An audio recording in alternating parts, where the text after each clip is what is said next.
Hello, YouTube Cubes. I am back, and we're back with more Baldur's Gate 3, Part 33. Yeah, it's a Monday, and I'm here. Isn't that crazy? I almost wasn't here. I'll be honest. Oh, hi. Yeah, I'm on camera. Look at this beard. I haven't trimmed it yet. I was going to trim it, then up the camera, but I was like, no, we need the camera today. Yeah, we're going to try to get into Act 3 of Baldur's Gate 3 today. Blocking the thing now. We beat Ketheric. We got a lot of talking. We got a lot of stuff to do, I think, with dialogue, and then some last minute exploration just to check things out, and then yeah, we'll see what happens.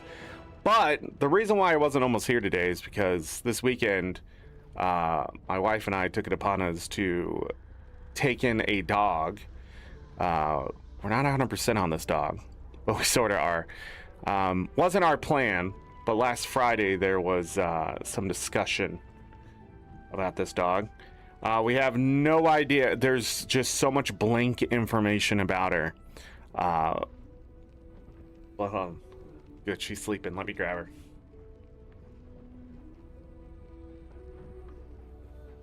Look at her. Look at her. We gotta put a sweater on her because she's cold.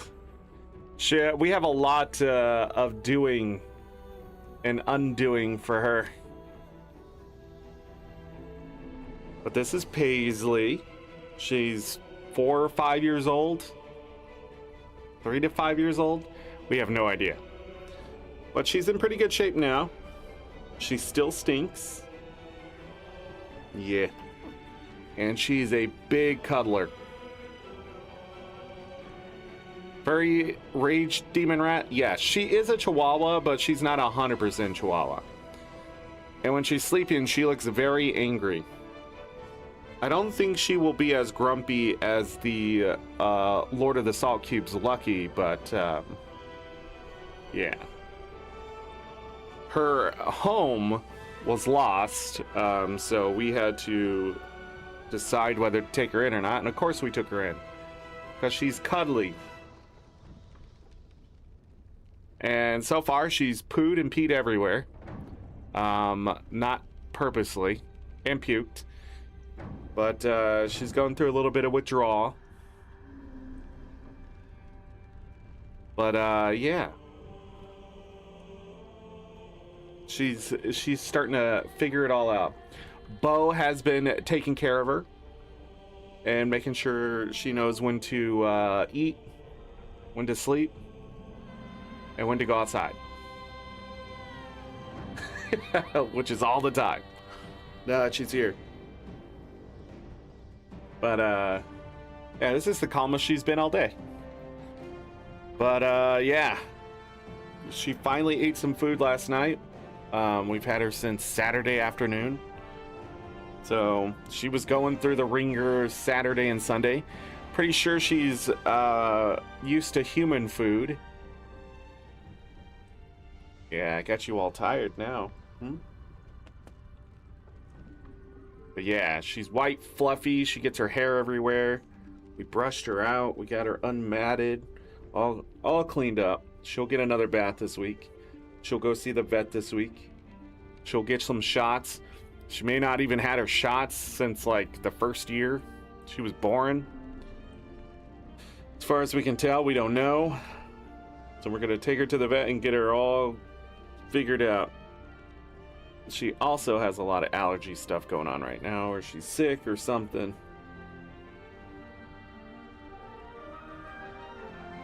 Or it's just part of the withdrawal. She comes from a smoker house. So her fur in some places is not white, but it actually is. That is actually just some of the nicotine still stuck in her fur. So the smoke and stuff, like on her butt here.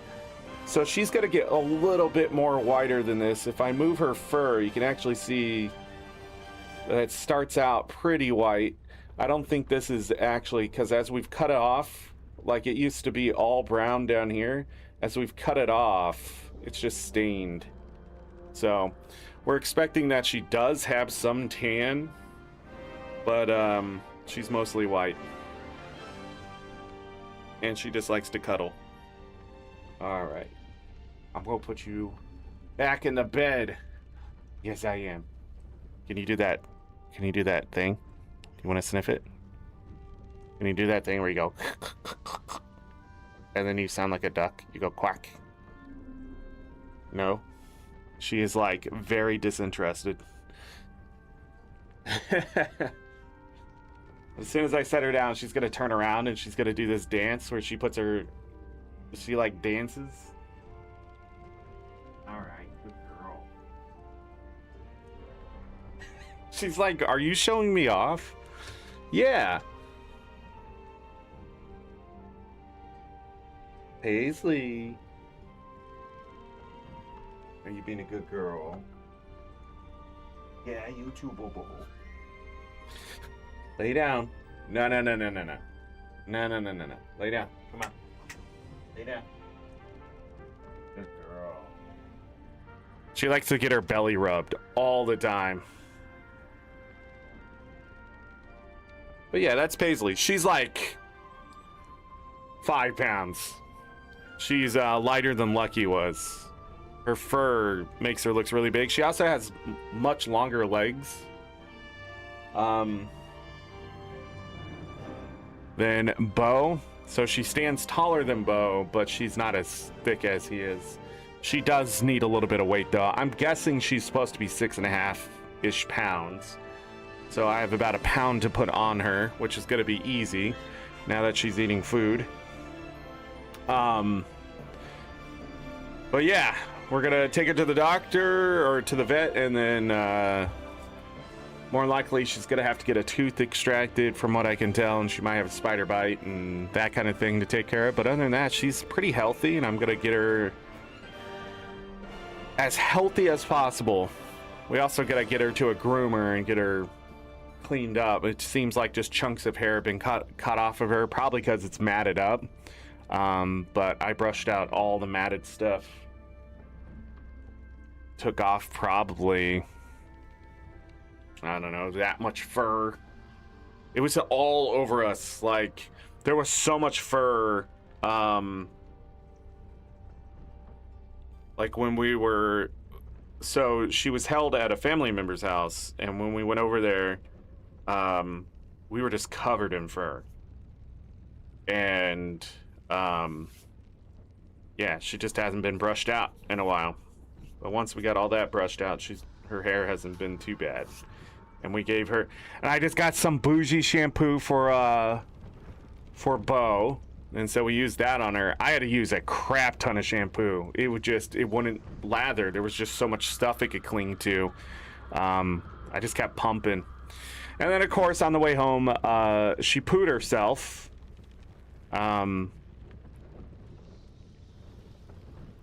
We gave her a little bit of sandwich meat, and that was enough to send her over the edge. Not Bo, though. Bo tanked through it. Bo didn't understand. He actually just sat in her poo because I had to hold her in the car so she didn't walk around with all this poo on her. And it was all over me. It was all over her. It was crazy. Had to clean up the car. Had to clean up inside. And it just started Saturday and didn't stop until into Sunday. It was crazy. Hello. She was nervous. I think her stomach, yes. I think her nerves and stuff finally got to her and her stomach caught up. Yeah, we're giving her some good stuff to get her gut bacteria into better shape and that kind of thing. It just takes a while. And then she's learning the ropes. She does bark. She's the first dog we've had. Lucky would bark, but and so will Bo, but they don't make any noise most of the time. Well, Lucky can't anymore, I guess. But she was barking at me yesterday, and I don't know if it's just because she can't see very well or whatever. But until I walked over, she was really upset that I was walking into the living room. And then she barked at somebody who for some reason was walking around at 3:30 a.m. this morning, so good on her. but she's not a loud barker. She does mark as a female dog. She lifts her legs and marks. And I don't know where she picked that up, but yeah, she has the spirit of Lucky with her. Very Chihuahua-like, and then I feel like she has like Pomeranian or something in her, the way she dances around and stuff. She doesn't do what Chihuahuas usually do. Like, she's really weird with it. Also, she's tried to play with Bo, but Bo doesn't understand how she wants to play, so he just runs away. He gets confused and he doesn't want to hurt her or whatever, and he just, I'm out of here. But she like claws at him, so I don't know if it's just that she's been around cats or something and she thinks she's the cat. I don't know. But yeah, we held out. She finally wanted anything else but human food last night, and she ate and ate and ate. Now I'm just waiting for her to poo again, because if she doesn't poo again, she has to go to the vet, and that's the way life is. Chaz, hello. But yeah, wasn't sure how she was gonna be today, but she's been a good dog since we've gotten her. She knows how to sit, easy to train. She's come around really fast, so I'm hoping to get her all trained up here in a few weeks, so she understands boundaries. I've been able to take her outside without a leash. She does like to chase after people in the sense of who is that, but other than that, she's not a fearful dog. She's pretty lax, so I can handle that. She's sassy though. She definitely has the Chihuahua sass. She sassed me a few times already of why aren't you doing more of that? Because I only have so much time in the day. But yeah, give her another bath later this week, and hopefully she'll smell like something besides a smoky, dirty dog, and then she'll be even fluffier. And then we'll take her to the groomers, and we'll see how cute she gets. She's already cute. She does really cute things and stuff like that. She is the essence of a small dog. And Bo has just been like, don't forget about me. He has growled at her a few times of like, hey, this is my spot. She tried to get in his bed this morning. His heated bed. What a spoiled dog. Anyways, yeah. Fun times here at the Salt Cube Factory. Was not planning on picking up another dog. We've been looking at dogs, just in case type things, but this one sort of just was thrown at us in the sense of nowhere else for it to go and not many choices for where it can go. And the people, the family members who wanted us to have it were like, you take good care of your dogs. And it's like, yeah. Never planned to get another dog. We were planning on getting another dog, but we sort of wanted to do it after we moved. But this couldn't wait. We looked at another dog, but she was going to be a lot of work. So we didn't take her. My wife's wanted a girl dog, and this one we could have said no to this one, but I was like, no, we'll take a look at her because you want her. And then my wife learned the lesson of getting a new dog, and that's you get no sleep, because they're just gonna poo everywhere.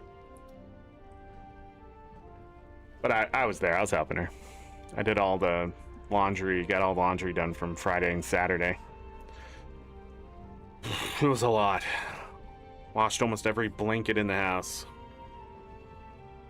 Now I just got to teach her not to mark in the house. That's going to be a ride of, you don't have to mark. You own everything. You'll be all right. Trying to think if there's anything else about her. No. Just have no idea who she is, really. Just discovering stuff about her as time goes.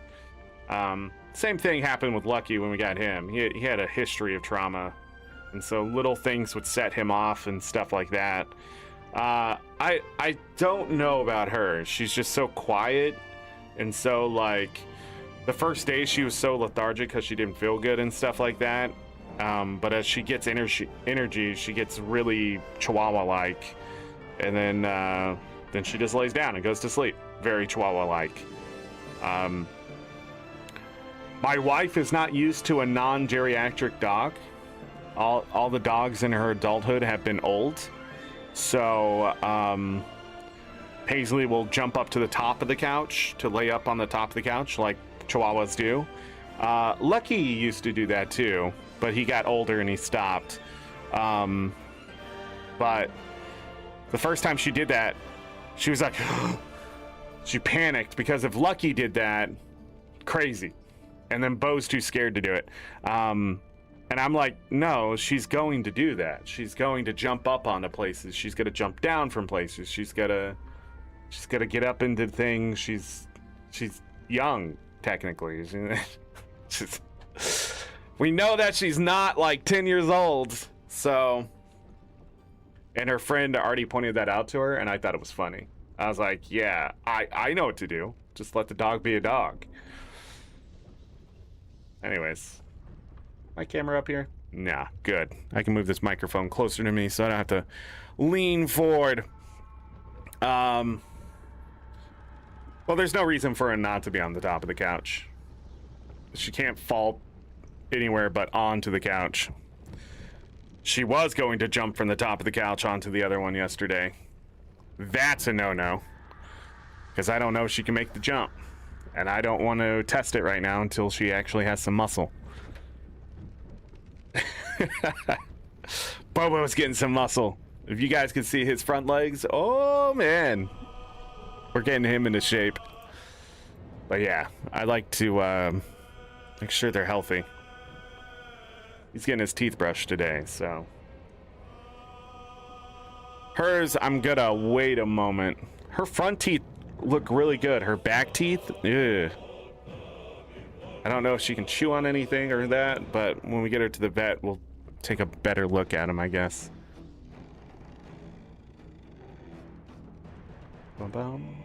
Anyways, what were we doing in this game?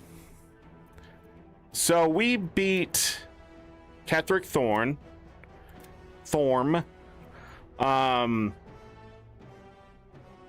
And now we are trying to not have people come in and tell me how to play. We're trying to get to Act 3. We are technically done with Act 2. This is 2.5, as people say, which is much shorter than 1.5.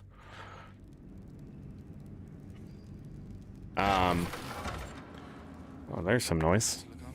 I gotta make Minthara here like me. I think I have to gift her some gold slowly.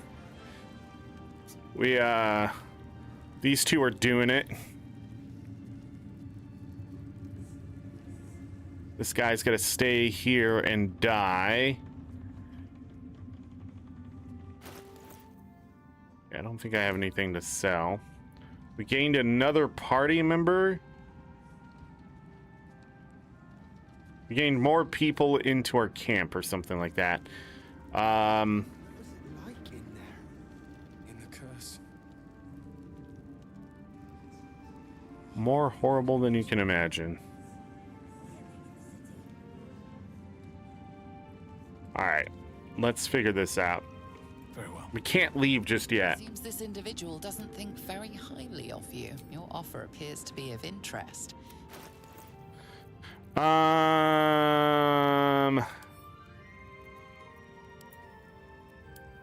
What if I give you, hold on. What if I give you, I don't know, 1,250 gold.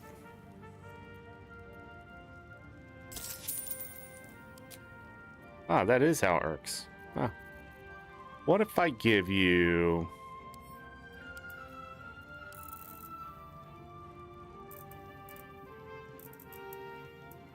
another that much?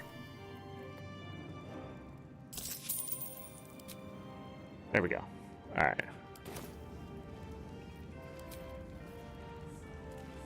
I I will never tire of sitting on dead men's thrones.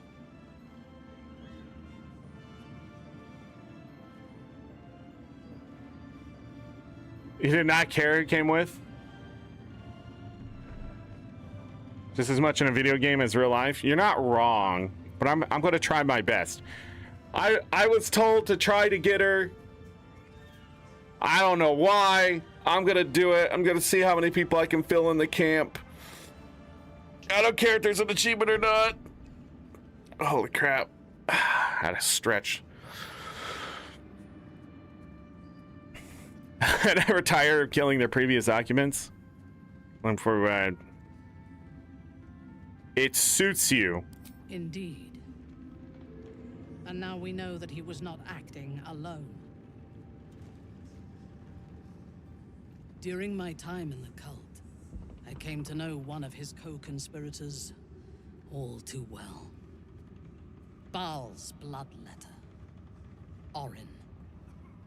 To think, I thought her to be speaking for the Absolute. I worshipped that woman.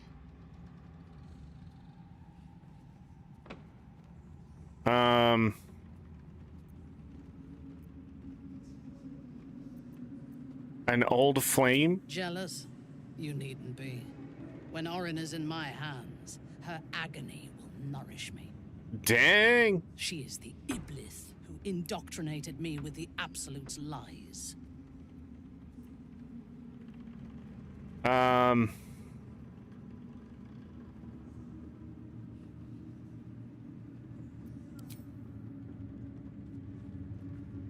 When I first visited Moonrise, I stood before the Absolute in That door awe. wasn't closed.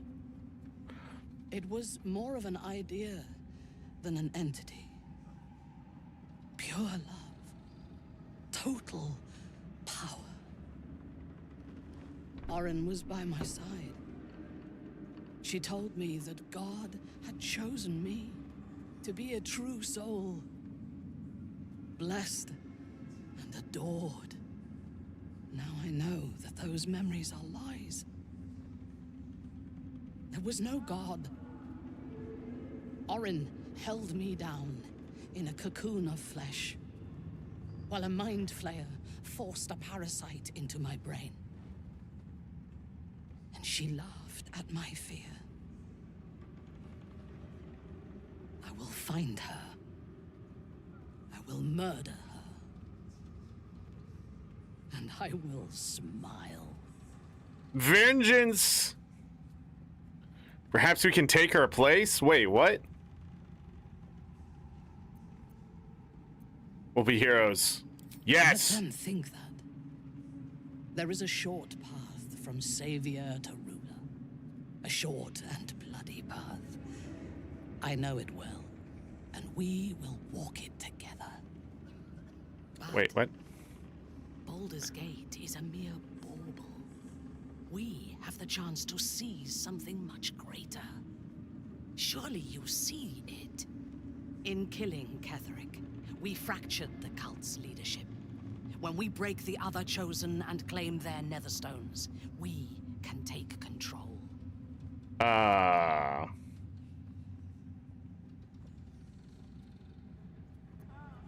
What would we do with that power? But don't we want to eradicate the cult and the Elder Brain?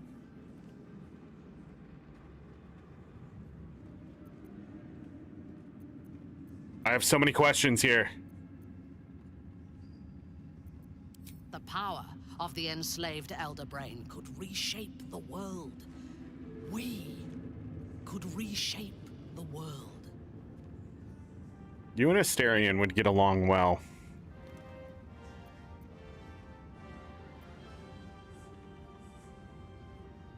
There is violence in your future, regardless. With me, you can at least be sure the violence will lead to glory. You are not stupid.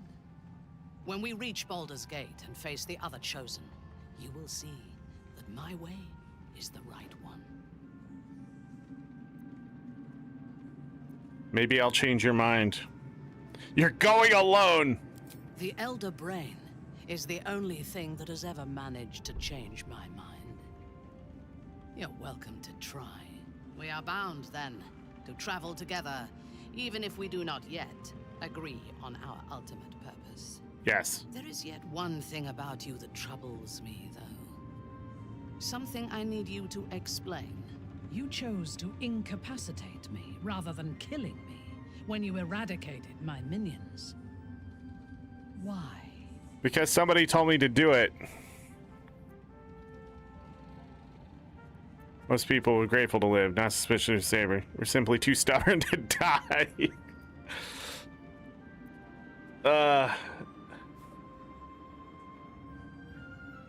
She needs the D. That's where all those messages are going. She needs the D, and the D stands for dwarf. She wants some of that goblin dwarf. If you know what I mean. I'm gonna be goblin, all right. I mean, what? We have a Get Yankee girlfriend. I don't think she would mind.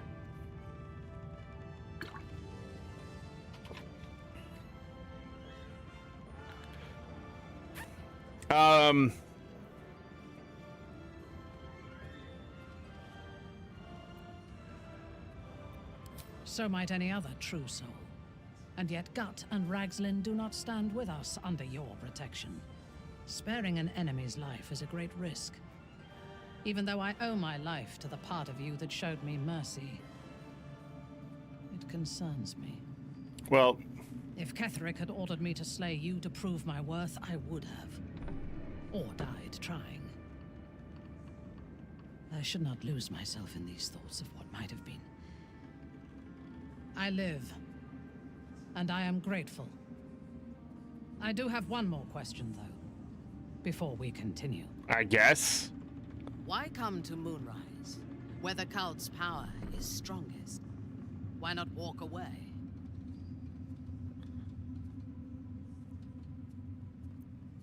I want revenge on those who did this to me. I aim to eradicate them. Walking away would have helped. I'll tap out lives. I can't be free. I was just looking for more people to kill. Not wrong. Good. That is as it should be. Now, I am ready to leave this damned place whenever you give the word. The city awaits. There's no space for me. I suggest you make one. All right, meet me at camp.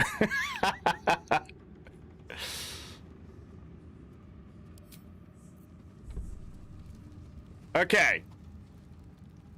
She's still only in the yellow. I gave her a bunch of gold.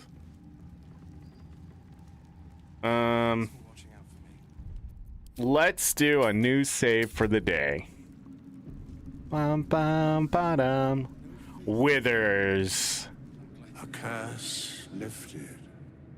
The dead three allied once more. The balance shifts. There are depths to this alliance yet unplumbed. Consider, mortal. Do illithids possess souls?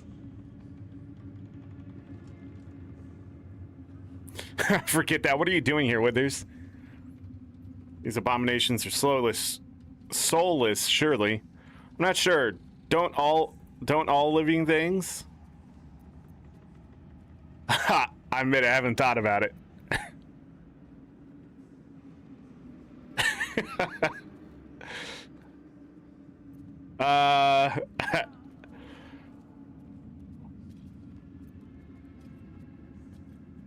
No. Nor canst thou count mind flayers among them. Okay, he answers that question at least. Yet, the three amass an illithid army void of apostolic souls that could imbue them with power. A flock without souls, yet to what end, mortal? This is the question thou must come to answer. Until such time, be availed of my services. He is a god! He wants balance. You can't keep making life with no souls, and he's all about the souls. So something's not right, and he's literally intervening. So, are we some god's chosen? Is that what's happening here? And he's making sure this is just Withers is an avatar of whatever this god is. I don't know if they've told us who he serves. I can't remember. It was the guy with the scribe, wasn't it?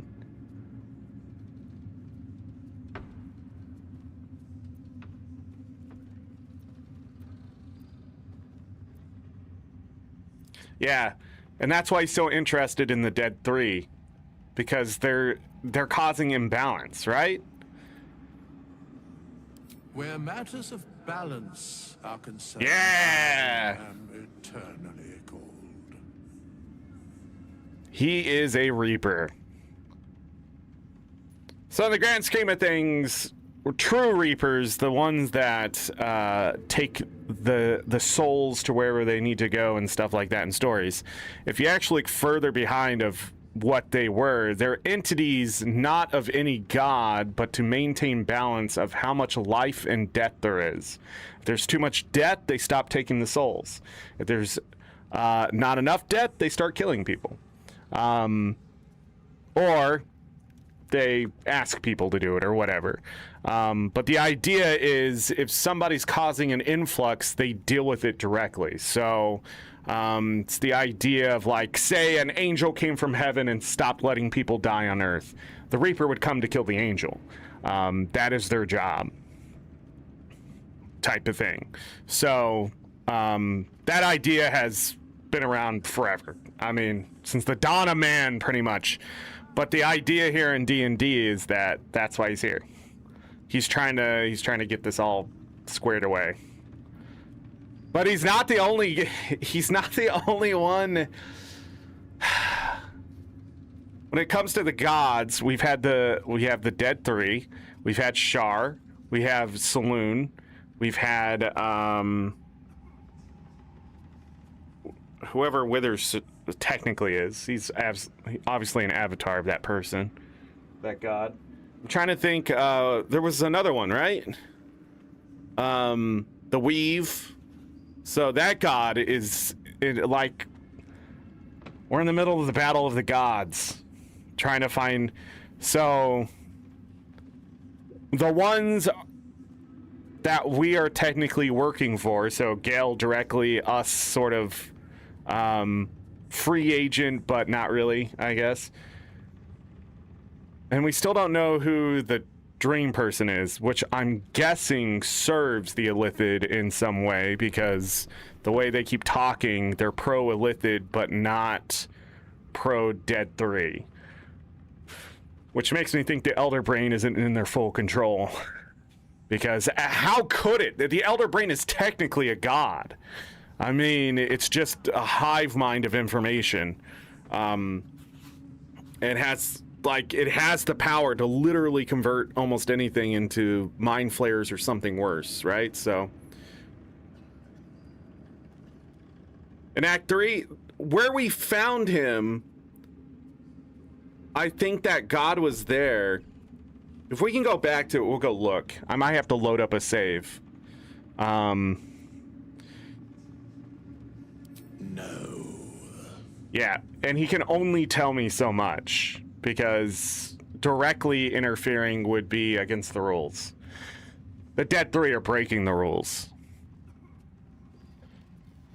Yes, Bane, Lord of Darkness, Baal, Lord of Murder, Merkel, Lord of Bones. Once judged, ascended, then vanquished as one, and as three. The alliance is reforged, mortal. The plains thus quake, and the gods shudder. Maybe they just need a pee. I want to manage my hirelings. Okay. So he's saying he's sticking around until we figure this all out. Got it. We've already talked to them.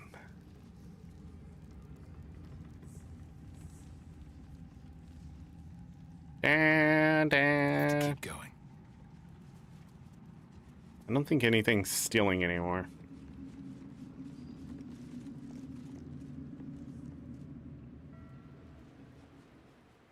Does Kitty want to go to the camp too? Steelclaw, come with me. Quiet, lest I miss its cries for mercy.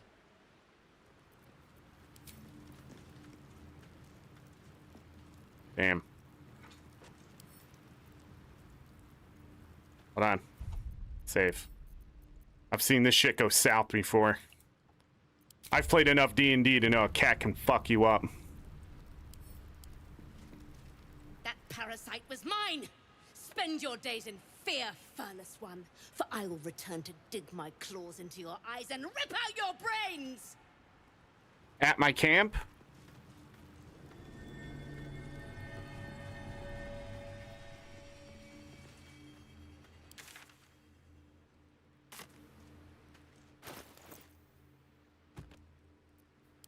This thing is so broken.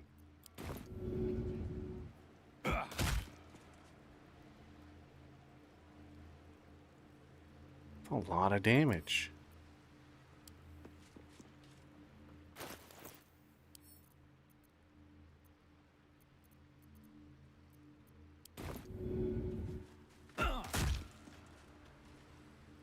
Bum bum bum bum ba da da.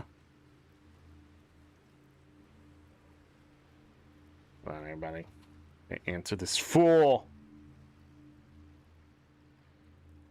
Ba down down down da da down.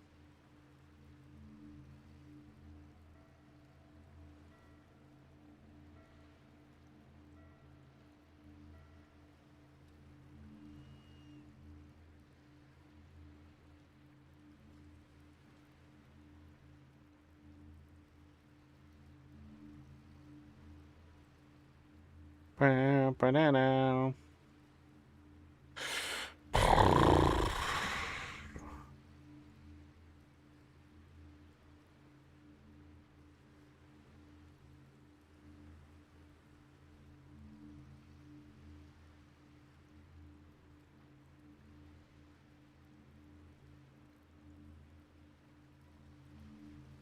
Dun, dun, down, down, down. All right, sorry about that, everyone. So the only thing I can do with this is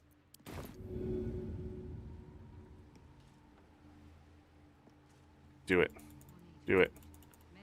All right. I'm not worried. Should I be worried? I'm not worried. Let's go upstairs. I already did it. Yeah, I already looted it. I believe I looted it in front of her. Upon you. That's it. Back in last light, I was racking my brains. How the hells do we get past the curse? And then a blinding light cuts through the darkness like a blade through butter. All thanks to you, I hear. Uh-huh. Didn't think we'd make it without the old El Rider to lead us. But you did a damn fine job. Whoa.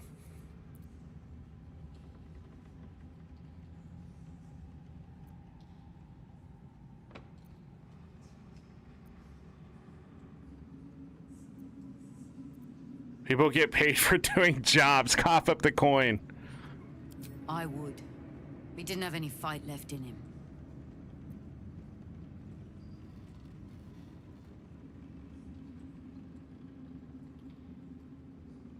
The briefest hesitation as Ceres wars with old loyalties and wins. I looked up to him. We all did. But he let us down when we needed him most. There are less mouths to feed, but we still need supplies for the road. We'll scavenge what we can. Hopefully, we'll see you again in the city. So I cannot save... Baldur's Gate lies ahead.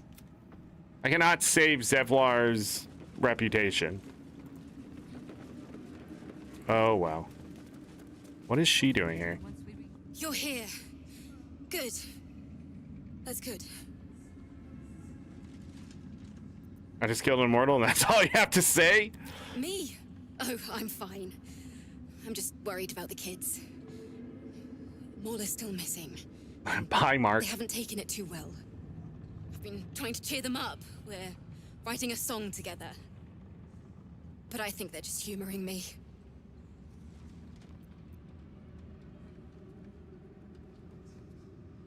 Like I'm humoring you by having this kind of Jesus Christ. Maybe. I'd love to put on a show just for them. But it's boring if I'm the only one playing. I need another bard. Maybe I'll find one in the city. Until then, the kids and I shall work on our masterpiece.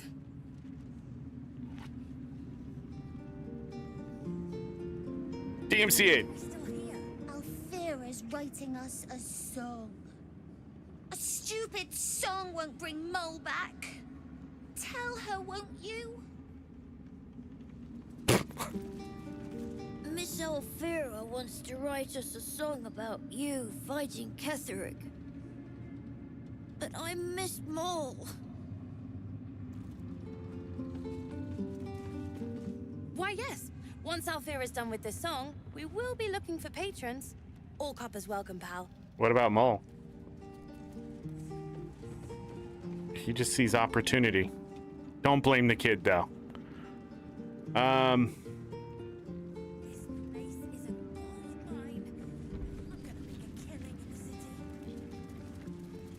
Kid, there's like nothing left. Who's up here rifling through all the things?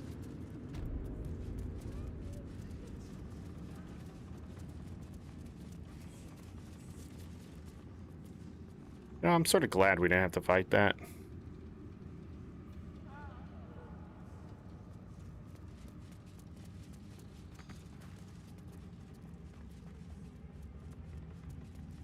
I don't see anyone on this floor.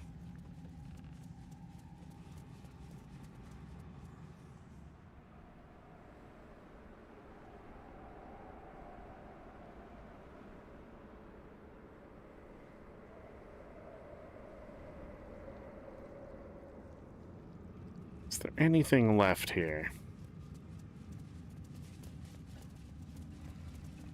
I absolutely destroyed that undead dog. Leave 'em be. Fair enough. That's a hot bench.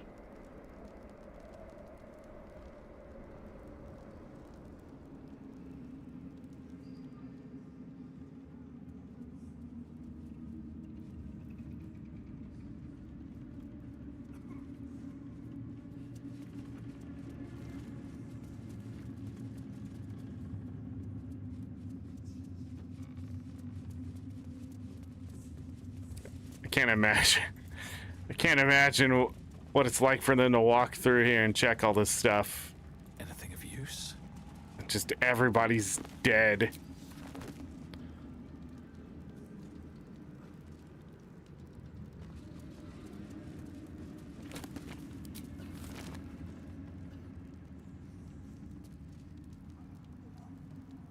All right. Well, if I missed it, I missed it.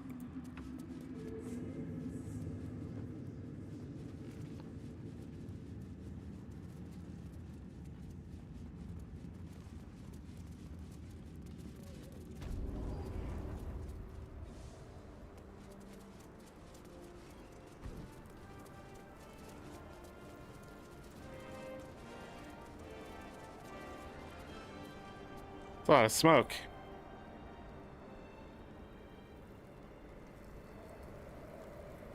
All right, this game works so fucking well. Well, in it.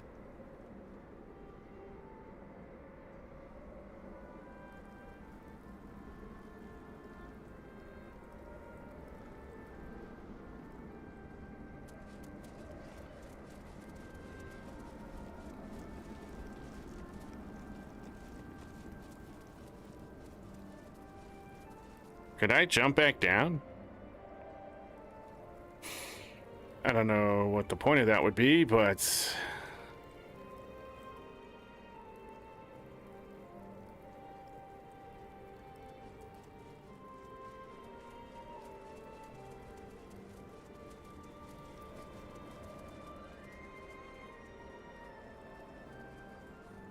Here goes nothing.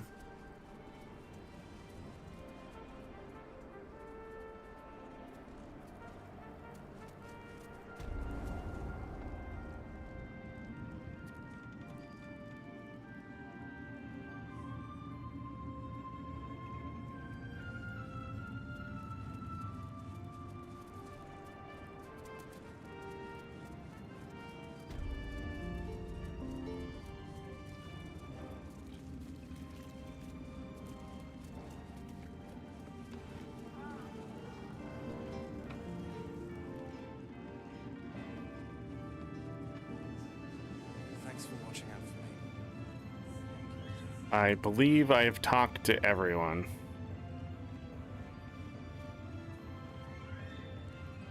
Thousand days of darkness on the Iron Hands for dragging him into this.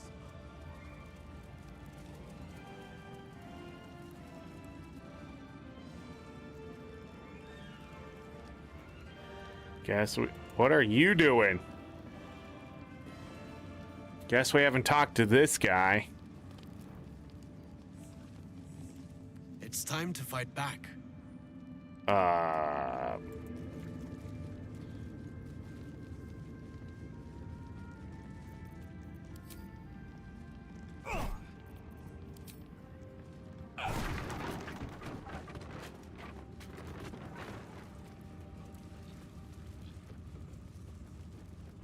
Is there anyone I'm forgetting?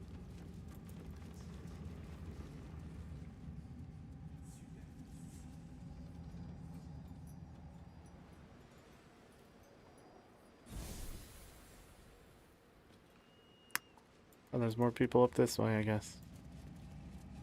Don't close that door. There'll be plenty of dead to mourn when this is done. But songs to sing too. Abra. Dark below, but light above. Light at last. Gods, I can't wait to be back home. We leave the heart of the Absolute alive, thanks to you. You did well to defeat Ketheric. But Ketheric was only the first to fall. There are many more battles ahead, and they will not be so easily won. You will need allies. I already have allies. I don't need allies. I have you.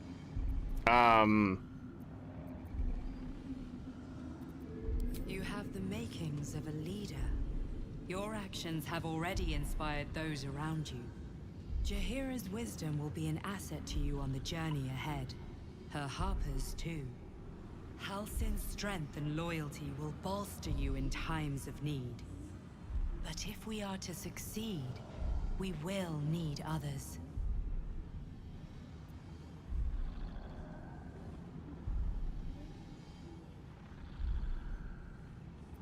I will think about it. Let's seek more allies in the city. No, we are enough as we are. I will build an army to rival that of the Absolute. Anybody left when you arrive in the city? Probably. It's Baldur's Gate. Baldur's Gate may not know it yet, but its fate is bound to ours. Roll credits. Wait. Treats those whose purpose aligns with our own, and invite them to our cause. Together, we will put an end to the Absolute, the Chosen, all. Anyways. We need to get back to the city before those monsters do. Baldur's Gate is my home. I have to protect it. Okay. Can't believe there are mind flayers targeting Baldur's Gate. We can't let them gain a foothold. Safe return to the city. We'll see you there, Helmling. The road to Baldur's Gate is west of the town. If we hurry, we'll arrive before the Absolute's forces. Leave them be. Fair enough. If we hurry. Speaking of hurry. Can I do this now?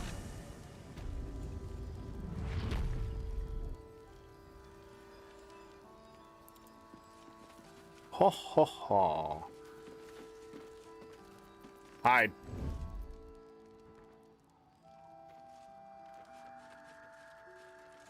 I'll take that.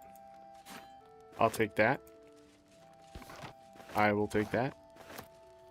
Uh-huh. That will fit in my bag. I will take that. I will take that. I will take that. Why not? Okay. Lots of shields.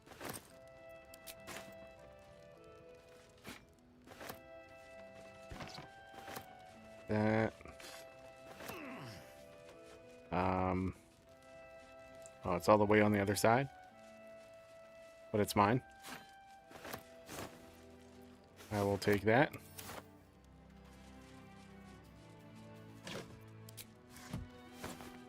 Nope, don't want that. Is there no good food? What's that? What the frick? I'll take that. No, no, no.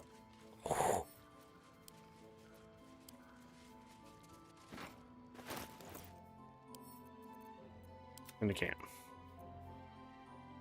Wow.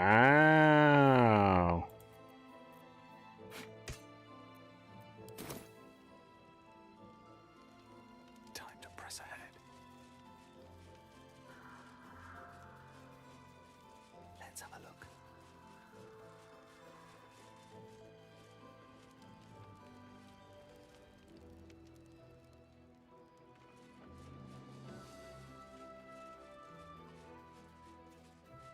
I don't know if I ever went over here.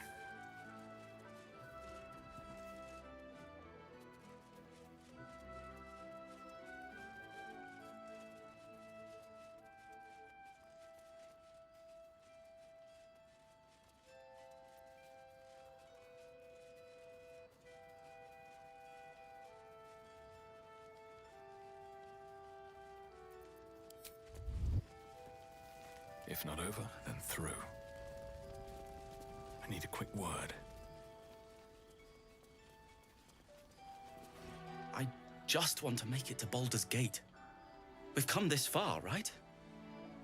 Just a little longer yet.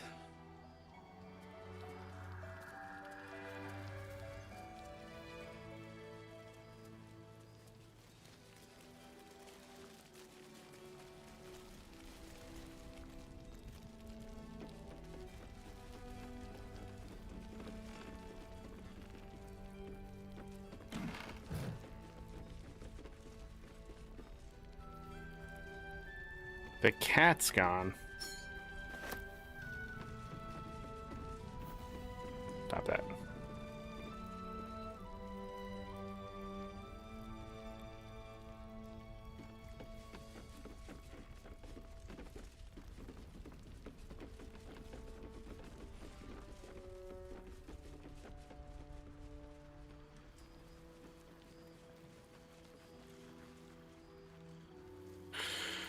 All right.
Got it.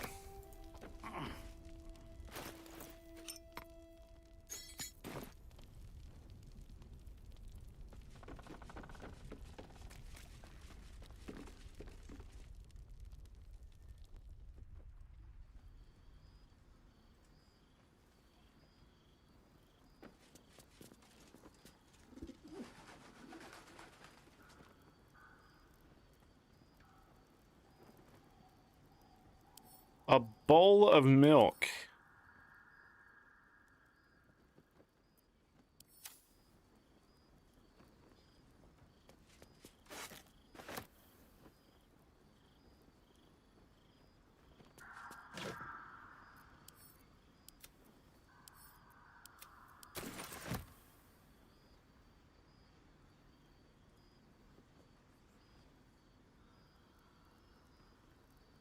Hmm.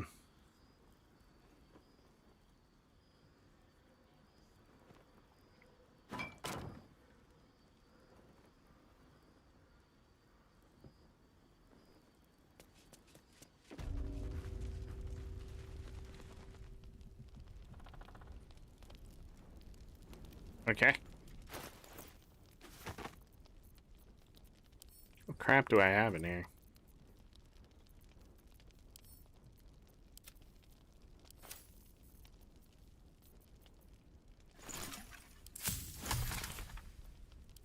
Psychic resistance. To put my hands on everything.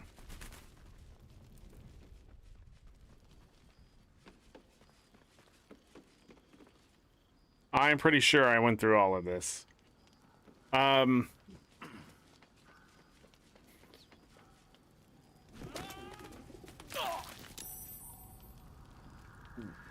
Why would you go that way?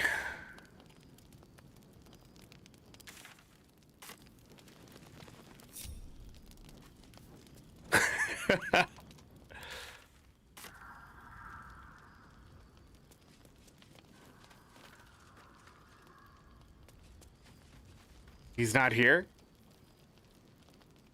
What?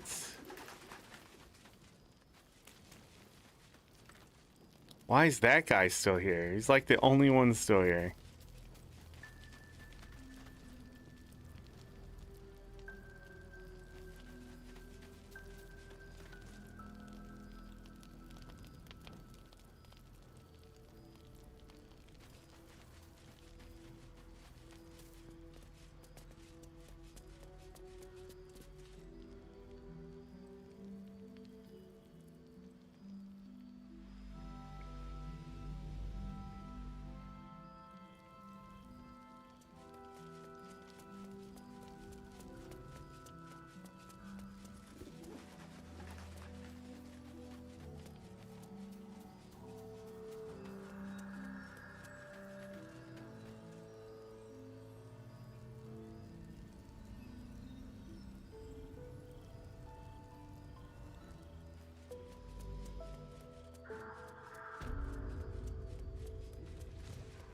Hmm.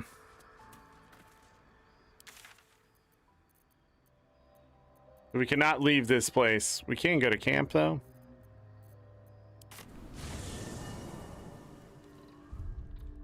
Let's see what's going on at camp. You save.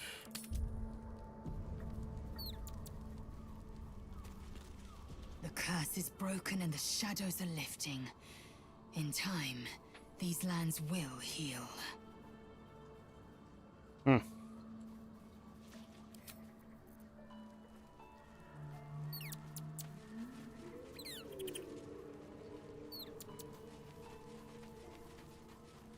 You smell very delicious, but I will...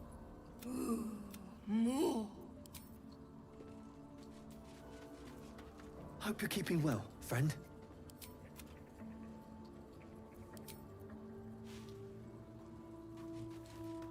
The shadows are losing their grip on these lands. Shah can indeed be thwarted. Comforting to know. You wanted something? I'm sorry. Act 3, got it. I think we've done rather a good thing here. A welcome change to gift this land a sliver of hope amongst so much despair.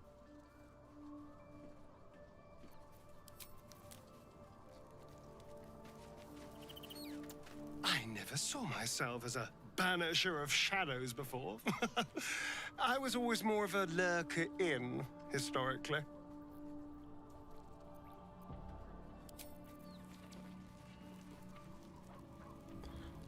Okay.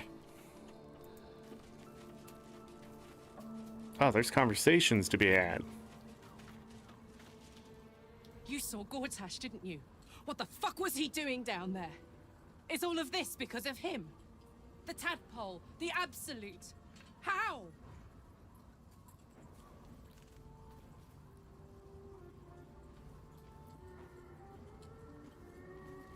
I'd never have protected a Bay Knight even a decade ago. I looked after that fucker with my life. I trusted him. He gave me away to Zariel without a second thought.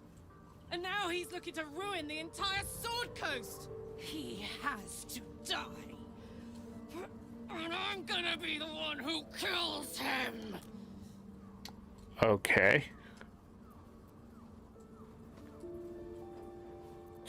Not if I kill him first. He can't get away with what he's done. To me. To us. He won't get away with it. Okay. Wish we could stay and see what this place will be like without the shadows. I bet it's beautiful. No rest for the wicked, huh? Some whiplash. He got his claws into me early. I was a wild kid, brawling my way through the city. One of my mates got wind of a bit of work guarding some indoorsy type with lots of enemies. Seemed like easy money, so I went in for it. He took one look at me and said I was perfect. I like that. Not like that, you know. Just... it felt like a good fit. I kept him safe and he paid me well. Well enough to move into a better neighborhood and put something away for the future. My future. I respected him, trusted him. And he returned that trust, that respect. His life was in my hands, and I took that seriously. The whole thing with Zariel happened so fast. I had no idea what had gone down until it was over.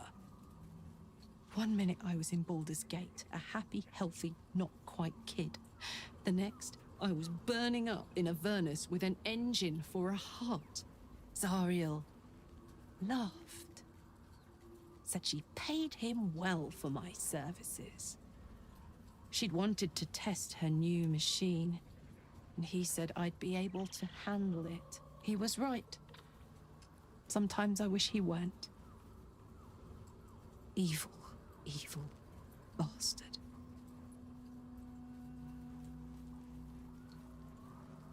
What's on your mind?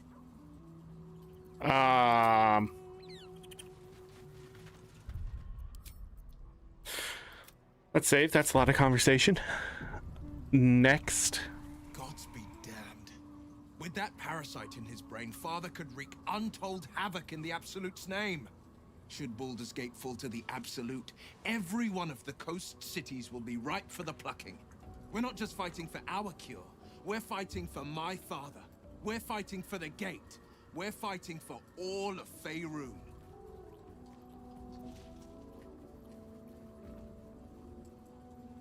Worm's Rock Fortress. All travelers to Baldur's Gate flow through it. It serves as headquarters for the Flaming Fist and their commander, my father. The Absolute's army's on the march. Gods forbid a tadpole Grand Duke throw open the gates for them. Orin, I'd never heard tell of, but Gortash I know. Or know of, more precisely. A self-styled strategic advisor to Baldur's Gate's peers. A bit player with dreams of a leading role, the way Father told it. He had no use for Gortash, and even less for his advice.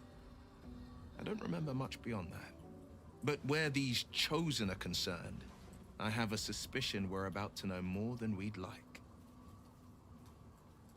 Yeah.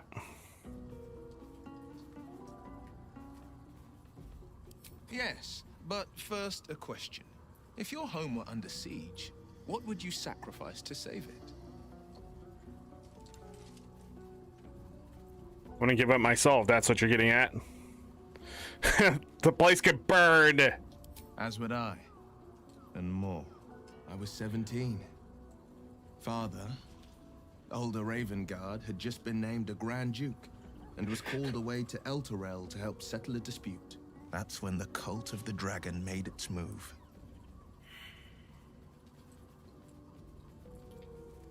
I failed the religion roll. Welcome back, Mark. A religion devoted to conjuring the most evil of goddesses, the dragon Tiamat. A 10-day after Father left, I heard a whisper as I slept. Duskhawk Hill. The Queen of Chaos awakens. Go alone. I grabbed a rapier and set out. There wasn't a cloud in the sky, yet not a single star was shining. There they were, gathered at the foot of the hill. Your head tingles. Will wants to show you what happened. Leave my mind alone. In the looming shadow of the mount, 5 groups of 5 figures each encircle a lofty totem. Atop each totem, a dragon's head is carved, and a massive orb held in its mouth. The cultists chant, first softly, then crying to the starless sky. There is a crack of thunder, a gust of wind, and a dragon's white head appears in the storm. The first of Tiamat's 5 heads. As the maelstrom howls, Mizora's lips press to your ear. She will destroy Baldur's Gate. Grant me your soul, and I will give you the power to save it, she whispers.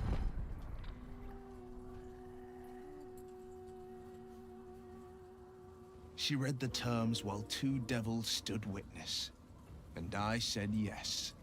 1 soul for 1 city.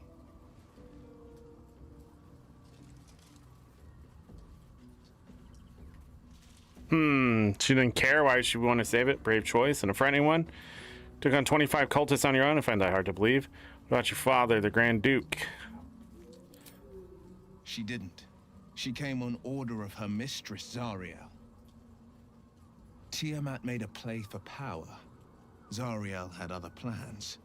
That was the most Mizora's ever said. All that mattered was that she got her prize. Another pet added to her warlock menagerie. I don't know that it was brave. I just know that it was right. The moment I agreed, I burned with the fires of Avernus and oozed the rot of Dis. The cultists choked on our poisons and burned from our flames.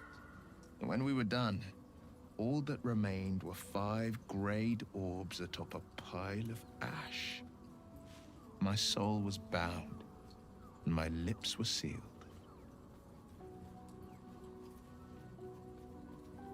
It is the one scar I ever bore of it.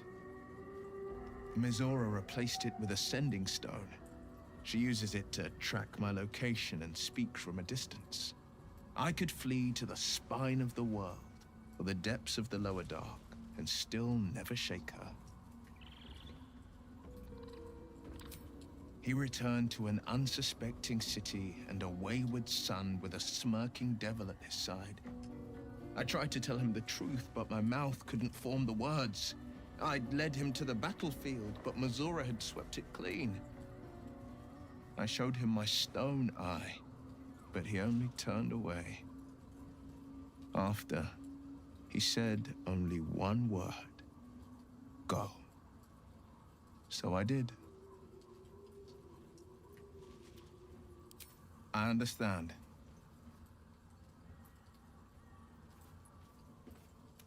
No, never. He did the only thing he could. In his eyes, I invited a devil into our midst. I was a fool at best, a traitor at worst, and Grand Duke Ravengard suffers neither. I'd never forget him. I suppose I can't blame him for all you knew. You sprout horns any second. He did you a favor by exiling? Dang. More than you know. The better question is, did he ever miss me? If he did, he missed the Will Ravengard he once knew, not the hell-touched warlock he returned to.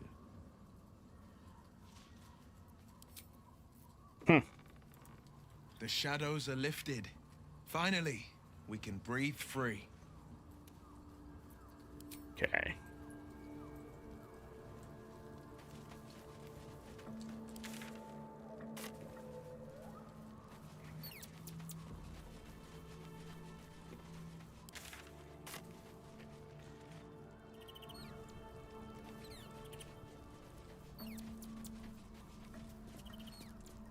Yes, my friend? That's it? He's only ever...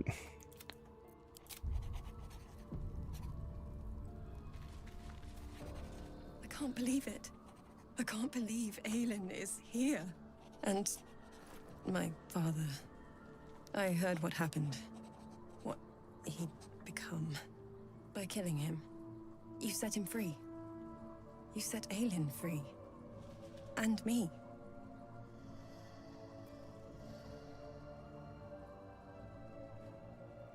A great deal. But still, some of the details elude me. Ketheric Thorm was my father. He raised me to serve Selûne as my mother, rest her soul, had wished. He was everything to me, all my life. When an emissary of Selûne came to our little town, we were elated. Dame Aelin, daughter of the Moon Maiden herself. Tell me, do you believe in love at first sight? Certainly. There's a magic in a look. I certainly believe you were starstruck at least. No, but it sounds like you do. Leave. Sure. Have you seen my Yankee girlfriend? That's exactly it. And I tell you, I took one look at her and I just knew. She was it. Lucky for me, she felt the same way. But my father was skeptical. Aelin is immortal, after all. I understand it's strange. There's an imbalance between us, certainly. But I suppose loving Aelin felt the same as loving myself. It was natural. Then... And this is where I still need answers. I died. I'm not sure how, why, but all was black. Next I knew, I was being jolted awake. I smelled musty air, I saw shadows. And then my father's face. So changed. So hideously warped. Become the chosen of Myrkul. Only a monster would rip his own daughter from the grave. Did he shout boo? Jesus Christ. I didn't know that then. But I could see the change in him. He told me we'd be together now. Said that Aelin was dead. I couldn't speak. Could only run. I found last light within the shadows. Made a shelter there. Prayed my father wouldn't find me. By the time Jaheira came, I'd pieced together just enough to know I'd been dead 100 years. That my father was the source of the horrors plaguing this land. My home. I couldn't tell her who I was. I had to protect them. And myself. No matter what. It's all out in the open now. And with my father dead, I have nothing to fear. Except for Aelin. She needs healing. Rest. I'm grateful for your help. Your friendship. I hope we won't intrude on your hospitality too long. But I'm grateful for a safe place to... well... just to be. Mm-hmm. There you are. I have awaited your arrival with great anticipation. She's covered in Come blood. closer.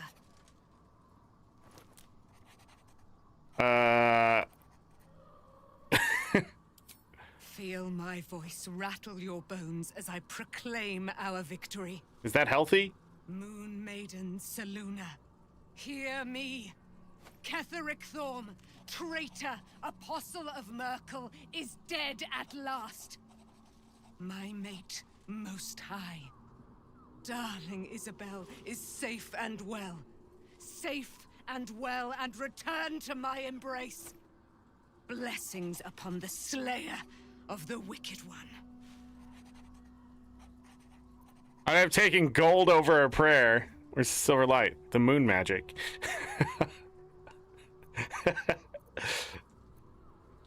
We are a powerful party indeed. Faerun itself trembles at our touch. My darling Isabel says we will stay allied at your side. I am pleased to hear it.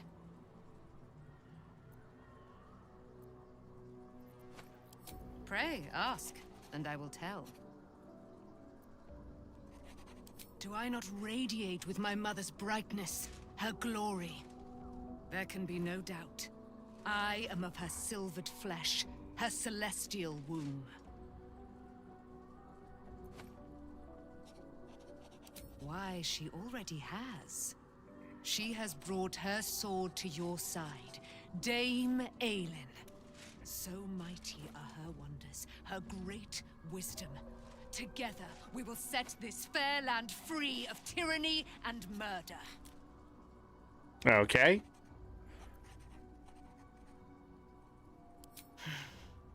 Ketheric Thorn, father of my one and only love, enslaver of Dame Aelin. Ketheric Thorn never did trust me, even when he worshipped the Moon Maiden. He was threatened by my love for Isabel, by her love for me. When she died, curse the day, the hour.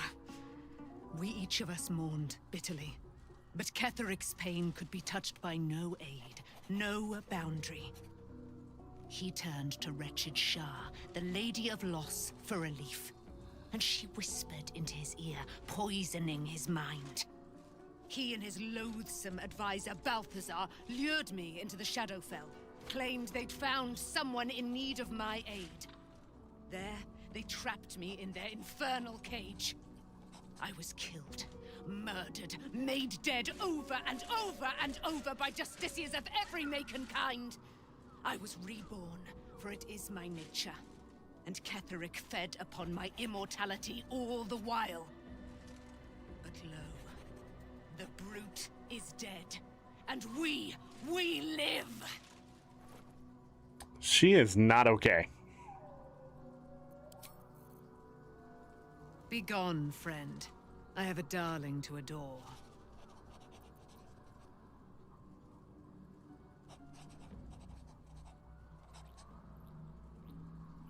In due time, Mother Selûne will tell me when the time is right. Painful truths should be handled with some decorum. Begone, friend. I have a darling to adore. I am free from my bonds, but not my duty. The dead 3 are risen. The dead 2 remain.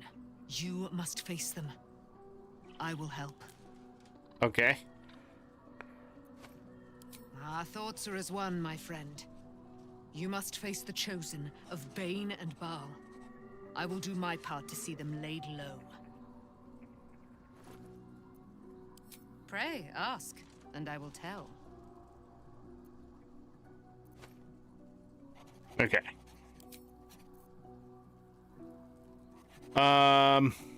Looking forward to a bit of rest, if I'm honest. It's been a long century. Okay. What can I steal from you?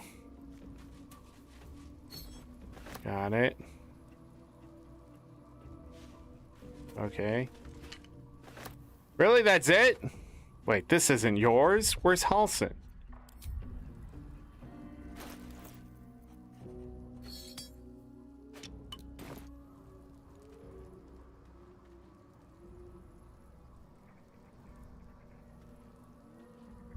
Anyhow. I, for one, will miss the Shadow Curse.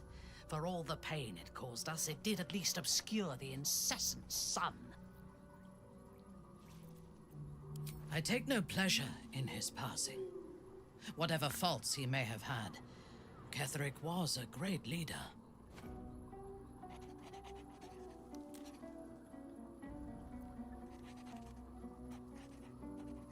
He was a monster. Any greatness he once held long ago, the man he killed was a bitter old fossil.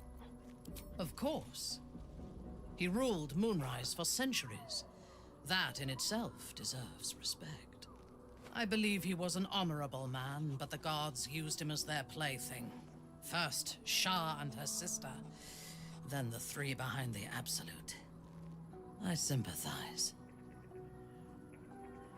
You're surprisingly soft-hearted sometimes. He didn't deserve sympathy. He was responsible for his own. Do you think he could have been redeemed? A meaningless question.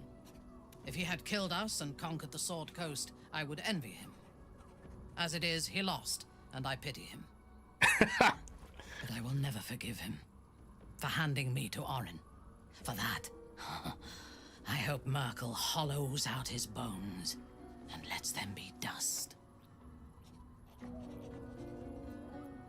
A true soul came to my city preaching a message of togetherness, accompanied by 2 novices.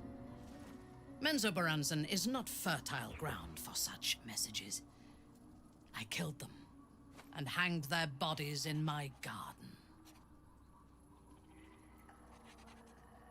Decorative corpse is an interesting design. They're fools to encroach on Loth's territory. They were fools for sure. I thought so too. This world is full of fools, after all. But in this instance, I was mistaken. Our visitors were not fools.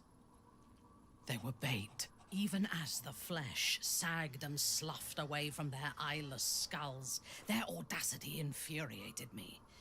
I had to know where they came from. And whoever sent them was counting on my curiosity overcoming my caution.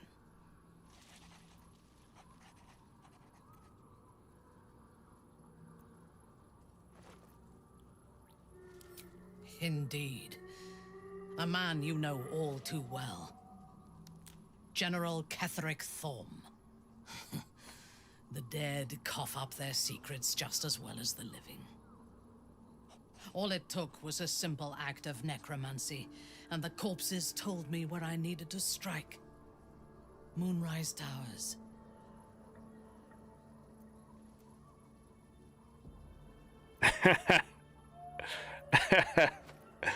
No. I was prepared for combat, but I intended to strike subtly. As it turned out, to my shame, I was defeated without even drawing my weapon. I came to Moonrise with a retinue of warriors and assassins, the best House Bainray had to offer.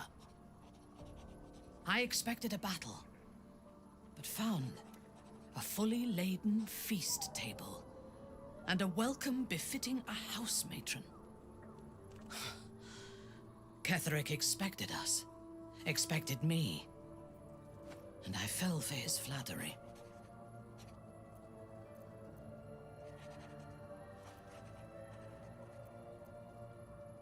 Perhaps I deserved what came after the welcome as well. Ketheric proposed an alliance between Moonrise and Menzoberranzan. I admit I was captivated by him. He invited me to the head of his table as his guest of honor. I was wary, of course. If I had been in his position, the food would have been poisoned. It was not the food I should have been wary of. It was the pale woman at the foot of the table. Orin the Red. We had barely begun to eat when she spoke for the first time. I only caught one word, my name. Then, quick as lightning, she climbed onto the table, a dagger in each hand, and skipped toward me, slicing the throats out of my men as she passed them.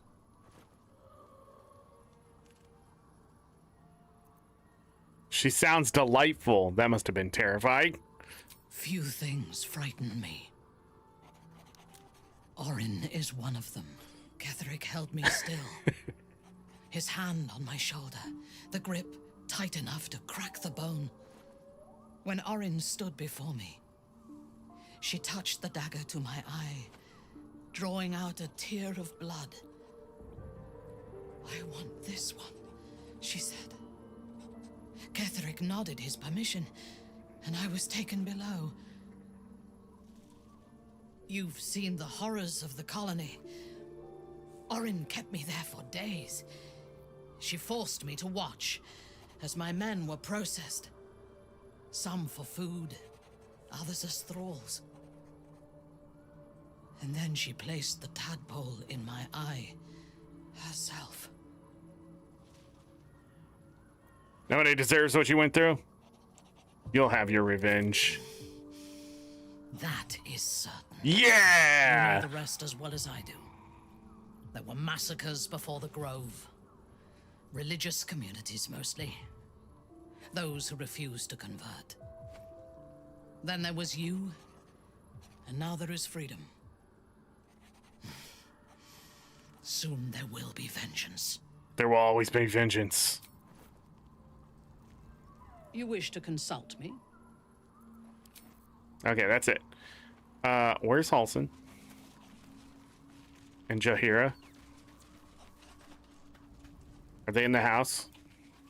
Isn't there a house over here? Wait. This up.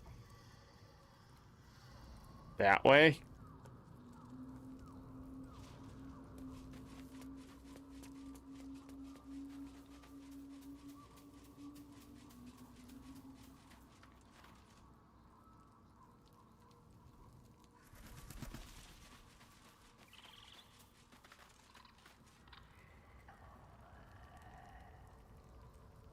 Bet that will fit in my pack.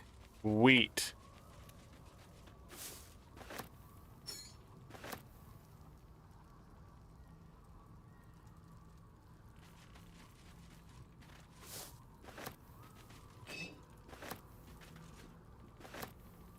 Some good shit.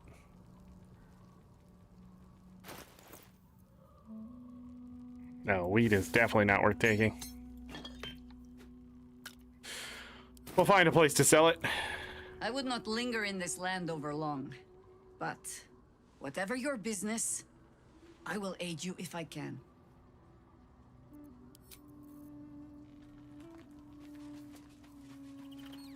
I guess I can take care of myself. Okay.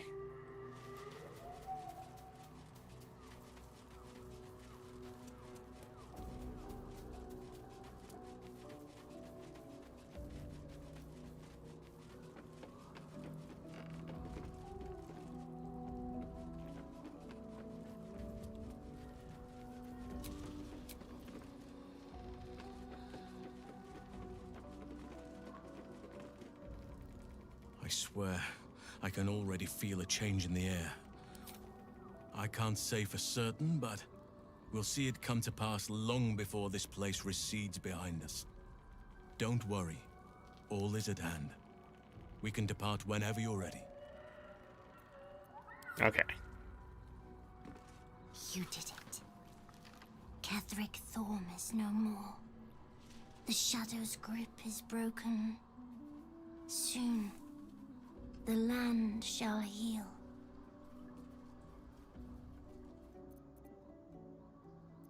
It seems like the sort of feat that might deserve a reward. My work here is done, I think. Not as glad as I am. Nature moves at its own pace, and bestows its bounty when it sees fit. Give it time. A reward shall come to you when you need it most. Huh.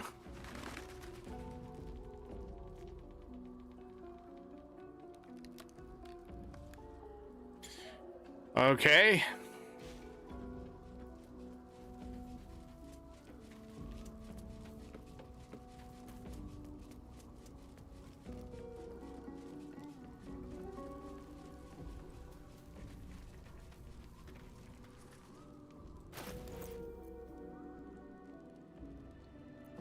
What was the one?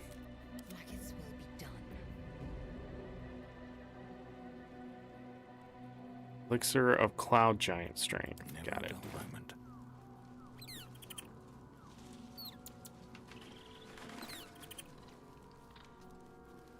Might be useful.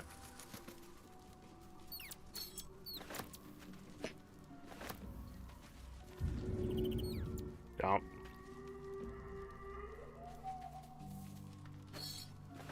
Knights have seen everything.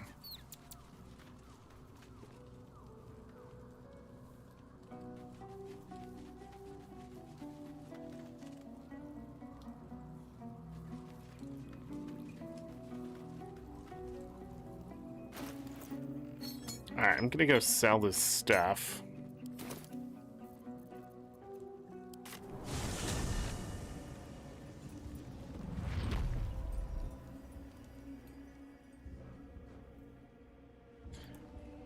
Then I'm gonna take a long rest. Wait a second. Oh. I was like, where is everybody?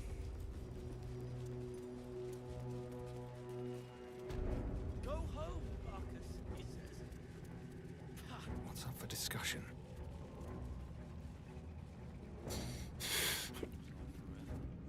Just tell me what you need.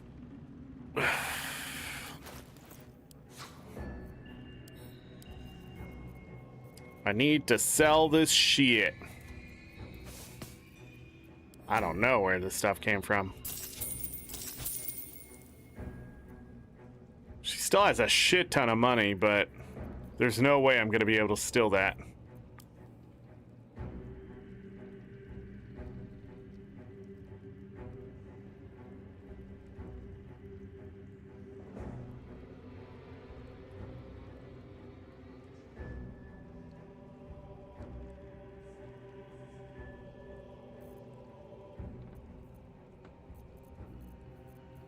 I don't know. I think we should just move on. She does have explosives, though. Let me take that. Dragon slaying. Sure, we'll have more opportunities in the future. Lady, light your way. Says it is one floor down. All right. To the left.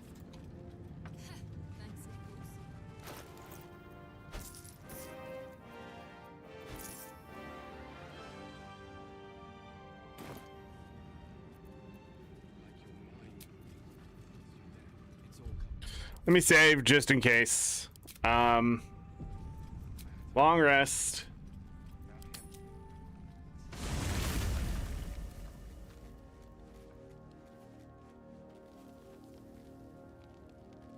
Oh. What do you know about me? You spoke of my past, being chased by wolves. I told no one about that. Almost no one. But I certainly didn't share that with you. There is nothing I can tell you that you do not already know yourself. They trained you well, trained you hard. Chiseled away any part of you that did not fit their plan. They made you forget. I chose to do that. For the mission to protect Shah's... Secrets. Yes, yes, that is an old song, girl. Your goddess cares more for her precious secrets than she does her devotees. Get to the point. When you freed me, you severed a bond between me and that dog, Thorm. A bond of pain. His, inflicted on me. When I laid eyes on you, I sensed a similar bond. You, tethered to two others. Someplace distant. Let me help you remember. You feel Shadowheart's mind tug at the edges of your own. You know this sensation. She wants you to see whatever is about to be revealed.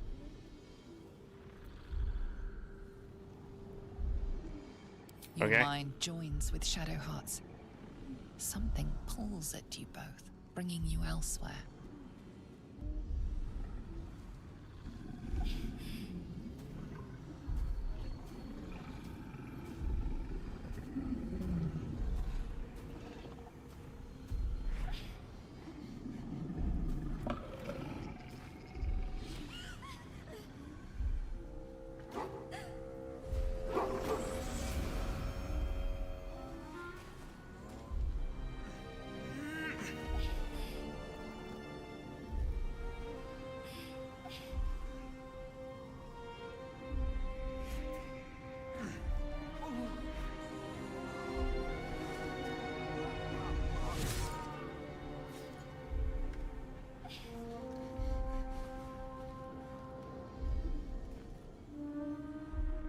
something sparks in your memory.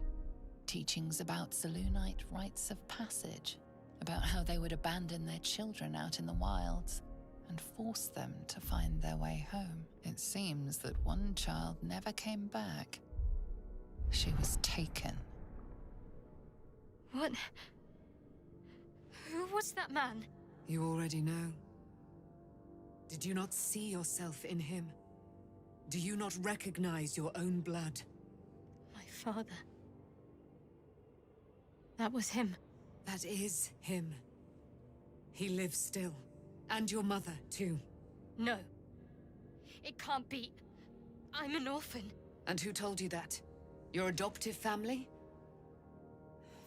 You are not to blame. You were young, impressionable. They took you because they wanted to break and remake you. But you are a child no longer. You are a woman. One who knows what must be done. My parents. I need to save them.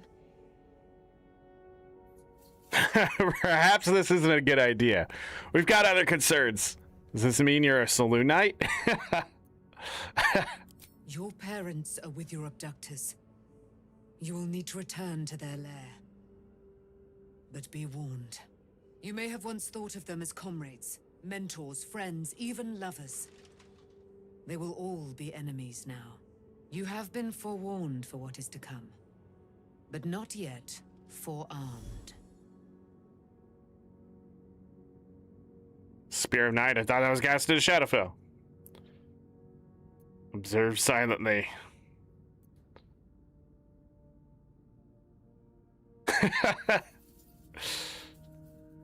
It no longer has the power to harm me, now that I've removed it from Shah's domain. Shah is quick to discard whatever she has no use for. I think you know that well enough. But I felt it call to me as I took flight. Whatever Shah calls her own, Selûne has equal claim to. They are one and the same. Their power is matched and mirrored. Take it. You will find it useful. What you do with it, that will be up to you. Same as before. I'll need every advantage, it seems. Thank you. A debt repaid. You returned my life unto me. Now go and claim your own. It hurts. Shah torments you still. What a spiteful creature she is. This will not stop until you take action. See that your parents' sacrifices are not in vain. Allow the Moon Maiden to guide you at last. It's legendary!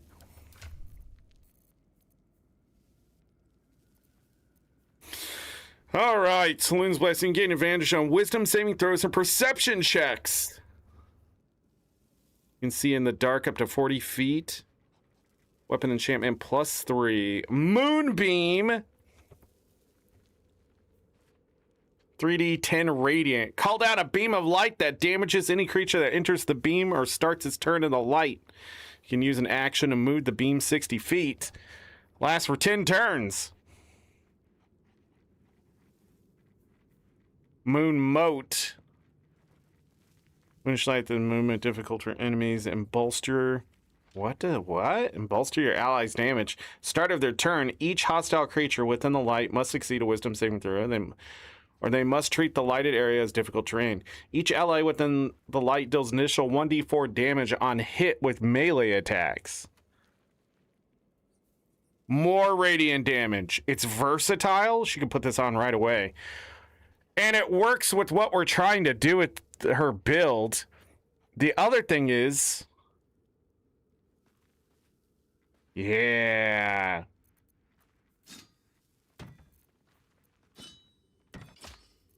Yeah.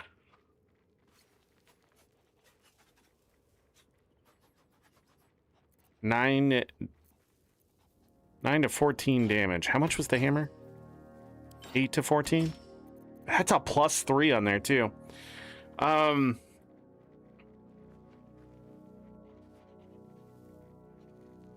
+8. Okay. And this just did radiant damage.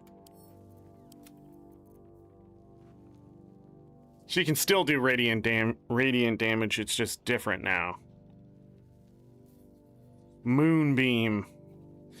Still requires concentration. Is that as good as... What am I to do?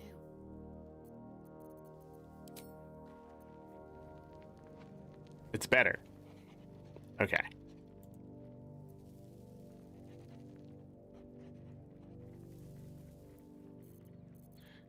It's better.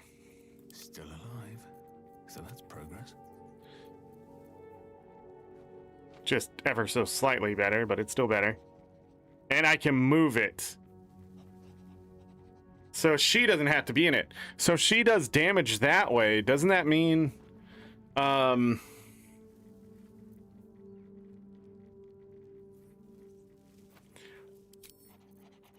me check something really quick with those shields. It was a shield we got recently, wasn't it? So it'll be down here. So she has advantage on perception checks now. And wisdom saving throws. The shield she has on gives her advantage on dexterity saving throws. And gains a +1 to spell save DC and spell attack rolls. Huh. Creatures who miss their attack rolls against the wearer must make a dexterity saving throw and take 1 to 4 radiant damage. Constitution saving throws +1. Okay, the cape really ain't doing anything for her, but we had this on before. Yeah, that isn't going to be as good.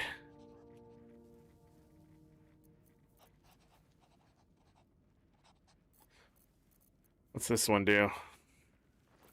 Okay. Doesn't have an absolutes brand. Yeah, that's not gonna help. Just need her to have advantage, I think. The way she's built now, I think, is better. I wonder if there's any other...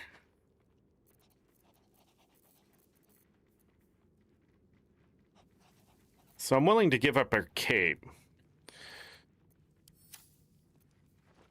So make them 1 to 4 radiant damage. Then when the wearer deals radiant damage, the target receives 2 turns of radiating orb. Radiating orb makes -1 to attack rolls for each remaining turn. It also sheds bright light in the area surrounding it. Okay. Strength saving throws +1.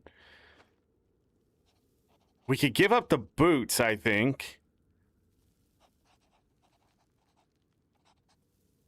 Yeah. When the wearer deals spell damage are eliminated by a light source, they also inflict radiating orb upon the target for 2 turns. The spear isn't illuminated, right? Which sort of sucks. But that would do it by casting that.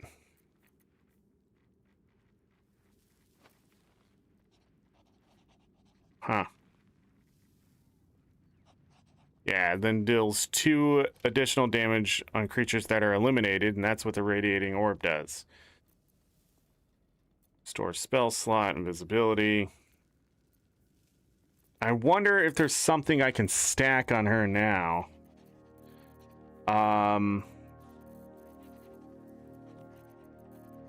Let's go ahead and do this finally.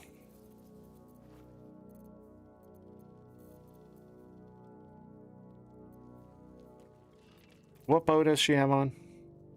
Dark Fire Shortbow. Oh, it gives her resistance. Fire and cold. But...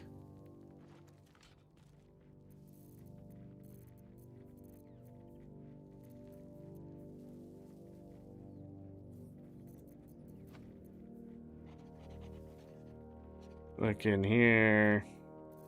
What was this?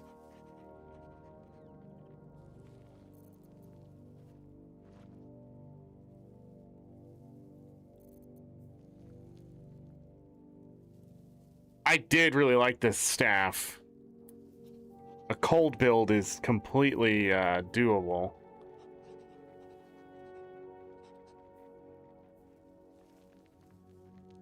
Ah.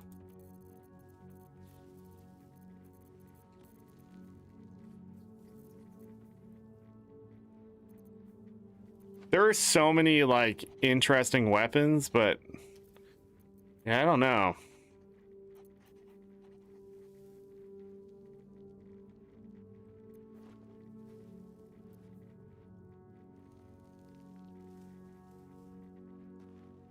No smiting.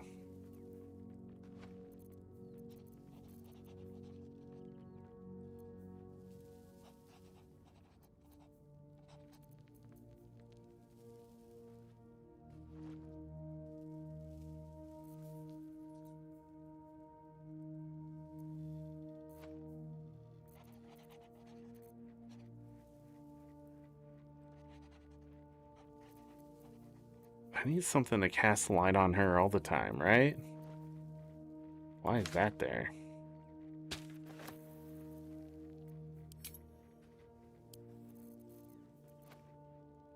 That's what I was using that hammer for, to make sure we're getting the other stuff. Part of her defense is the radiating orbs. But anyways, I need to look at the...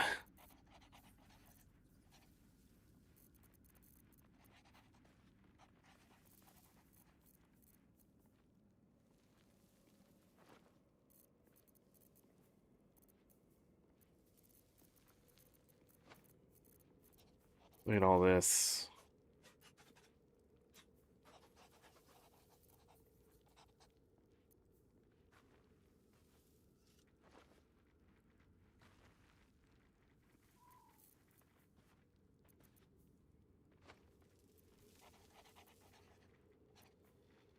It's just a straight up +3.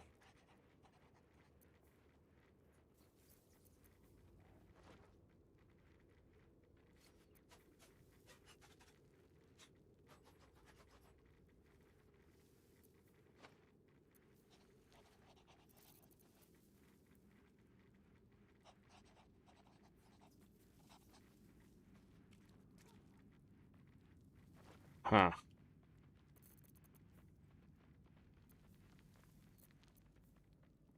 This is actually... No, that's what she has on? Yeah, okay. That's better. Not really doing the reverberation. There's so much shit.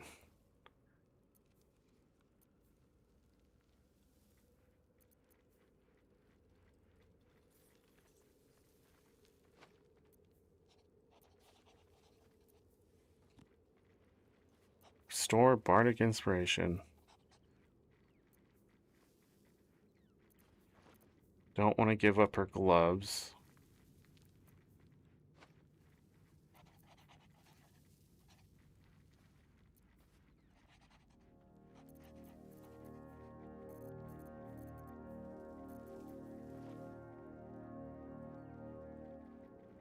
We could make her resistant to acid damage.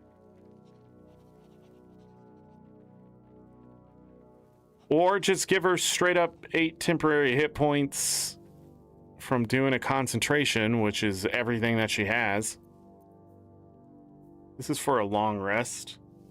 Damn, okay, I didn't think of that. But that's fine, she still has the other stuff.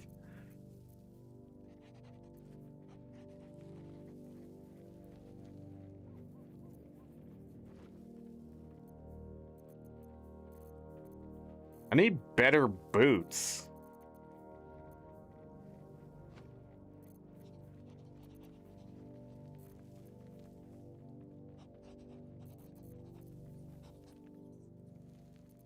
The only thing I can think of is just adding more resistance. Everything else is sort of just meh.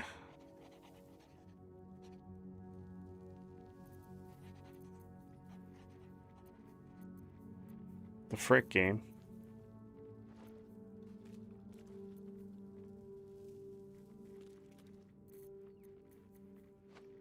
Yeah, I just don't know what this other stuff would do.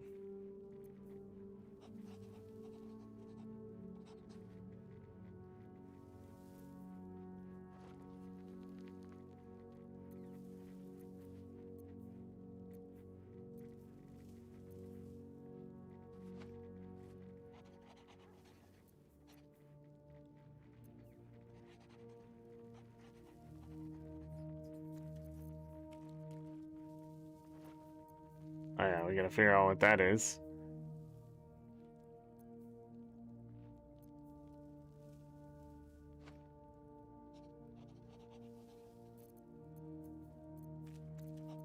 That doesn't help.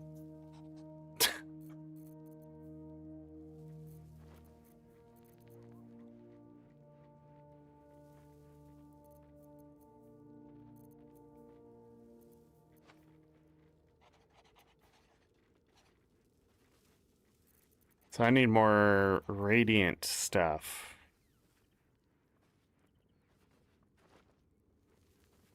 Telekinesis. Seem like very silly gloves.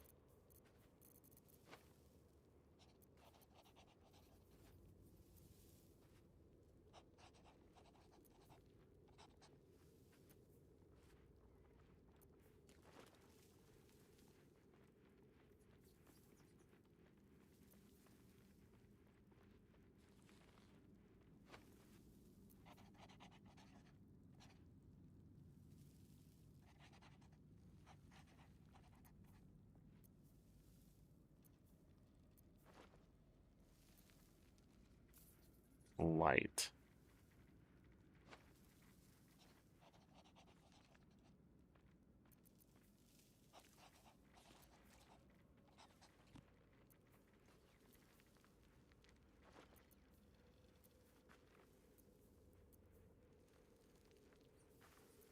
Everything but radiant.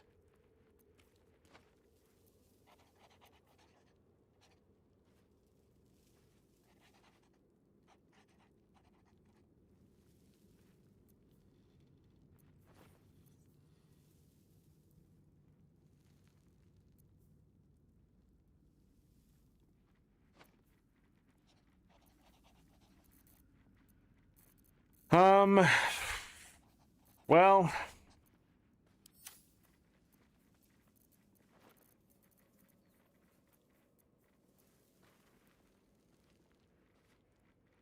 and this straight up just does radiant damage.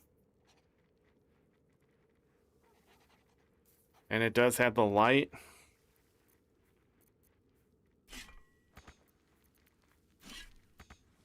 She can't do that. It's not versatile. It's two-handed. Damn.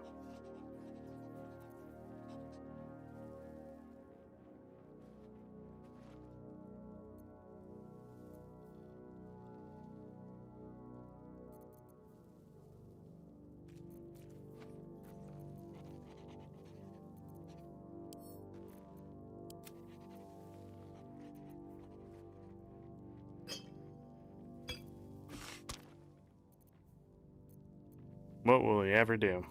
What do you have? Jump distance. Where cannot be blinded. Are you carrying any items? Just that one? Oh.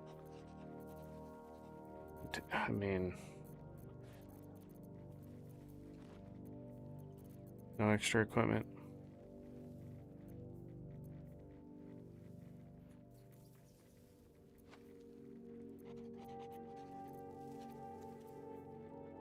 Lots of resistances.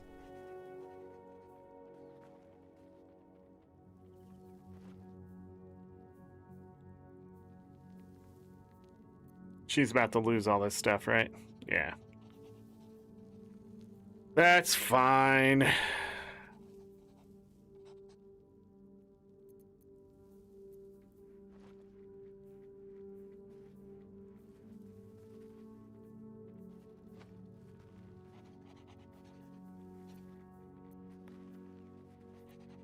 She's about to lose that extra necrotic.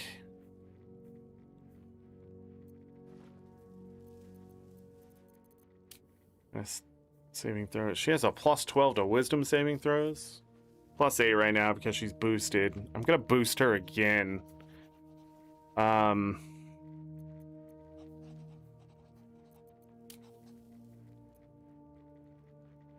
Exceptional.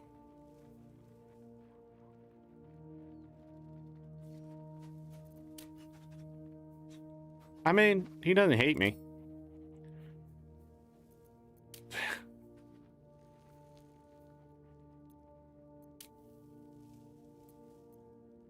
Okay. And now she has advantage in dexterity, wisdom.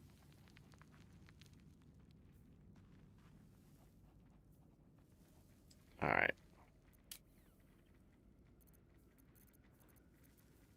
Wow.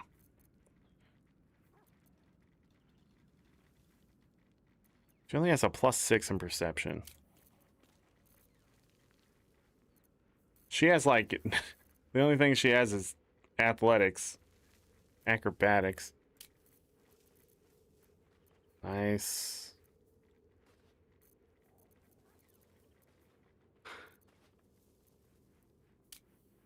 You know, if we gave him something with advantage in perception, he would be our best perception person. Nothing there. You don't have any negatives, which is better than most. Okay, well, what do you gotta do?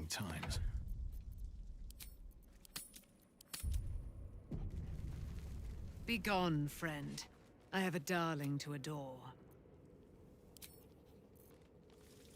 What? Be gone, friend. I have a darling. Oh.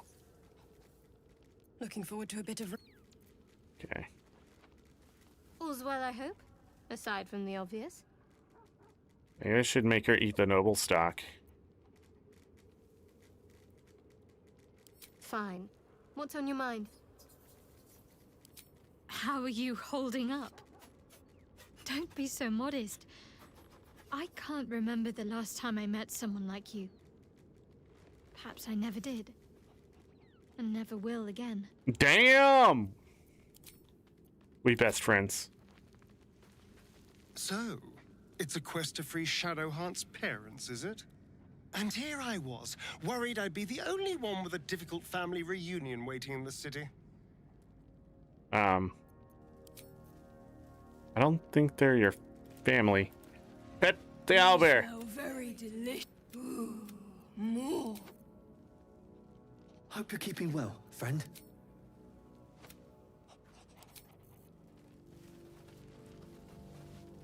Shadowheart was no true child of Shah, merely a captive. She must have her vengeance. Yes, vengeance! Should mind my stab. Wait a second. Why is there a bowl?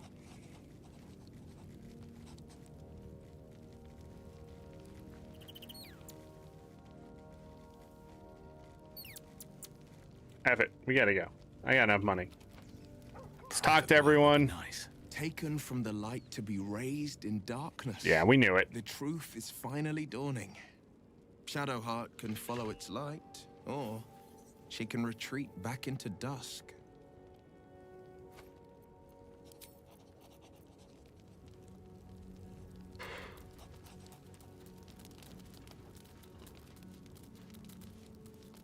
Poor Shadowheart. She's been jerked around so much. I want to believe the gods keep this world balanced, but sometimes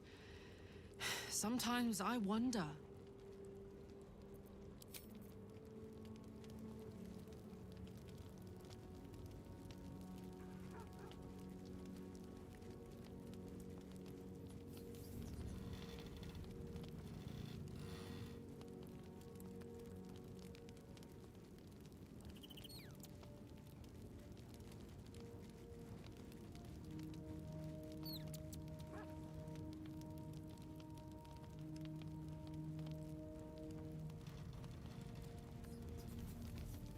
Sorry.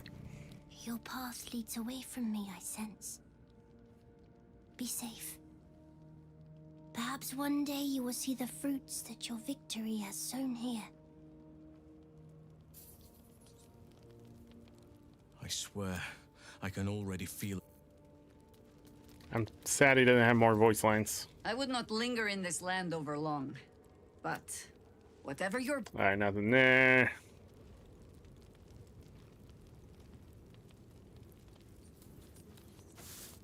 I'll take that.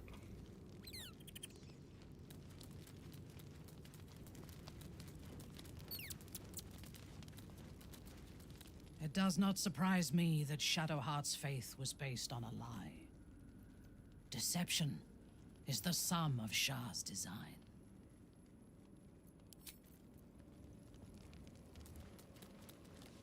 Fate, dost thou require a new ally? No. At least Shadowheart is armed with the truth now. May its keen edge draw forth whatever vengeance she desires.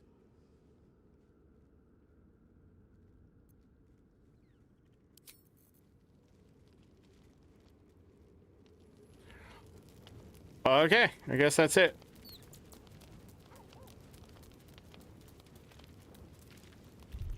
One more quick save. So we got a legendary weapon for Shadowheart. Let's use one of these.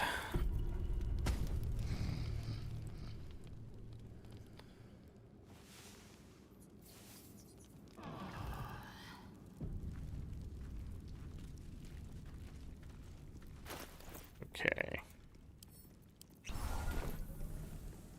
Hope you're keeping well, friend. Pets.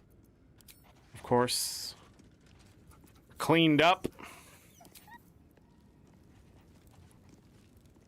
Seems Shadowheart wants to talk again.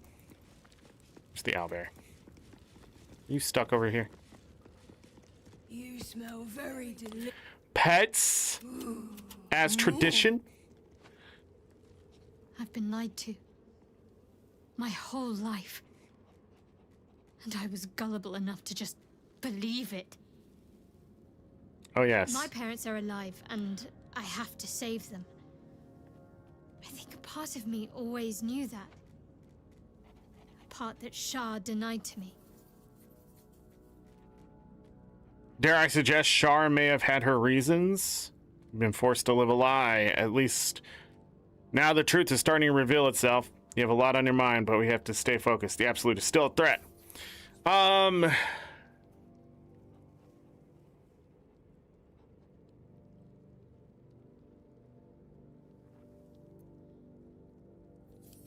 Indeed. But the truth may yet prove painful. Who knows what Shah still keeps from me? We'd better press on for now, and hope we're ready when the moment comes. But before that, there's one thing I need to see to.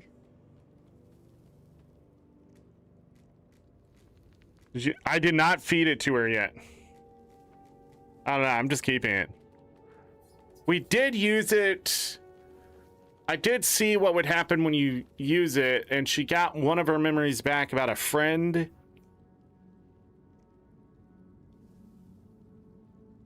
Was it a friend? I feel like it was like a friend or something. And they got in trouble. Was that what happened? It's been so long. You'll see for yourself soon enough. Just leave it with me. What? Unlocks a quest to see her friend? Oh, man.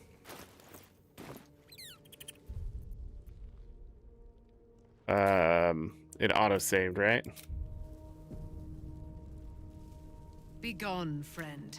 I have a darling to adore. Okay.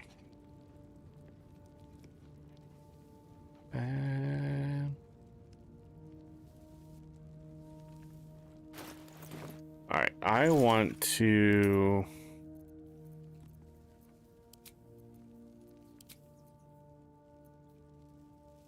How giant fingernails.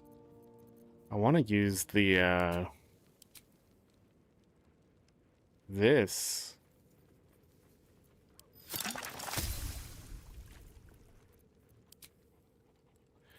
Tadpole elixir.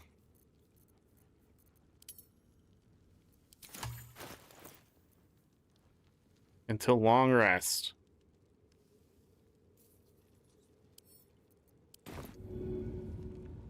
Can it hit multiple people at once?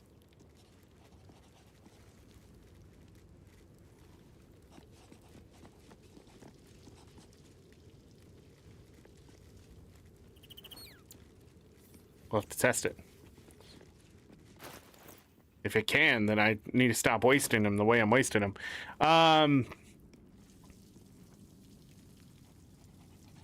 Does with other potions. Usually you can see the splash on the ground, right? Not that one.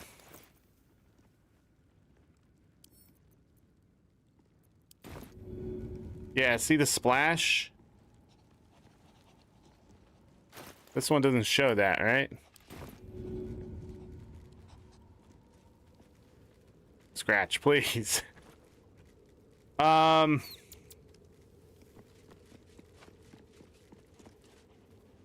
want to keep the noble stock for a bit longer. Can I use it in Act 3? I don't see why it would stop me.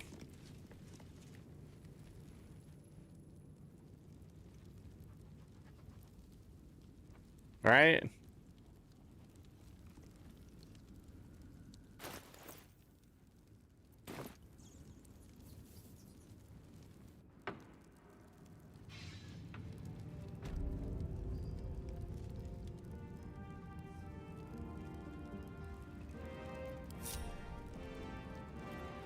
Enough waiting. I crave blood. And the curse. Horrible than you can imagine. I must keep going. Try me.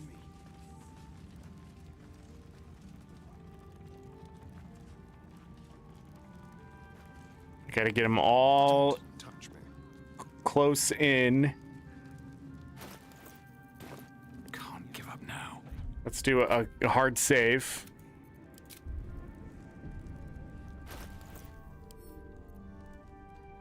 What is happening?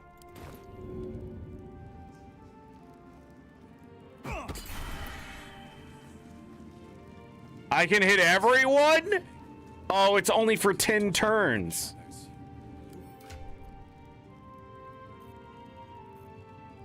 Oh. So if I throw it, it's only for 10 turns.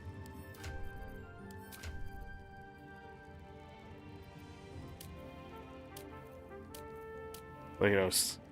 Look at that. He's still the lowest. Plus 15. You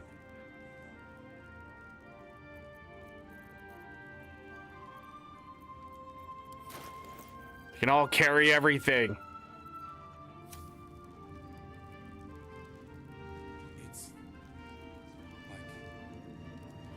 You can bug it to keep it? No, I don't want to abuse bugs. I've already done that enough. Remember that one merchant that was here and I stole everything from her and then I killed her? Because that's what she deserved for helping an entire mind flare thing, money over the safety of an entire city. I mean, that's terrible business decision every fucking time I see it. And if I drink it, it's permanent until long rest. Okay. That's fine. She can drink this one for at least 21 strength.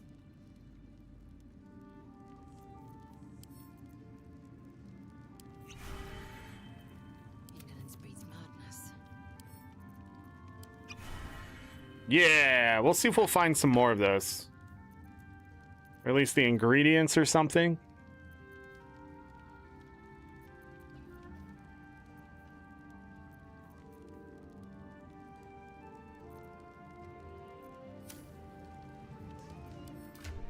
Starion could benefit from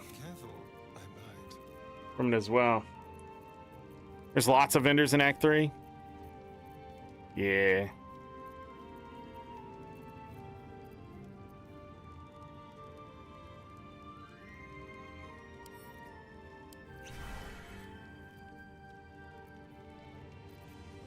But more importantly, they're better carry weight, but not only that,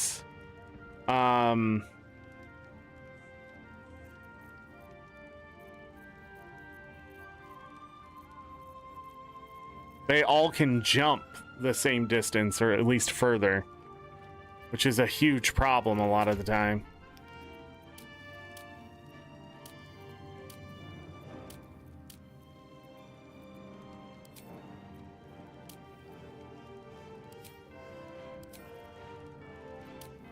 But 27 strength should let... Let's move. me throw people.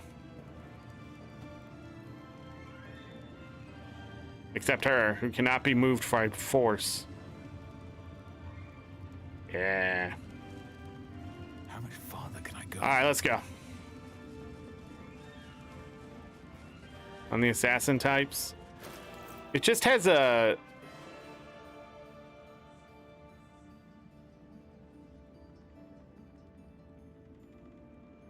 I swear.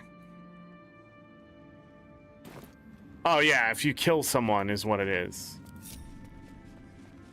Look at the lack of bonuses on them. We're about to lose the blessing of Saloon. Ready enough? Gods, I can't wait to be back alone.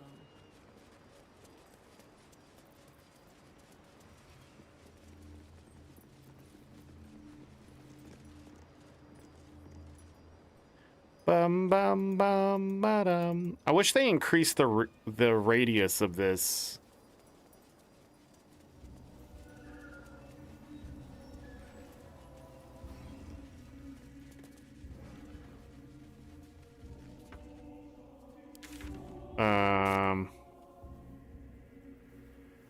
All right.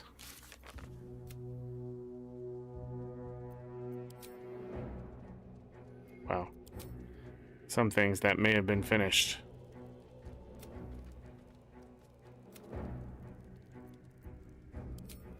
So,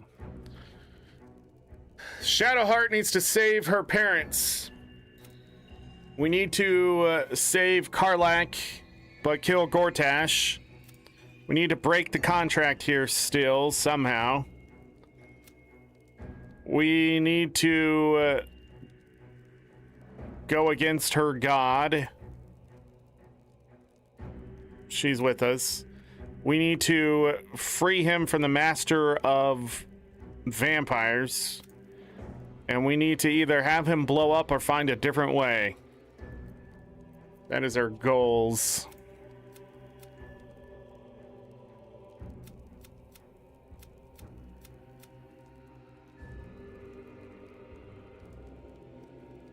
The wizard at Baldur's Gate.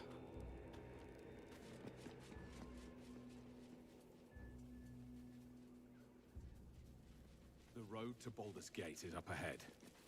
No turning back once we start down that road.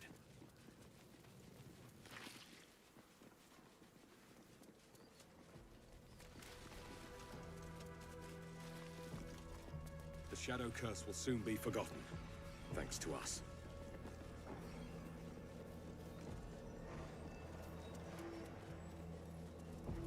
There's no army. And Baldur's Gate is their target.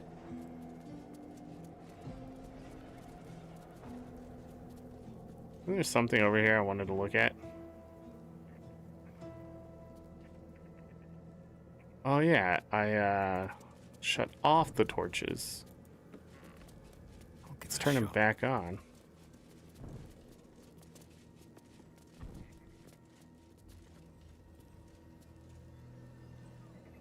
Let light in.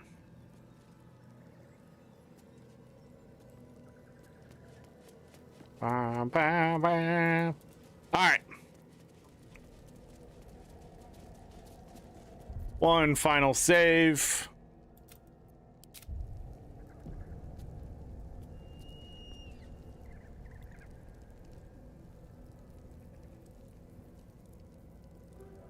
I think that's it. Act 3. The curse has been lifted. The land's cleansed of the shadows. Kethric's reign of living death is over. Your courage has been tested, and in this at least, you have triumphed.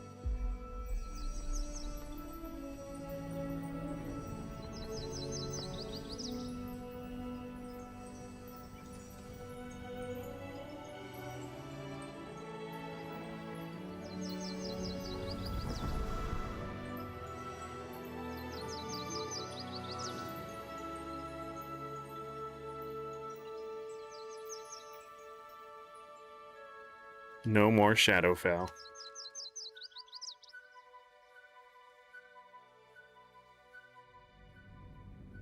Yeah! We vanquished evil!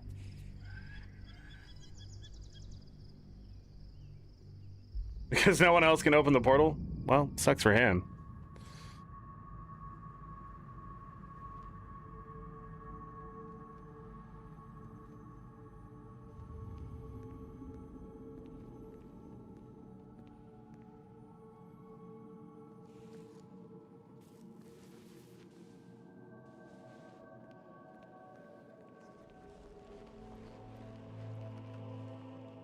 Sergeant, if you are here, I presume Wern's Rock is secure, and preparations for my inauguration are complete. No, Lord Gortash. We were interrupted. Another quake in the lower city. More severe this time. So you came cowering to my chambers? I'm flattered, Sergeant. But even I cannot command natural phenomena to cease. Forgive me, my lord, but there is panic in the streets. The people are afraid. Perhaps the people would be calm if you kept your nerve. I expect better from the Flaming Fist than to run scared from a slight tremor in the earth. Get back to your duties. Duties, duties, duties.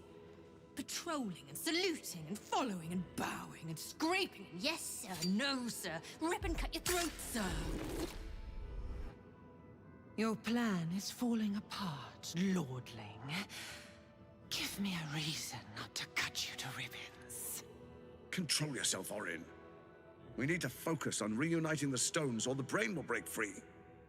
These quakes are just the start. Neither of us expected the Prism Bearers to kill Ketheric. They'll be traveling to the city. Let's make sure we give them a Baldurian welcome. I itch to peel you, to split your skin, to see your skull shine in the light. Little tyrant. Lucky for you, I harvested a whole family of living flesh in Rivington at high sun. They will sate my blade thirst tonight. Oh, but tomorrow, and tomorrow, and tomorrow, and tomorrow, my blades will thirst again.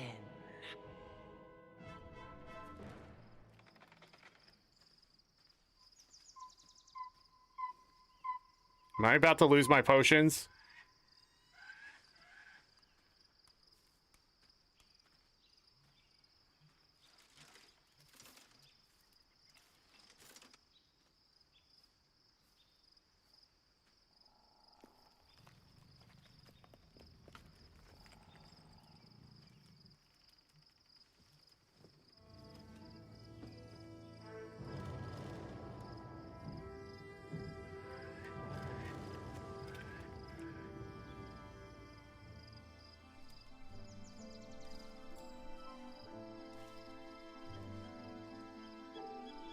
Beyond the campsite, the city waits in uneasy silence, one sleep away.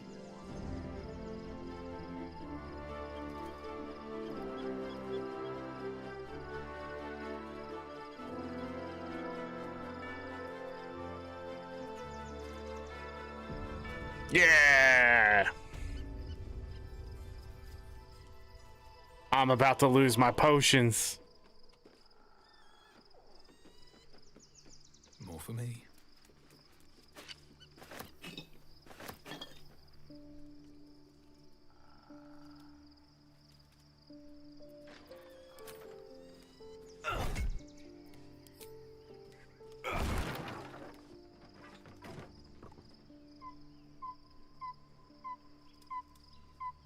What's down there?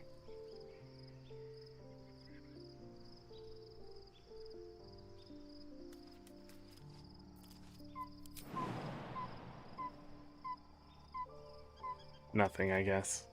Wait!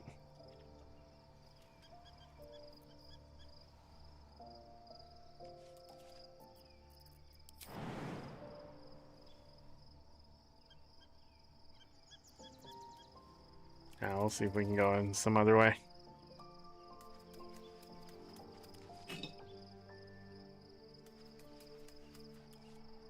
Time to press ahead.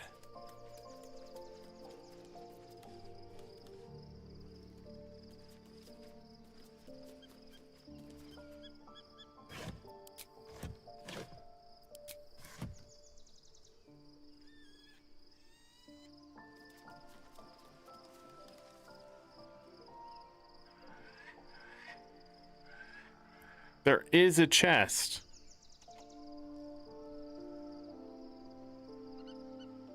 Looks like we'd have to jump out here, maybe?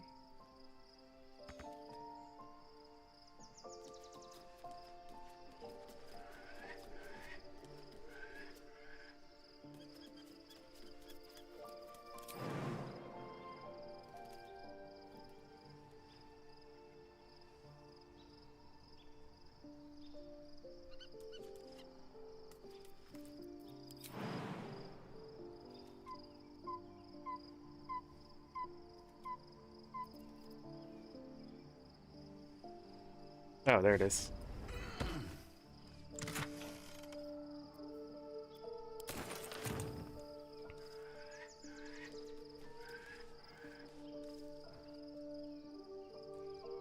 I think I can jump down this way.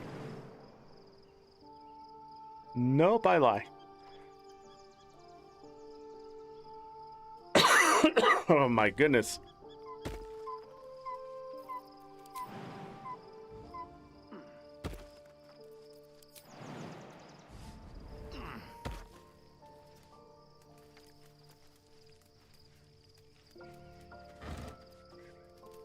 Of course, there's rotted food.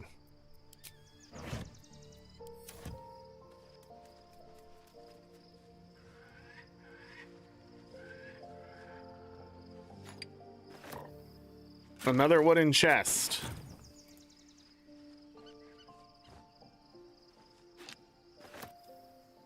Bucket.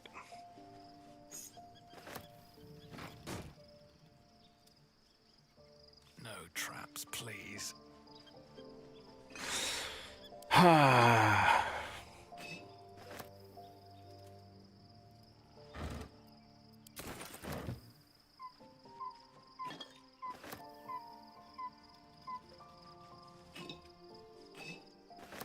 So much alcohol.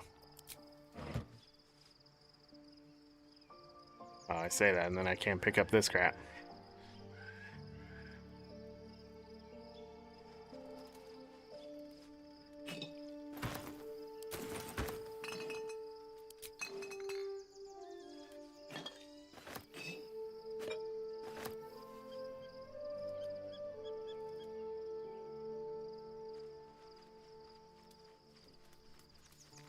Alright, can't go in there.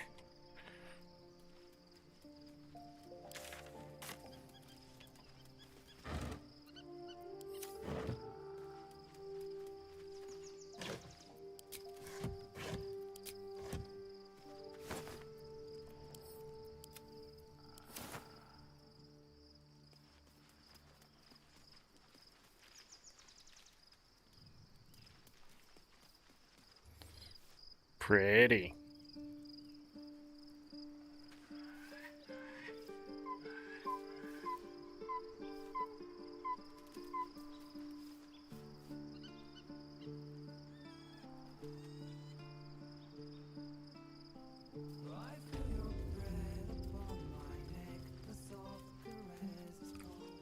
What in the DMCA?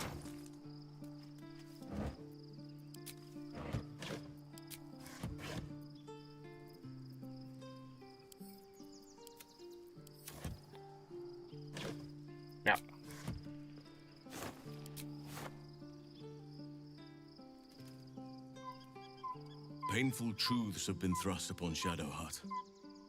I believe she is strong enough to endure, but her path will be easier with our support. Only by reputation. She was present when we marched against Ketheric Thorm, but on the far end of the battle lines from where I fought. And in the chaos that ensued, well, our forces were scattered. I led some to safety, but never learned of her fate. I'm glad to hear she survived. Though in truth, I should not be surprised. She was always said to be formidable and cunning. I could have learned much from her, no doubt. You probably have to learn from anyone. There is much to admire, judging by the stories. I cannot help but wonder how she would have handled some of the challenges I faced as Archdruid. Would she have helped the refugees? Defended the Grove? Controlled Korga? At least now we can benefit from her presence, and perhaps work to a common goal. Given the circumstances, you're faring as well as can be expected, I suppose. Dang. What would you like to know? I am? Trust me, it's been said. You show more restraint than most in avoiding the subject until now. Who's to say? Perhaps there's a half-orc buried somewhere in my ancestry. Or perhaps not. Sometimes I think conventional wisdom is too narrow about what someone can or cannot be. Stranger things have most certainly happened. Yeah, like, I can turn into a mind flayer. Probably, still. I had a friend when I was young, long ago. He played with me in the forests where I grew up.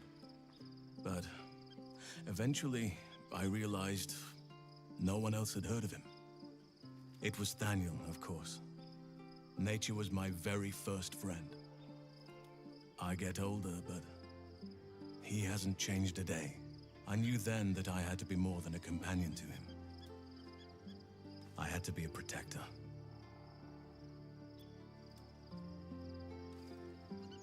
A lover, perhaps? You're not a doppelganger, are you? Trying to study me to learn all my secrets so you can take my place? Save for me, my line perished a long time ago. They rest in High Forest now, near the shade of the grandfather tree. The Grove became my family, with Sylvanas as my teacher. And now I have you. You're better off with me anyway. You didn't have to answer the part about lovers. You did. Oh, you didn't answer the part about lovers. Turn to other matters. It was a long time ago. The wounds don't heal, but they become more bearable. You didn't answer the part about lovers. I'm 350 years old. Of course there have been lovers. Just because I love nature doesn't mean I'm betrothed to it. Though sometimes nature needs reminding. Don't leave me. Is there someone in your life right now? Right now, I bed down alone, I'm afraid. Perhaps once I talk less of curses and parasites, my fortunes will improve. Nature needs reminding of what exactly? Well, I didn't pick this scar up in battle. I was in wild shape. Only I forgot it was the season when bears are particularly social. A she-bear claimed me as her own and did not appreciate being spurned. Well...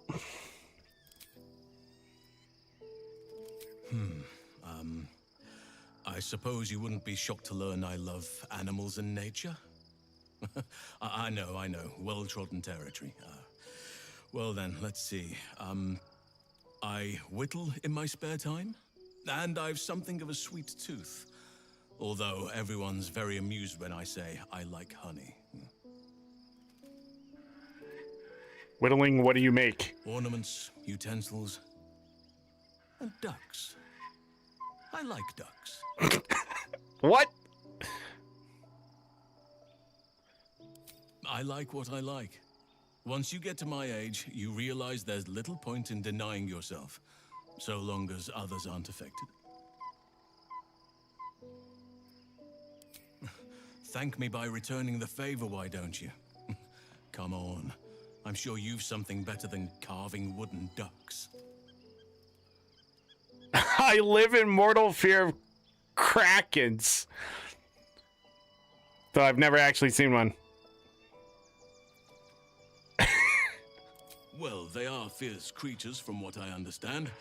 But as long as you avoid the high seas, I think you can consider yourself safe. Anytime. I need you by my side.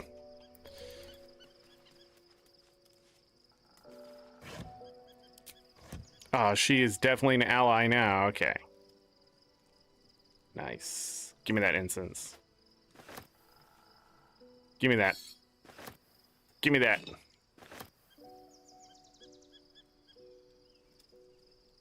Give me that.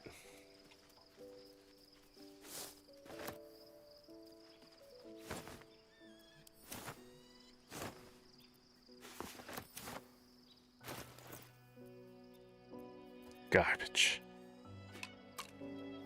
Garbage.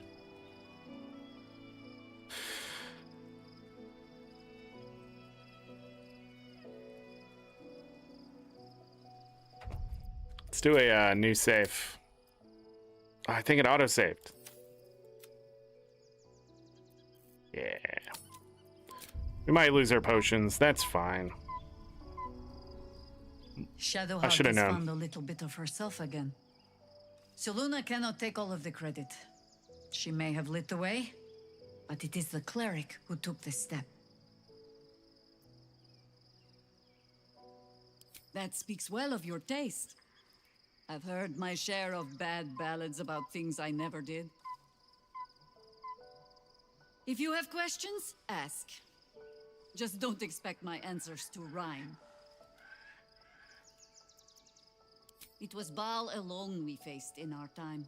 And bad as that was, he had no elder brain for a lapdog then. Help won't come from the history books, or from any old tales I can spin you. This is your story to write. Okay. There. Have I fulfilled my role as your wise and wizened elder?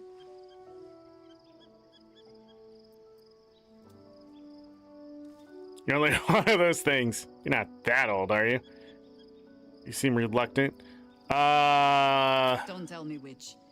Against all life experience, I will choose to assume the best. Ask it. More than I would like. In my youth, I was a brief and very much unwilling member of a colony's hive mind.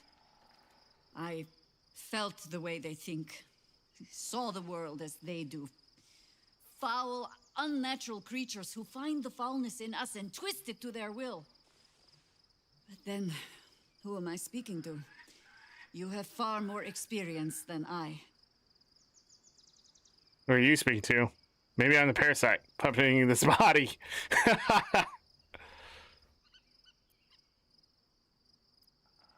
It is different this time, the other brain. Do not be moved to pity. It is a predator pinned in a trap. And if it wriggles free, you'll find it still has teeth. Okay. I didn't check these. More clothes to sell in the future.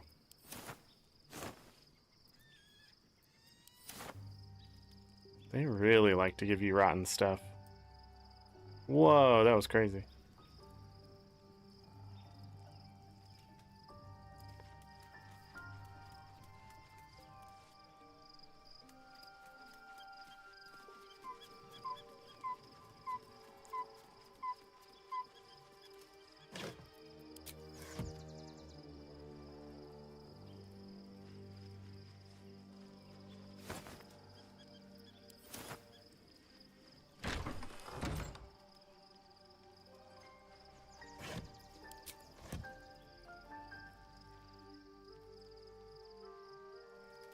Nothing else?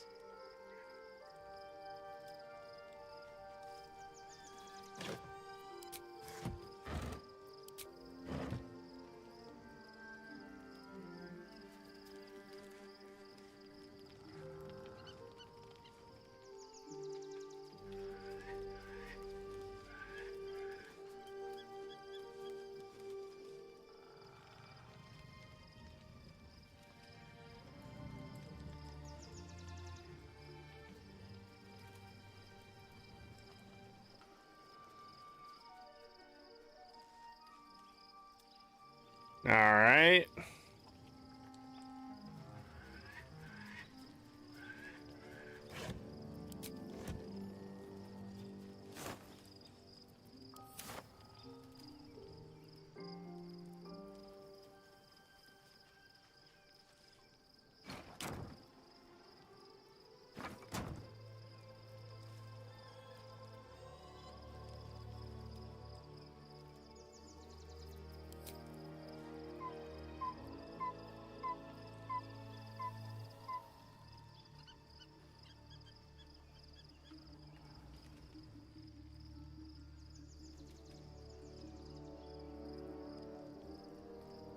Guess not. Let's go.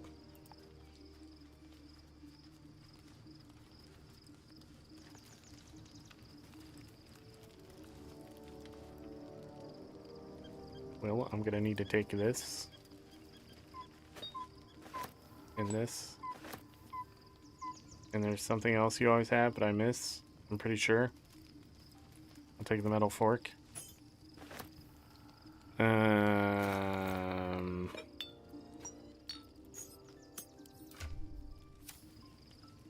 Well met. Nothing from him. Okay.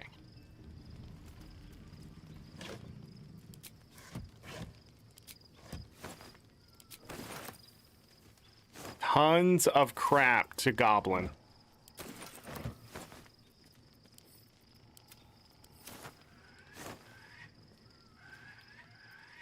Why? Oh, because I was going to attack. It's like, why does shield come out?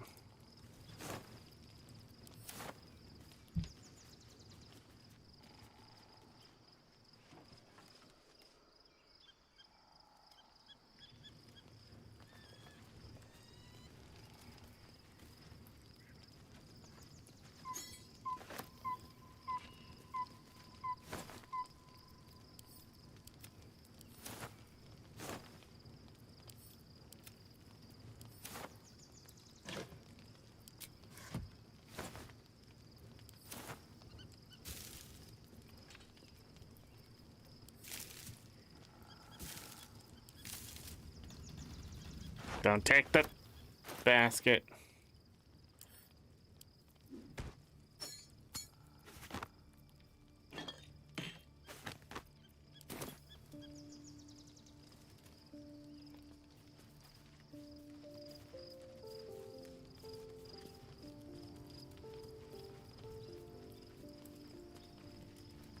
Where'd she get the mind flayer head?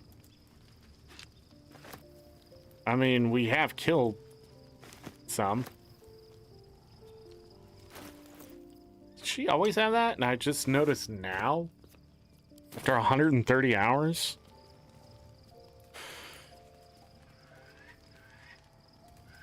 Alright, I guess we can talk to her. I need a moment for the two of us. How can I assist? How can you assist?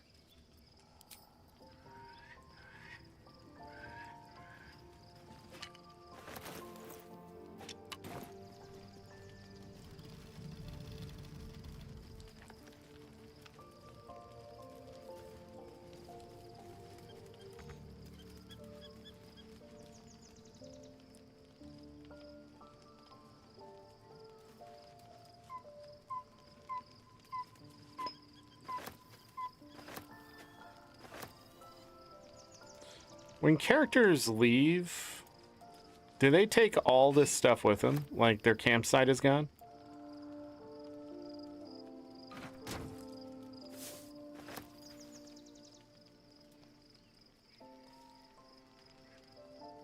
All's well, I aside from the obvious.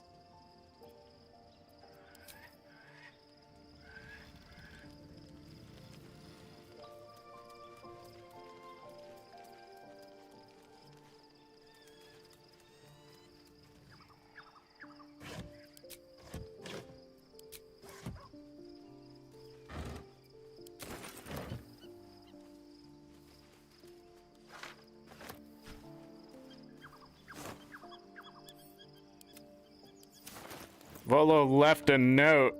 He didn't come with us.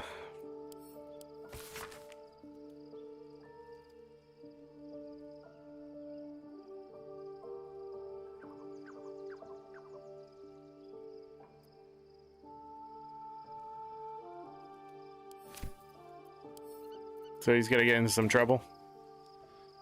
Also, he can't take the place of the actual merchant. Hope you're keeping well, friend. Pat him.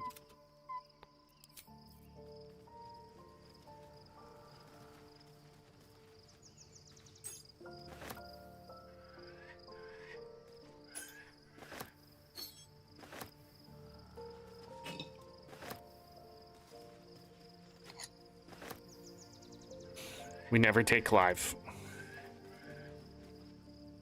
What's on your mind?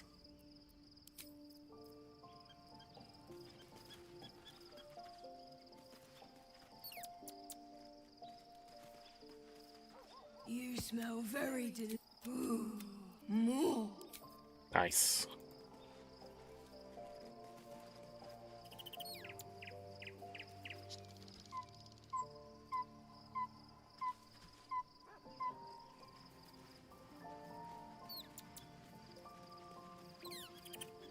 It is her stuff. Oh. How odd. Glowing bulbs. You wish to consult me? Absolutely not. There's nothing to say. Another log.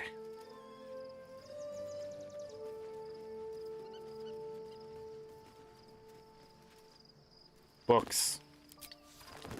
More books.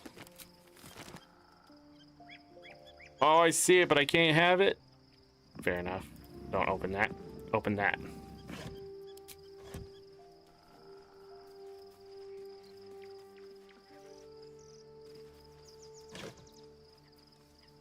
I'll take that. I'll leave that.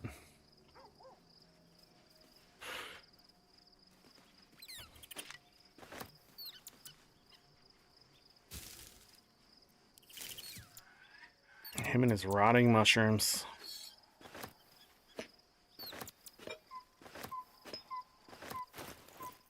Gil has a lot of good stuff.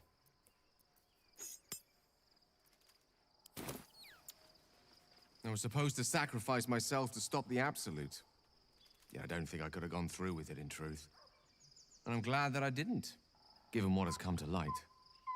Wait. You were supposed to do it back there?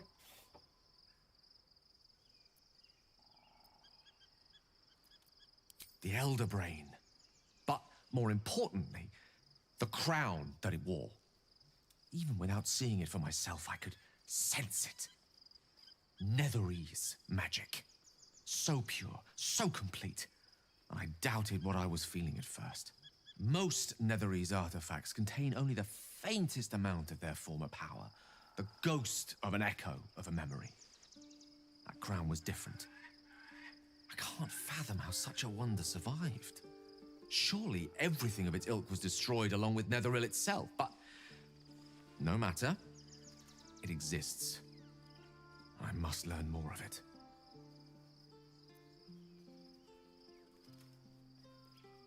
That crown sits on a gargantuan elder brain bent on destroying us and everything we hold dear. Understanding its true nature might unlock the means of our victory. We need to learn more about what we saw. An artifact as powerful as that crown must have been documented somewhere. As luck would have it, we'll soon find ourselves near one of the finest book collections this side of Candlekeep. Sorceress Sundries. I need to go there and learn all I can.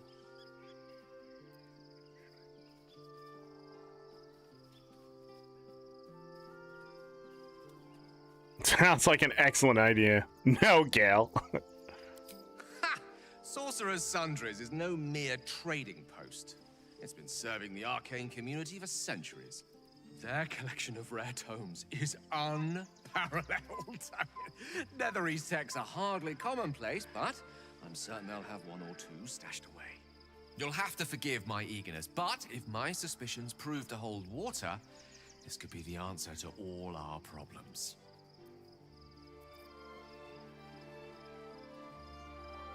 Go ahead. I'm listening.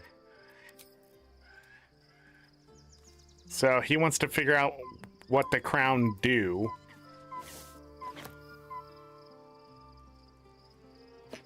So he don't have to blow himself up? Was he already meant to blow himself up?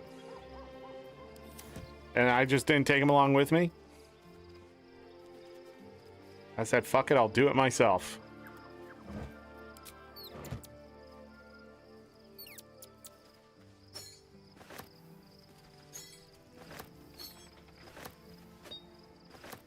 I am actually surprised there's not more conversation.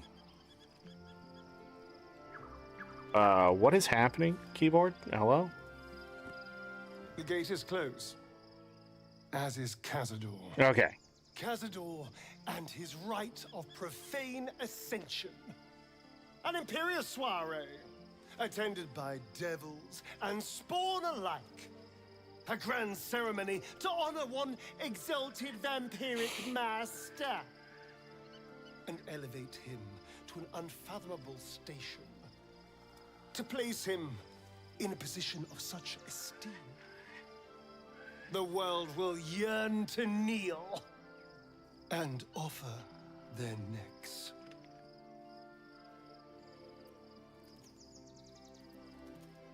We just stopped him yesterday.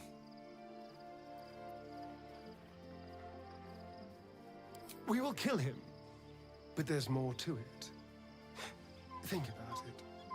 It sounds like Cazador, for all his evils, has gotten further than any of my kind ever have.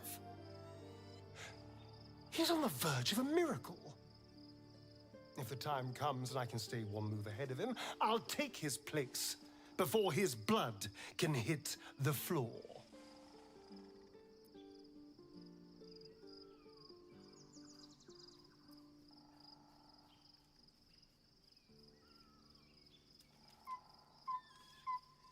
Yeah, we don't know anything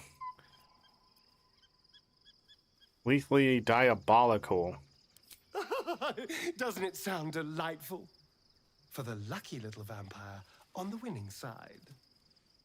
After 200 years of shit, pure shit, I think I deserve something better. All that matters to me is that you're safe. Freedom's not the same as power. A killer isn't worthy of respect. Don't get ahead of yourself. Damn right. Vengeance! Look, I appreciate that. I'm very grateful, of course. All I'm saying is, let's be clever about it. If an opportunity arises for me to become a more magnificent bastard than I already am, why turn it down? Let's find out more about the ritual before we waltz into Cazador's front door. If we track down my old comrades, the other spawn, we may discover more and be finally positioned for yours truly to ascend.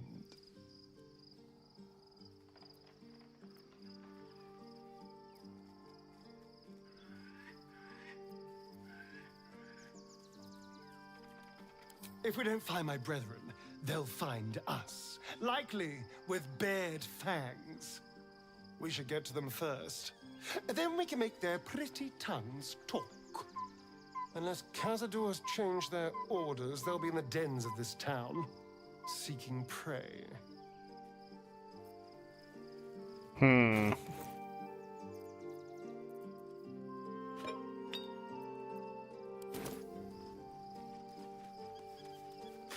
It's a berry bush.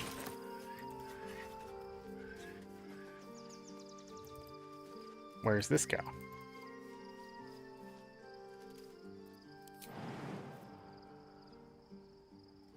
goes nowhere.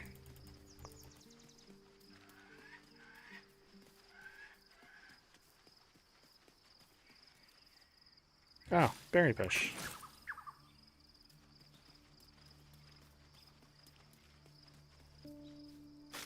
Oh, berry bush.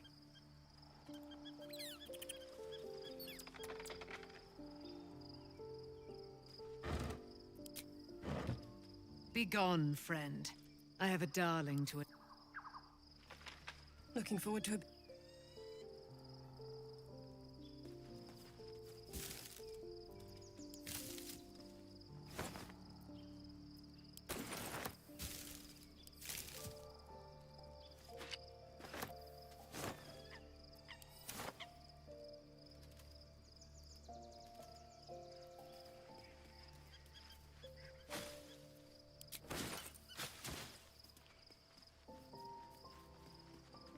A basket of cabbages. Look, a cabbage.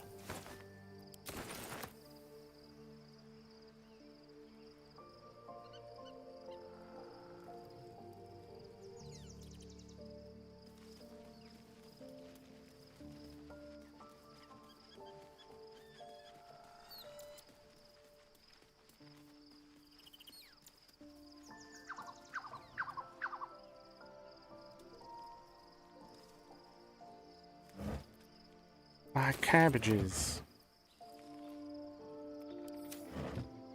We're not talking cabbages. Cabbages.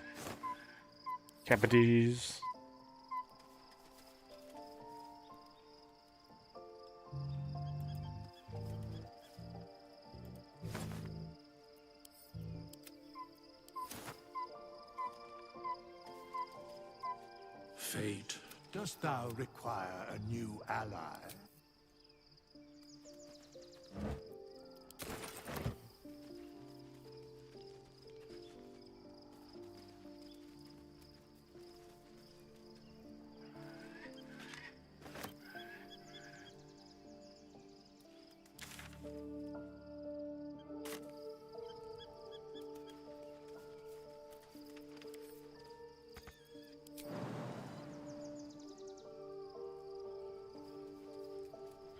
All right, have I cleared out the entire camp?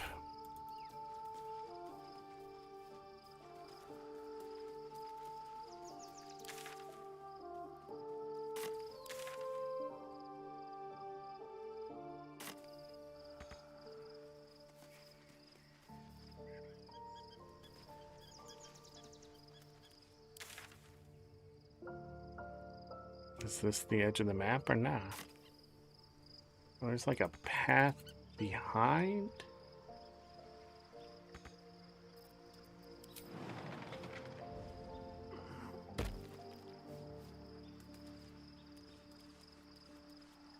Oh.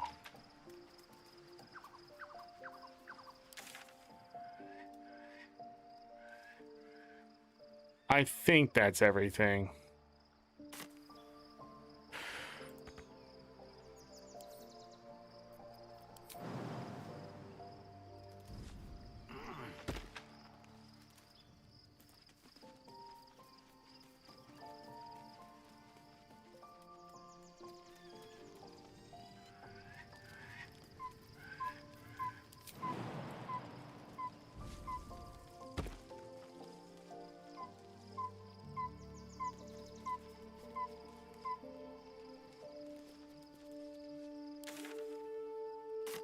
Okay.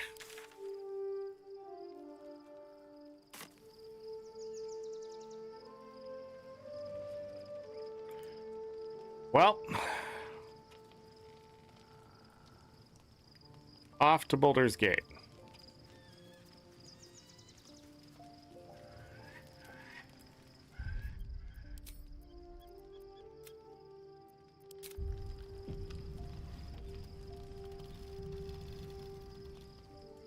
The events of the last days weigh heavily upon you. Sleep's rest is slow to come to one whose mind is so full. The Absolute is not a god, but an elder brain controlled by the chosen of the Dead Three. They mean to use it to take control of the Sword Coast. All who carry the tadpole are governed by the brain, and by extension, the chosen.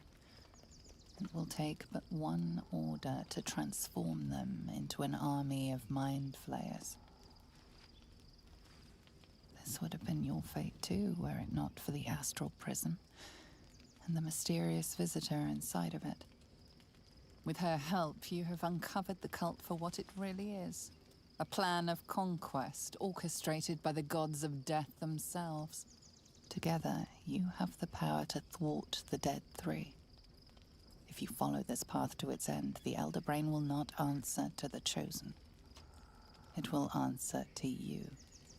Will you liberate them from their parasites and their religious delusions? Or will you use the power you gain for your own purposes? All I want is to be free of this parasite. I will do what is necessary to make that happen. I will succeed where the Chosen will fail. I will dominate the world. When the moment comes, I will do what feels right. I will free everyone of this evil. I will be the hero that saves Baldur's Gate. Yeah! You don't have long to wait. All you need to do now is sleep. But sleep is not for you.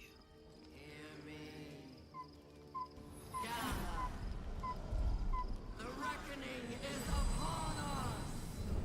The city thirsts for domination. March! Join!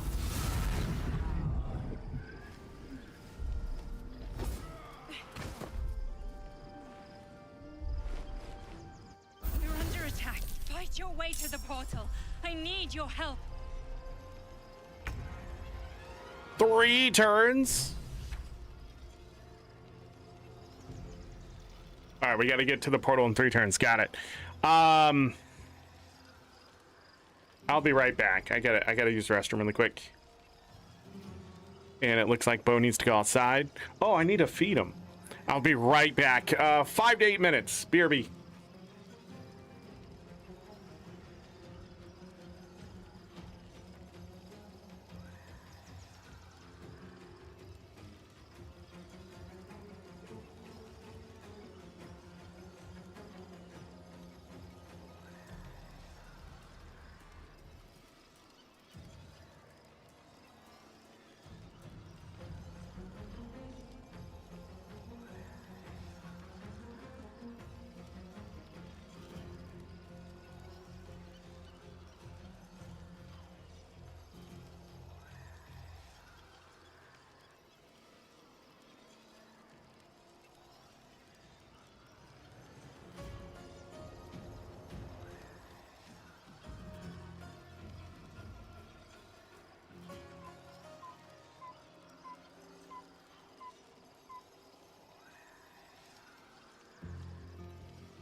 All right, everybody, I am back for a moment.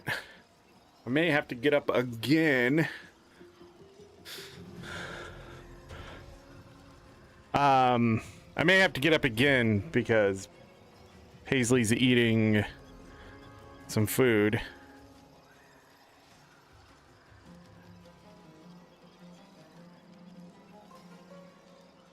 Okay, where's the portal? Up there. And these people are already hurt. My guess is I'm not supposed to be fighting them.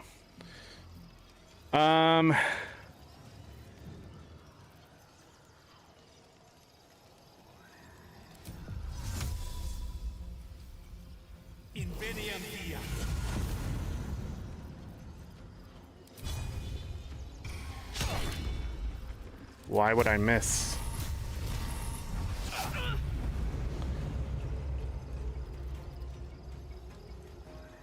Go for the throat. This will do nicely.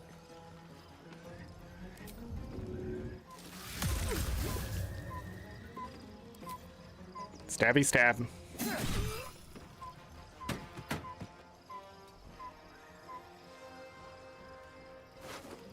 Nothing to take.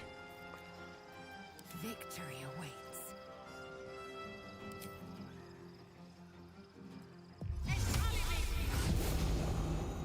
Nice. Knock him down. Where's the one I'm looking for?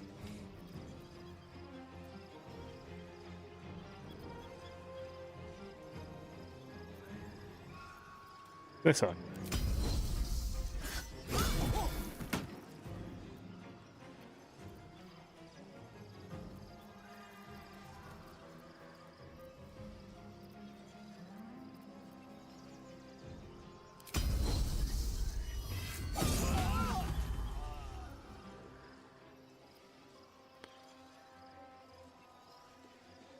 She can go right to the portal, right?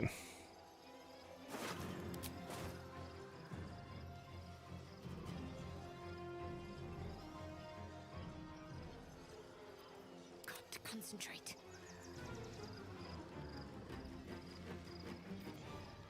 Nice. I think I just want to go to the portal. $200 experience. We're about to take a bunch of damage if we do that, right?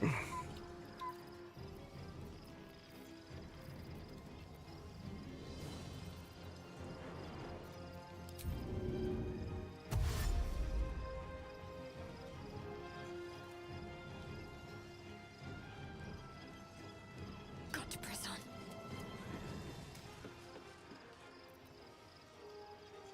I missed this. I will ascend. Trying to kill that one.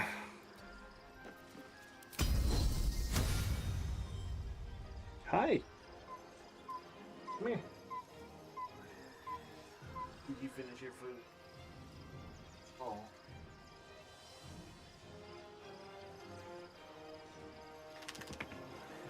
Lay down. Lay down. I know. It don't make sense. I love you too.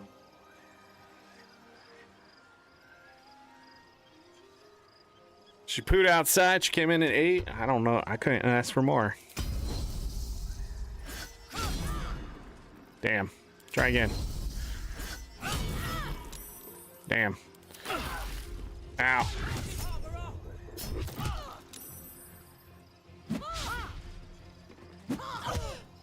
Damn. Quickly!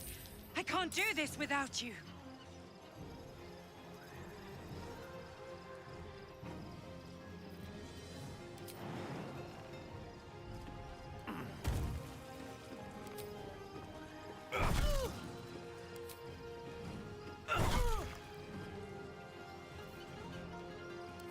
Cut and run. Does that work? I guess so.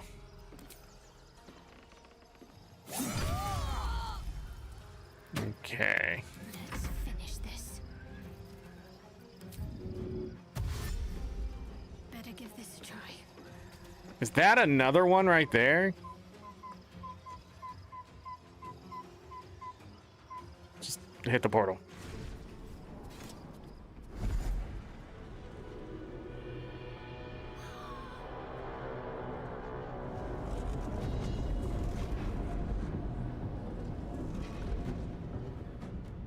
That orb's going to blow, and soon.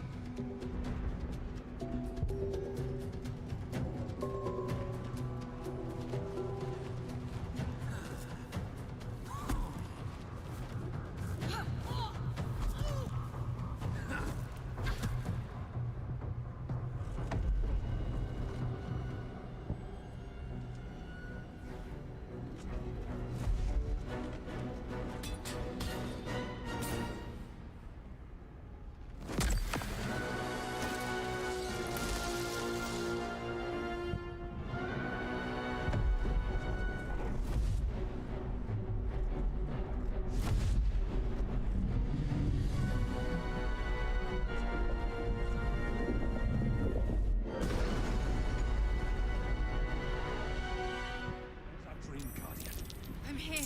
Help me. I'm under attack. Why is Shadowheart the lead? Hello?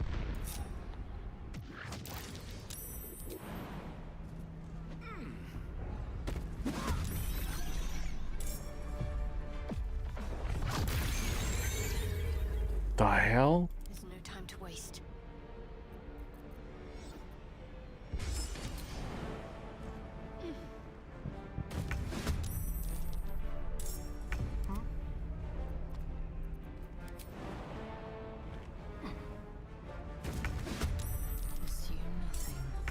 Hey, before you go into combat, can you heal up?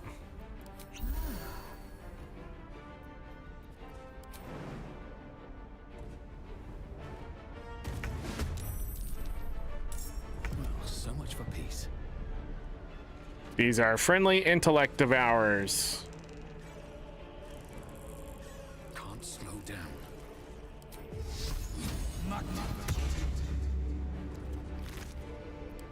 Give me that brain. Hmm.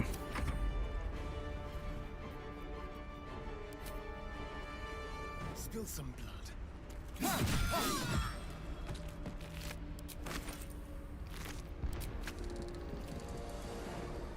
I'll be right back.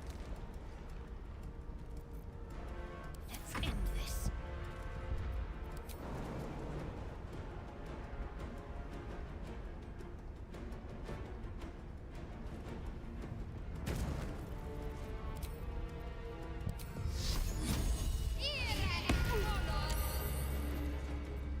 Swift and lethal.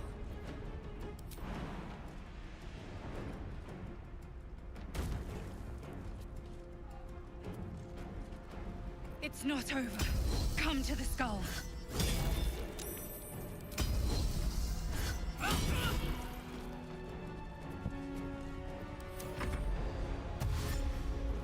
Kill her.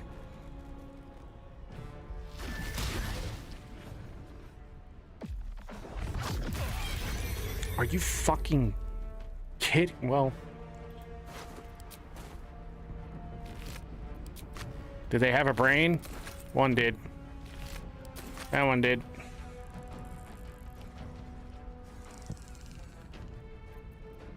Shoot her in the face.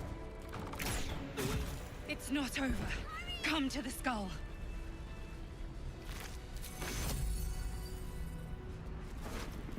All right, heal up. Of course it's not right there. Anybody else need healing? Not really. Hurry. I can't hold them back alone. I know, you keep saying this. There's good shit, I'm sure. Like up there!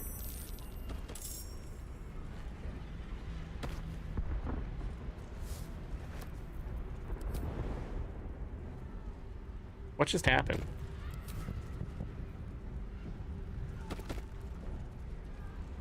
It's not over. I need you now.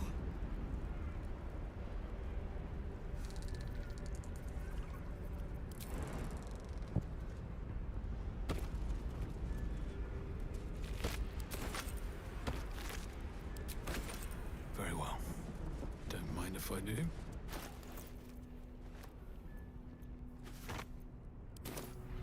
Let's have a look.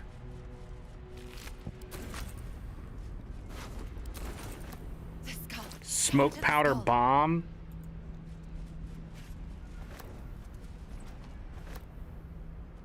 A giant ring.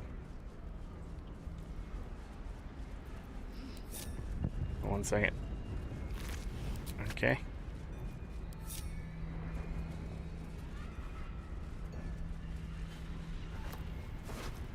Ah!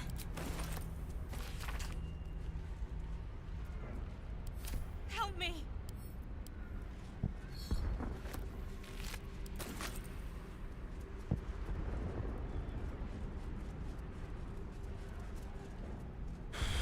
Did I miss anything?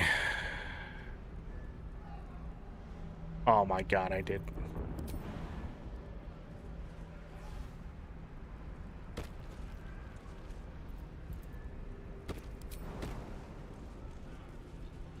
So the demonic figures were Please, help me. Yankee all along. What did he say?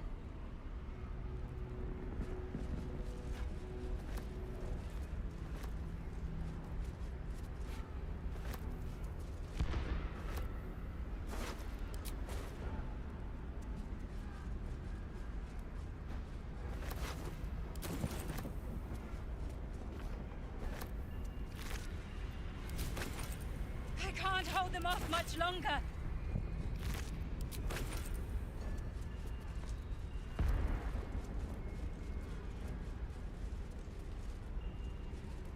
But there's shit everywhere.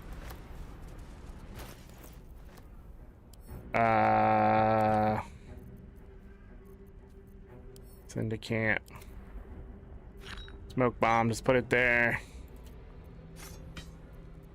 I gotta loot! Hurry! I can't hold them back alone.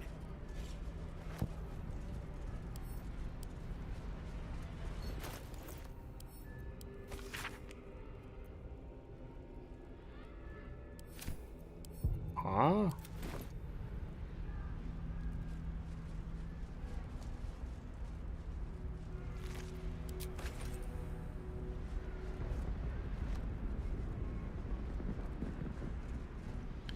Is there anything else? Now. That's a bad guy. There's stuff there. Do I want to go high side or low? Oh.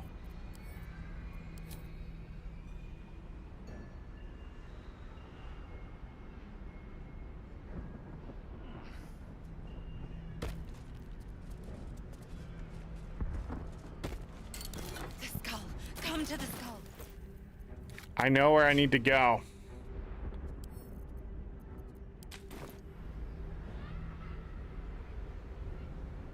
Okay.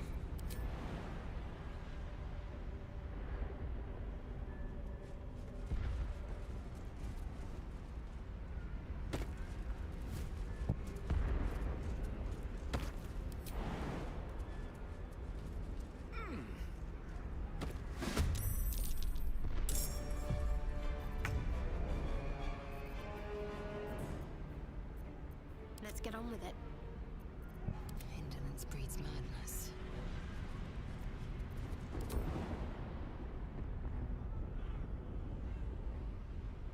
Come on, I saw it.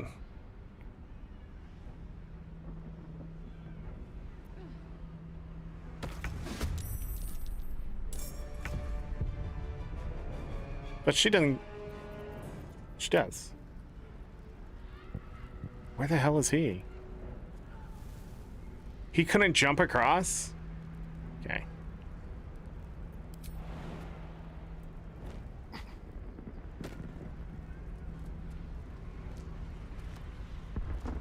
You can grab those while you're there. Hide.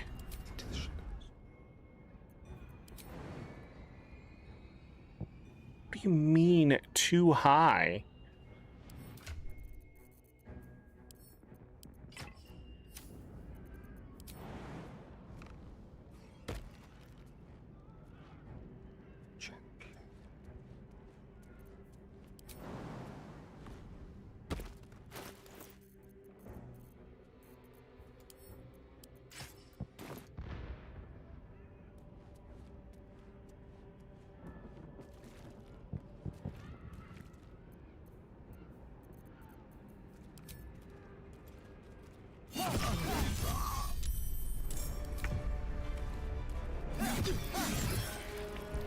Blinded. Another fight. Let's go.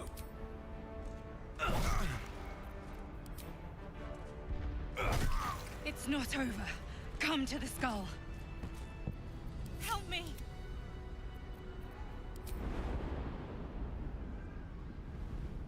My God, it's too far away for her. That doesn't make sense.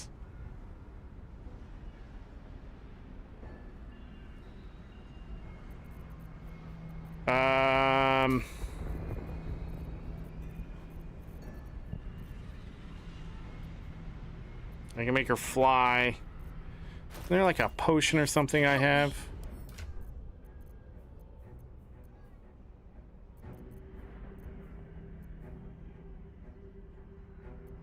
Yeah, do I have it?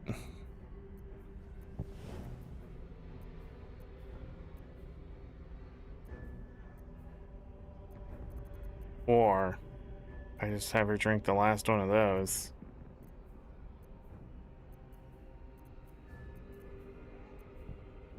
I can't hold them off much longer. I know. The problem is you fucking got me stuck here because some fucking moron thought this was a smart idea to let you jump to a place you can't jump back.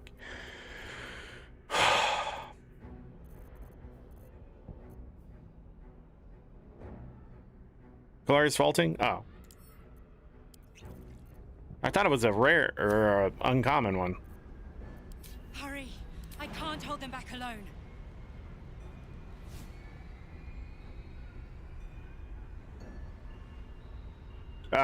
Nope. Nope. That doesn't work here. Game is made by absolute sociopaths.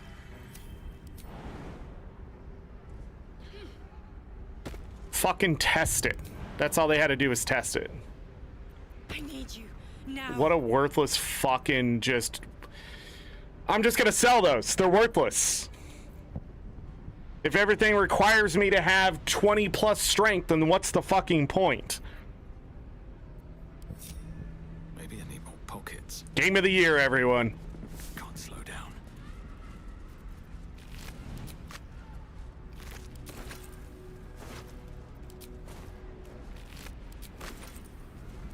The skull. Come to the skull. I gotta grab these brains. They're rare. There's some stuff here. Ooh, definitely want that.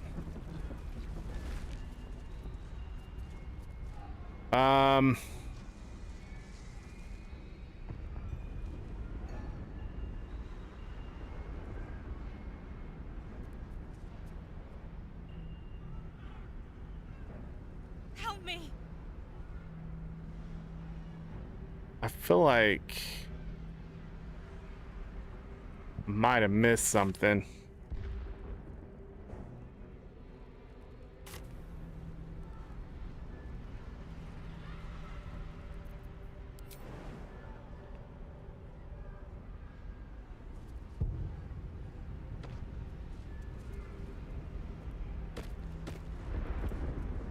Can Asterion make it? Help me.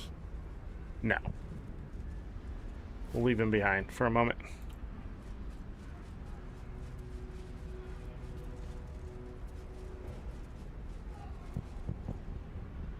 Yeah, I thought so.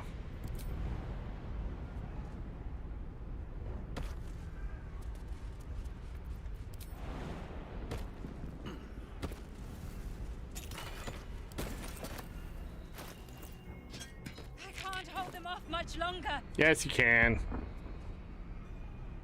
One is down there. How do I get to that?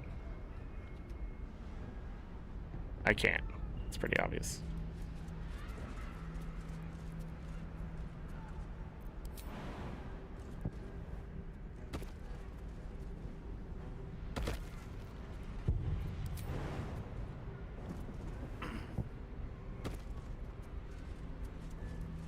Hurry! I can't hold them back alone.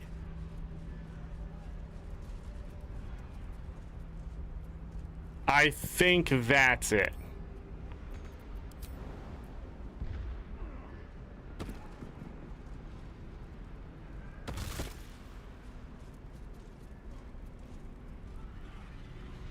Whoa. Why did it take a bunch of damage? I need you now.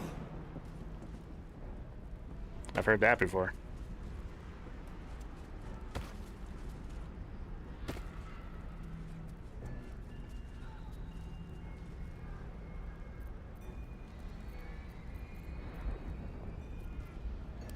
Delicious.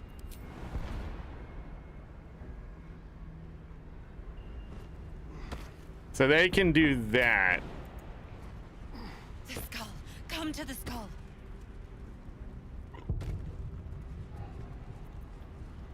At least things have stayed interesting.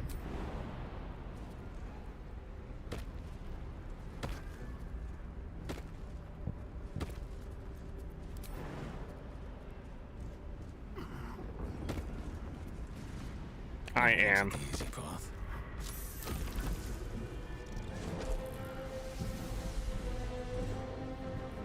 The hell is this?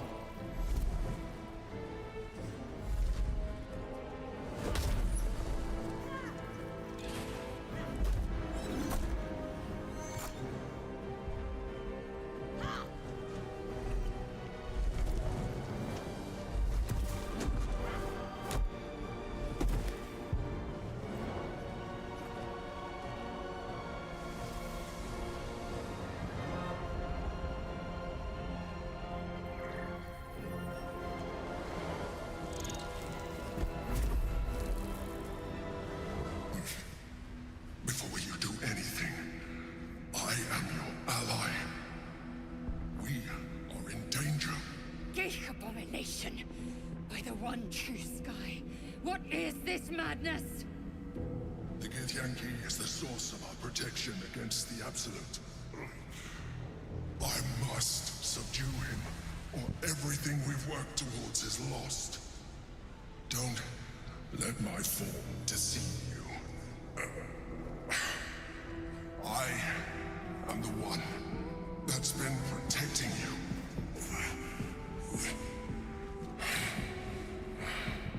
I am the one that came to you in your dreams. Help me.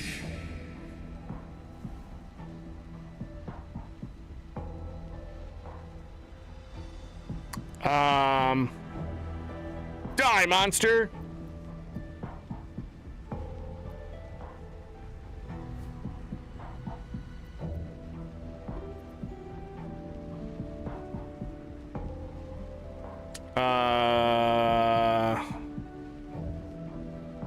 I think we should save. New save.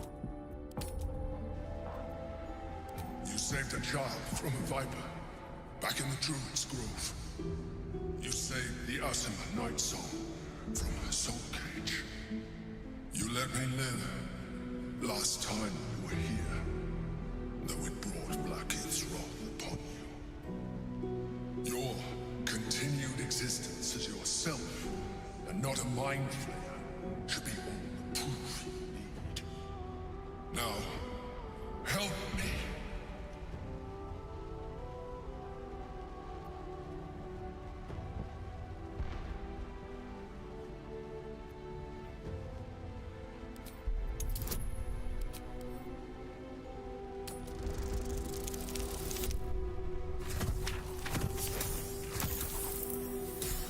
Got it. Wow. Despite your best attempts to be subtle, the Mind Flayer's awareness is everywhere. You blunder in its presence like a warg pup learning to walk. You must be joking. I am telling you my thoughts directly into your head. But if you insist on taking a look for yourself, be my guest. Nothing in your colorful existence to date could have prepared you for this.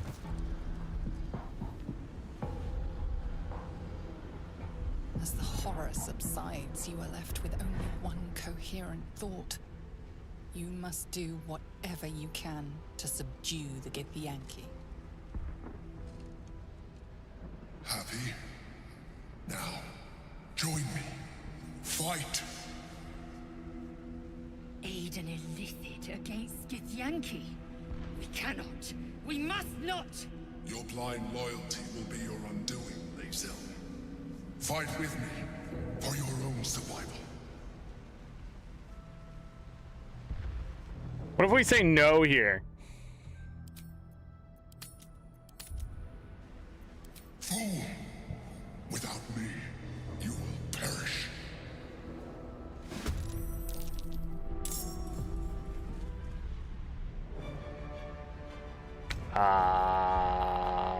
Now we fight everyone?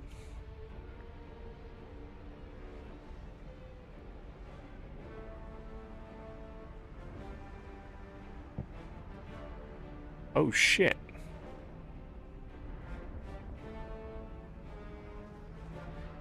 Go ahead.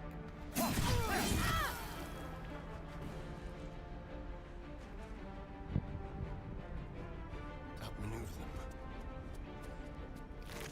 Take a brain. Still breathing, despite everything. Damn. How much health do you have? Telekinesis!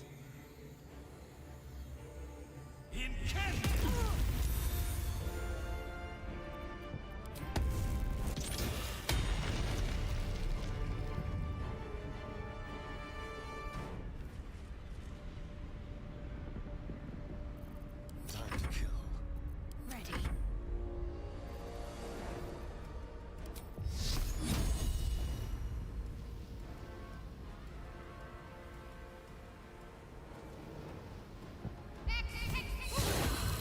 Not your enemy. The Githyanki are.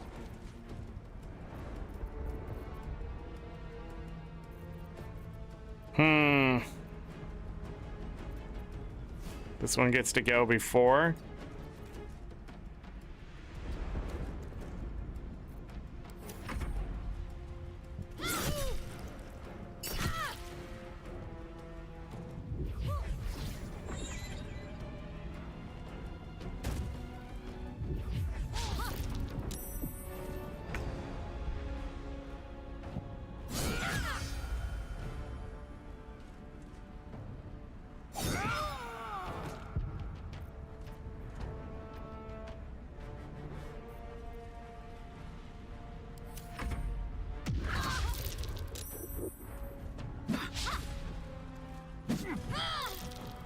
Why is he not rolling his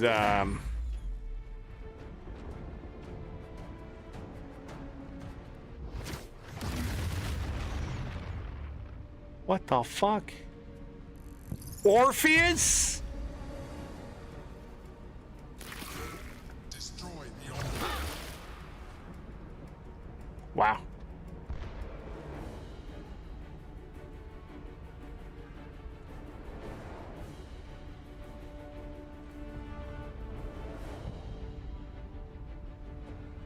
Uh-oh.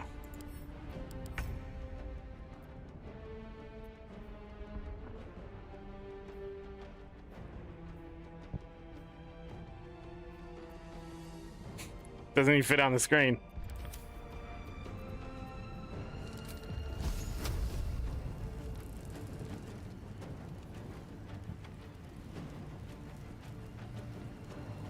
Path is interrupted by this fool.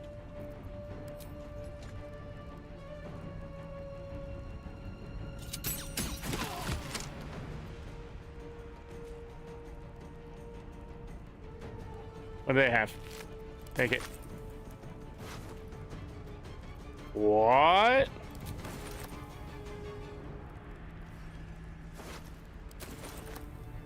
Loot everything.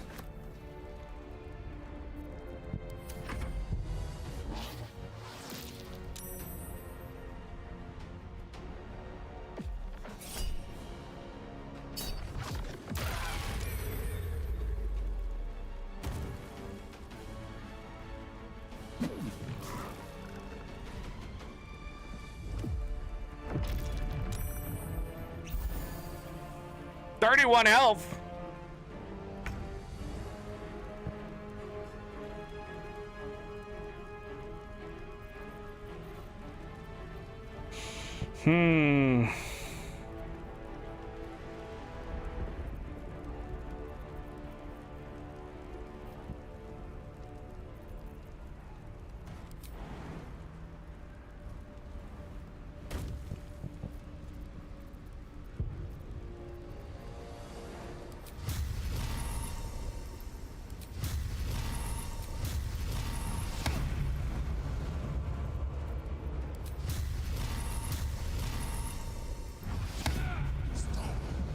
I'm the one keeping you alive. Talk to me.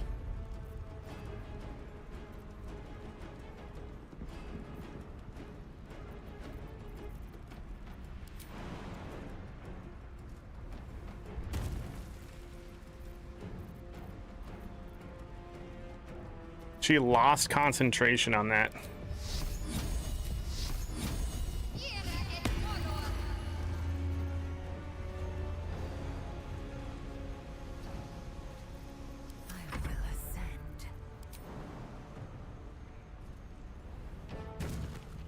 So rare to see people play dwarf as their character, really?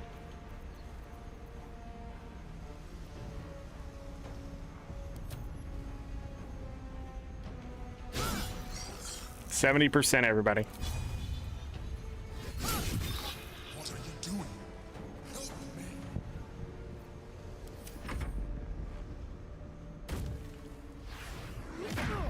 Why? Why? Like, what is that one's problem?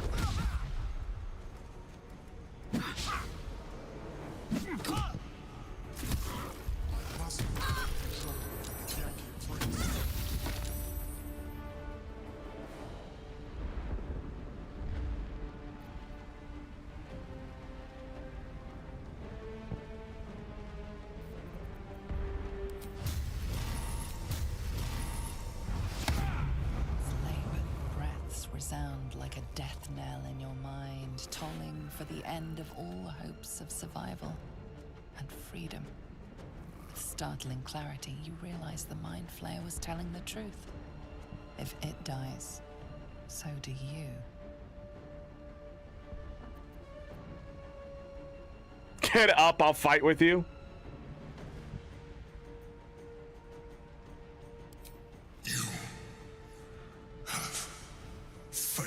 Us. All.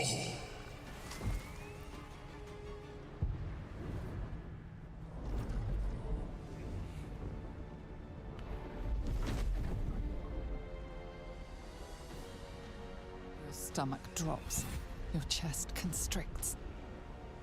Your thoughts begin to splinter.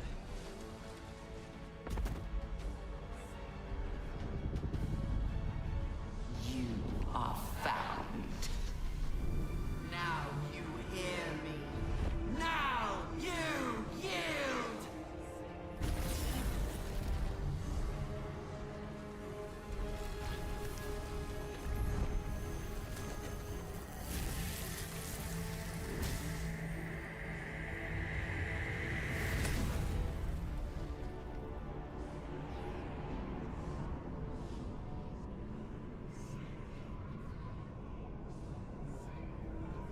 Join me.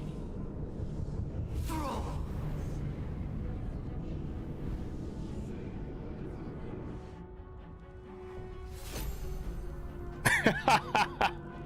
Item received mysterious artifact.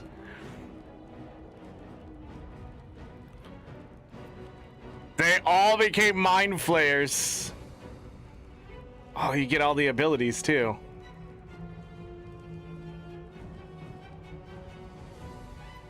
All right. I just had to see what would happen.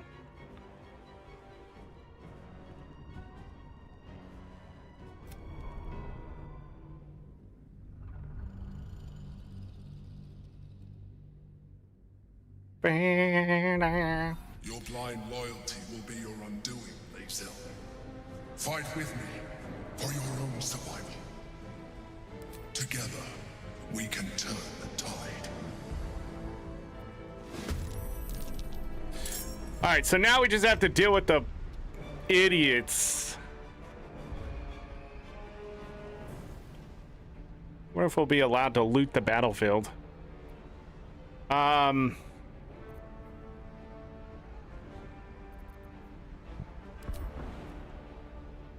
Okay.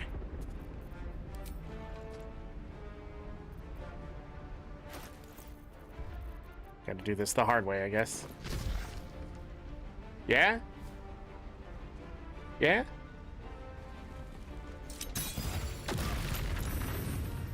Did not knock him off.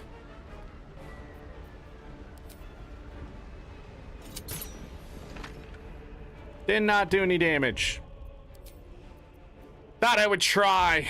I'm not gonna have that be his first turn, because that other one's gonna come right for him. Your blind loyalty will be your undoing, Lae'zel. Fight together. We can turn the tide. The worst thing you can fight in this game are Githyanki. No choice but to keep going. Faux schnizzle.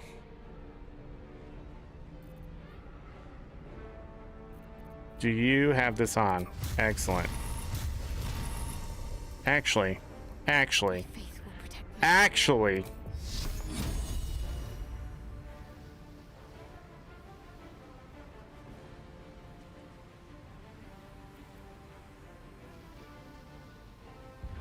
This thing is so small.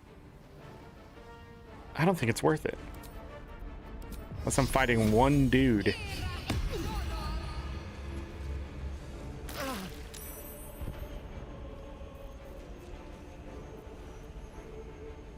Now we're favored. Death's cold grip.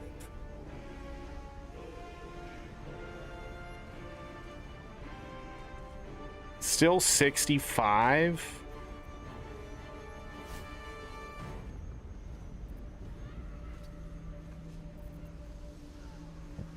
All nearby creatures, okay.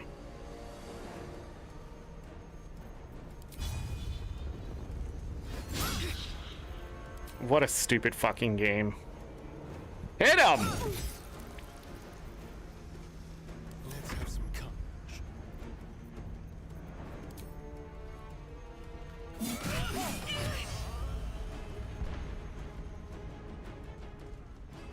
On my way. Sometimes the only way out is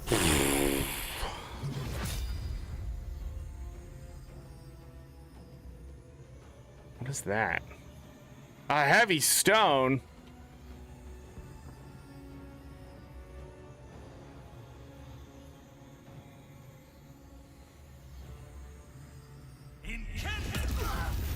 I didn't think it would hit them. I don't know how to do this fight when they set you up staring at one right in their face. I just don't think that's where they should have set you up. I don't like this fight at all. It's sort of ruining the game for me today. When I could blast everything in front of me, I just didn't give a fuck. Your blind loyalty will be your Yeah, blah, blah, blah. Nobody gives a fuck. Jesus fucking Christ. And this one's still winning the fucking...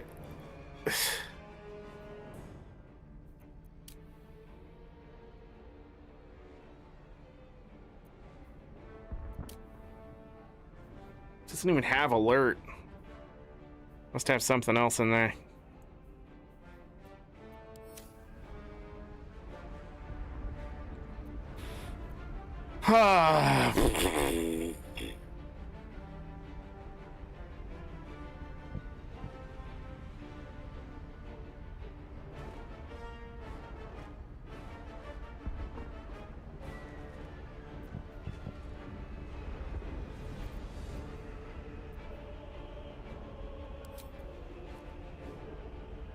Go ahead. Run all the way away. Let's go. Run all the way away. What? Why is he going first? Jesus fucking Christ, I'm gonna need that 14 health. They're like, oh man, monks overpowered, never gonna fucking balance that. And Jesus fucking Christ, is it true? Finally! They're all going first! So fucking hard about that. Victory awaits.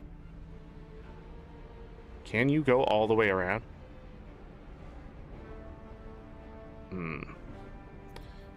Blood comes I easy wonder these if this would actually be easier if I could...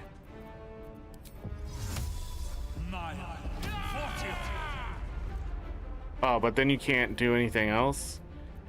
This game sucks, dude! Everything was great until I got into combat. And then it's just like, ah, suck a dick. Your blind loyalty will be your undoing. I swear to God, if I hear this one more time, I'm just gonna quit today. So I can't do that. You can't enlarge and then act after that because it takes up, I guess, 2 actions.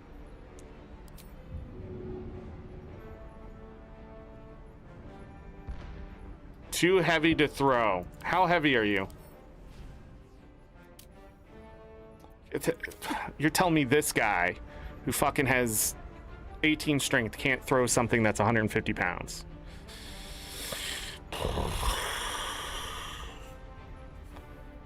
With fucking, what is it? Astral gravity.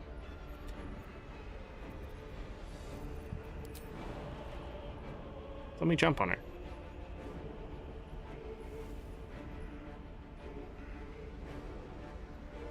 Provokes an attack of opportunity.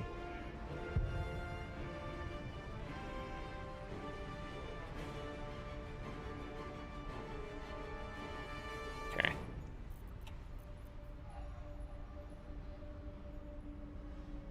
Shadowheart. Go here. Cast this. Do this. Boom. We'll hold out. If you leave, no attack of opportunity now?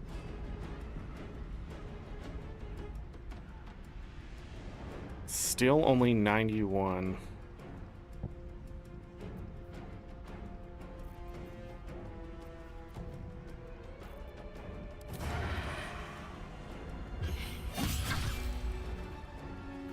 That's it.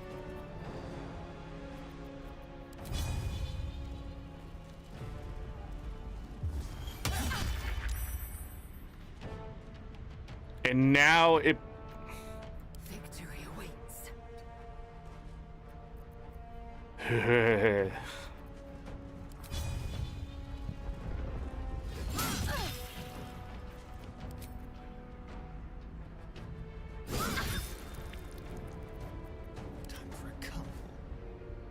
What about you? I won't give in. Why didn't she do it before? Fuck it, go.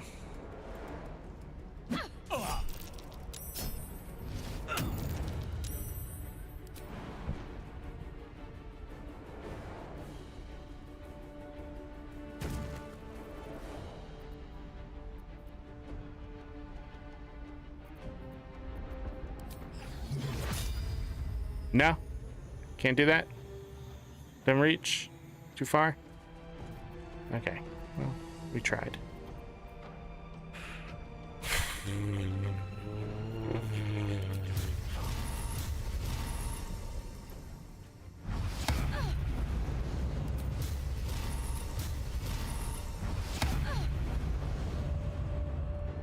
Okay. That's all you can do. Now you can run away without provoking. Good. You're done.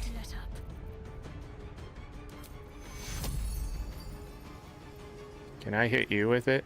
Let me see your take you. Nice. I have few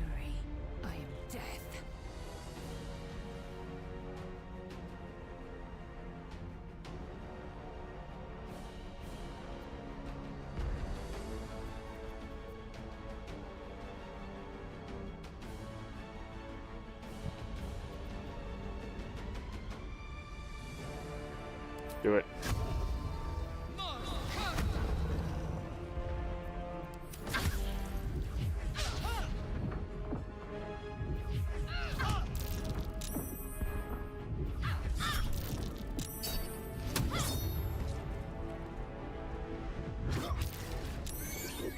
Okay.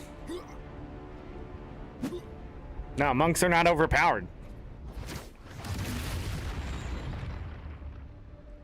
What?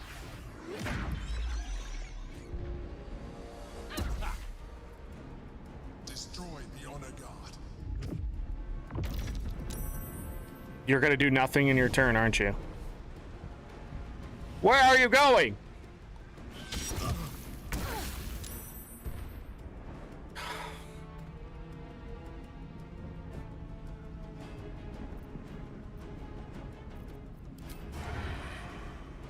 $70. That's incredible. She is prone. She is fucking prone. Just take Still only a 70% chance. Pick it all up. Survival is all that matters.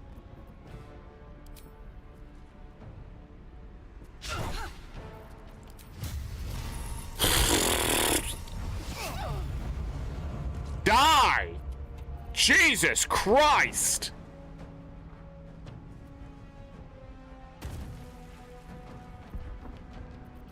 Got to keep fighting.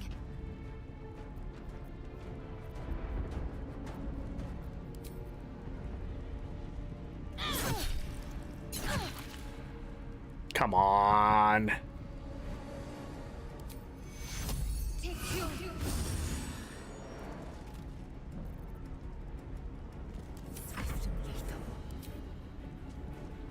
Now. What she got? Jesus Christ, give me that.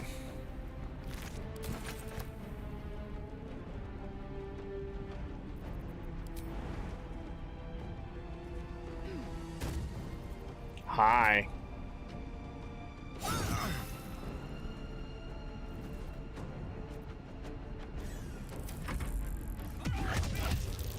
Jesus fucking Christ. Look at all those saving throws you have to fucking just...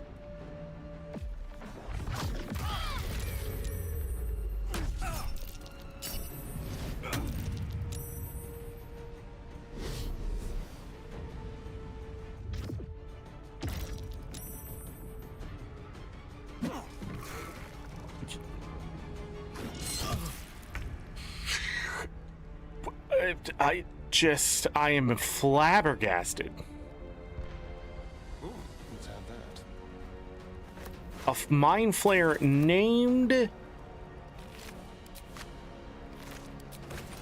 literally named the Emperor has done nothing. Can't even catch my breath.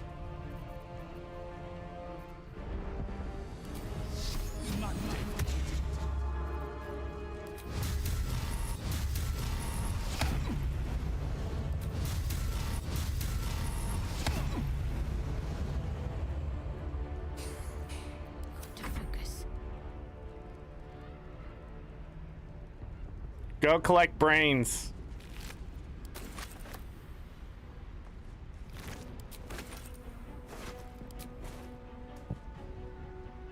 Can't reach? Okay.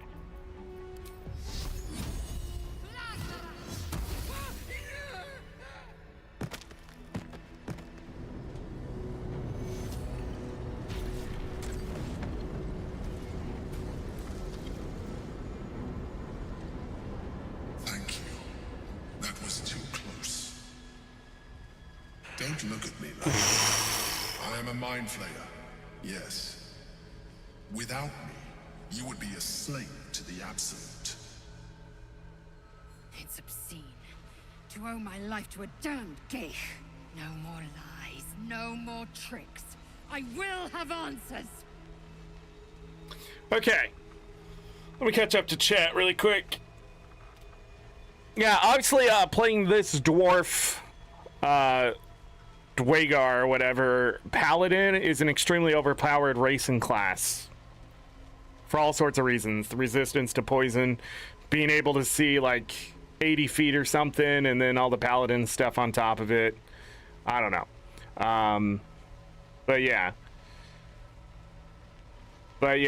I don't know why that's not considered an ending. But yeah. Get more challenging in Act 3? That wasn't challenging, it was just bad RNG.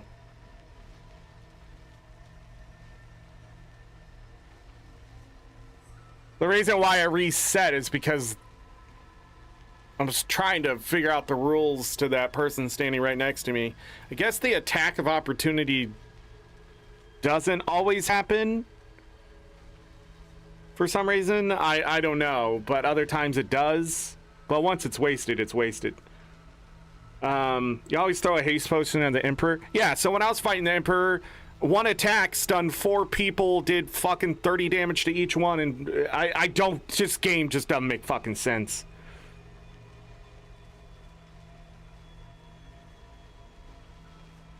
Or different story progression. I think if you do an entire absolute playthrough, you know, deny this person the entire time, they just don't get the message, and you play abs as someone who wants to be the absolute, like, I think that should be an ending there.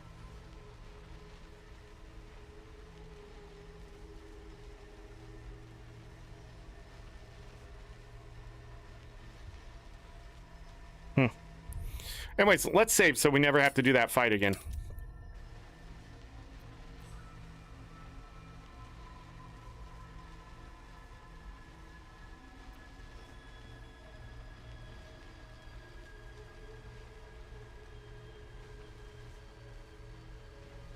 Why is she the one?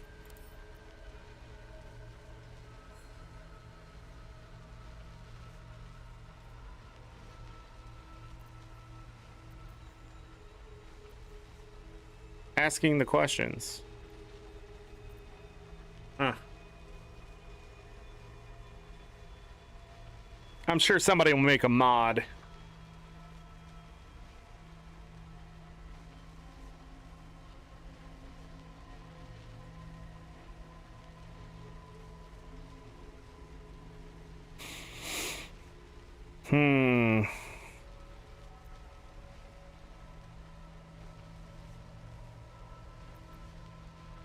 You may call me the Emperor. I guess not. Maybe it is me. An adventurer. I came from Baldur's Gate, though I was never one to be constrained by circumstance. I longed for more. That longing brought me to Moonrise Towers on a search for treasure. To a colony of mind flayers who caught me, changed me into what I am now.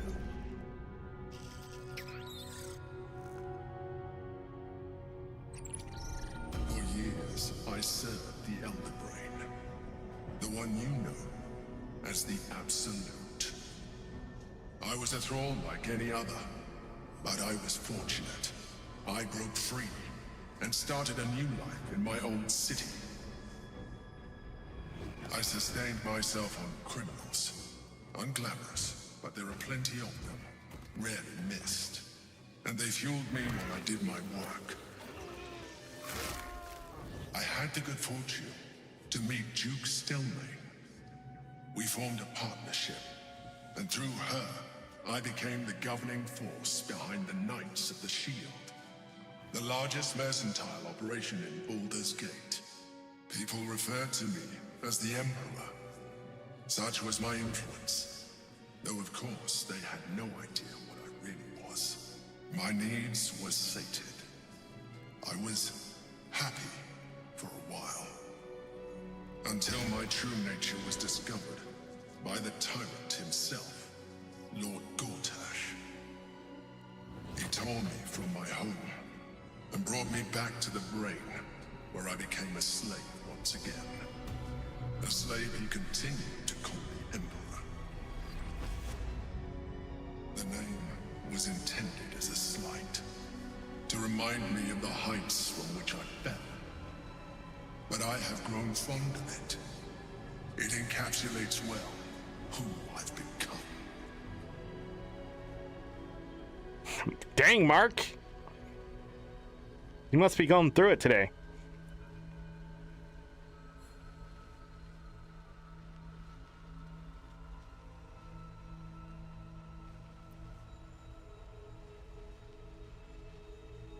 Did you have to eat criminals' brains? Ooh, well, we know it's Orpheus. Indeed. His hubris knows no bounds. To enslave me, that was his nature.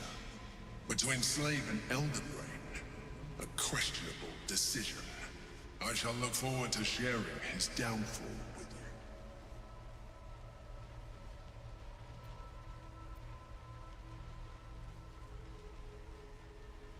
We fought to tame Prince Orpheus, the son of Gith herself.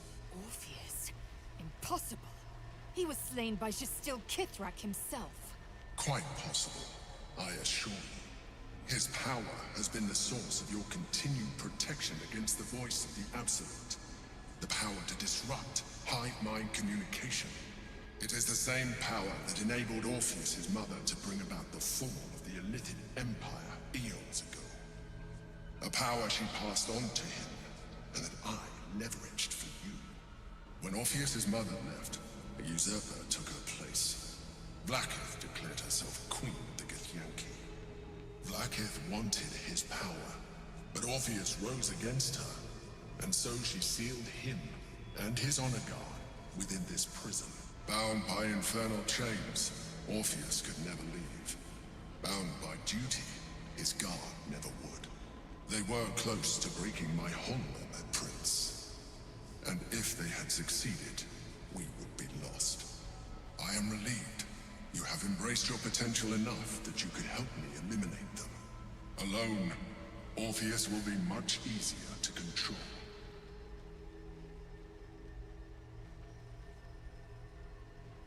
Were you imprisoned here?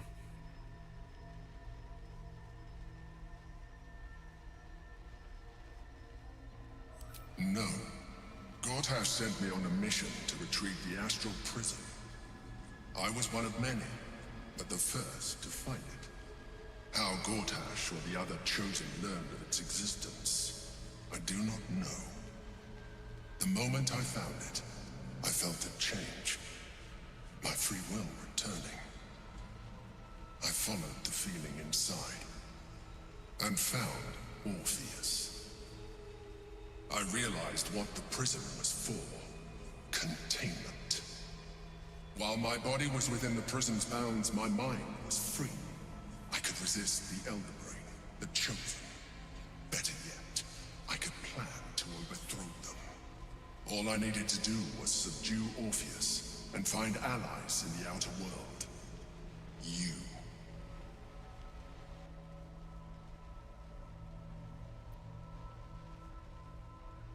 Is it you, Orpheus, that Vlaakith wanted us to kill? Oh, that's a good question. Most certainly Orpheus. He is a threat to her reign. Some Githyanki still revere him in defiance of their teachings. Yeah, we know. Blackith was safe as long as they believed him to be dead. But as you can see, he is very much alive. I don't understand. The histories claim the prince was burned to ash in the skies. Your histories are fabrications. The prince was not killed. As you can very well see, he was in prison. She kept him this way because she was reluctant to eradicate such power. Power that she might one day wish to take from him. If the Githyanki ever find out what she has done, there will be civil war. Blackith will be finished.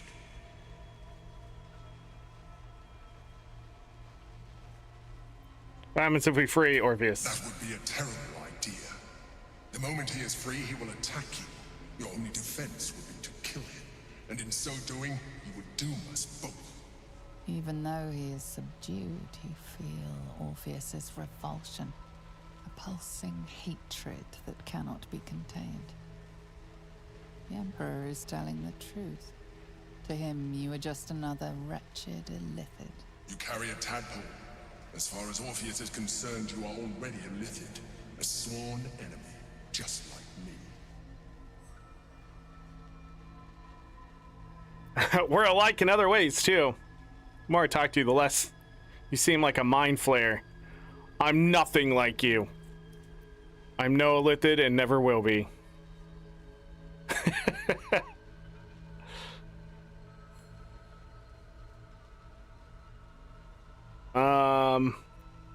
We're alike in other ways, too. So. I agree. But there is one thing that you have that I do not. My original body was destroyed when I transformed. Yours continues to limit you. As an illithid, I have far surpassed who I ever was before. You, too, should embrace this change.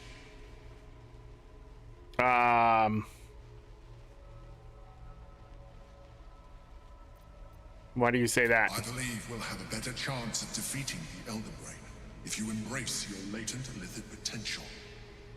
I've been studying you for a while now. I believe I can trigger the next stage of your tadpole's life cycle, while continuing to preserve your independence. You have seen what I can do. Imagine yourself with the same strength, the same intelligence, the same devastating beauty. If you let me, I can evolve you. Do it. I'd like to. Hold on. Now we got it. We got to save again.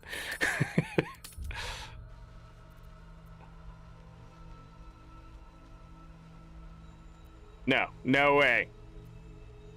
Skra! Whatever this geek offers is no gift to you. You continue to surprise me. Your mind is truly something special. Now, hold out your hand. I changed my mind. I don't want to do that right now.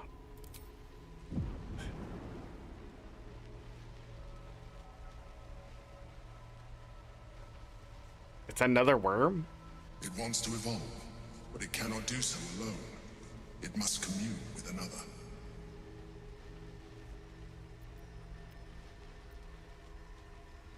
Eat it. What are you? A coldness seeps through your veins as the tadpole awakens. Its yearning almost unbearable. Your mind is a veritable feast. I suppose, if it works. But if you had opened your mind to it, rather than consuming it, your allies could have taken advantage of its power as well. The tadpole's essence courses through you. Where it touches, your flesh, glands, organs contract and flood with pure thought. You feel different. Your body has never felt more connected. Your mind present in every flex of a joint or muscle. You are exquisite. But we mustn't lose focus. We need to resume our journey. You heard the Chosen. The brain has gone to the city, and the army marches to follow. We must not let them reach it. We must find the brain and bring it under our control. Half illithid.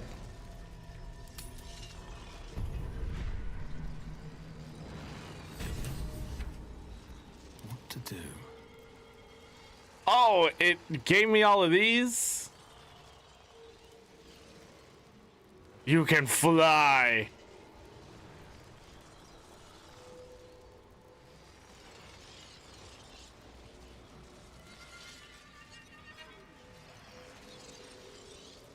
Absorb intellect.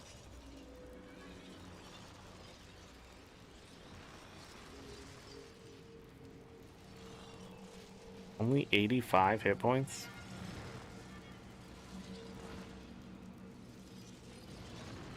$17 tadpoles available.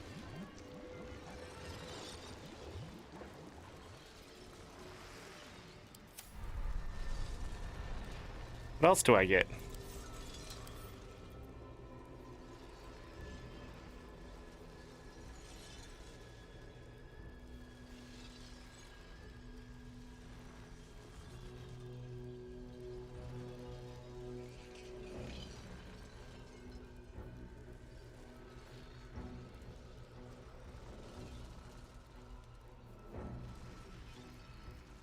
Is that it?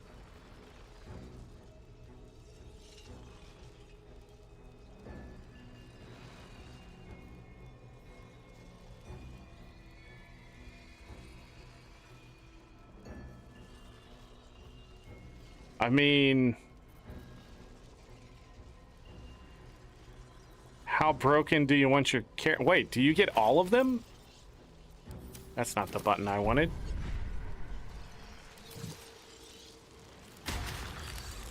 No.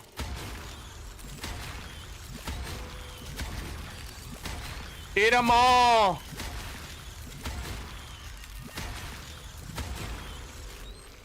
I can't get all the abilities.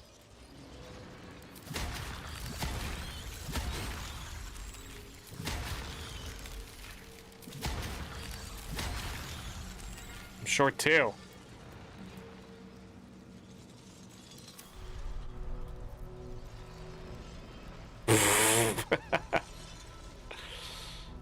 Huh.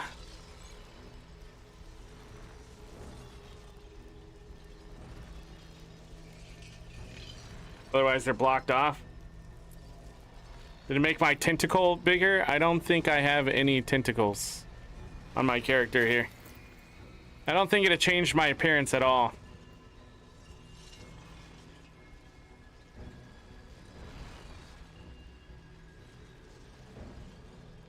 Bam, bam. Nah, we're not gonna keep this. Remember? This is like scrying into the future. Possible outcomes. You have to strip down to see all the changes? Tell me about it. You have seen what I can do. Imagine yourself with the same strength, the same intelligence, the same devastating beauty. You didn't say that before, did you? If you let me, I can evolve you. I can evolve you. The answer is twofold. One, I can, but it would kill you, as I told you before. Two, why would I? You have done well, the limited form you have. But you would do far better as an illithid. So, do you wish to evolve or not?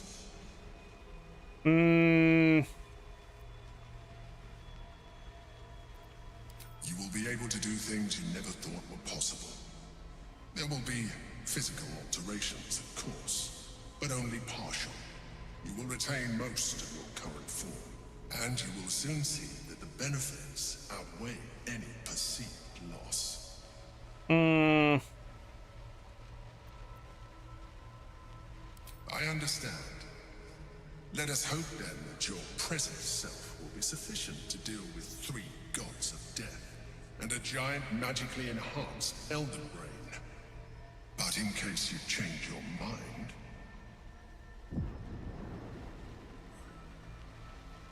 No, I want to eat it again. Look after it. Use it when you're ready to evolve. You or your allies. It has vitality enough for you all. But we mustn't lose focus. We need to resume our journey. You heard the Chosen. The brain has gone to the city, and the army marches to follow. We must not let them reach it. We must find the brain, and bring it under our control. Astral touched. I've got a long road ahead.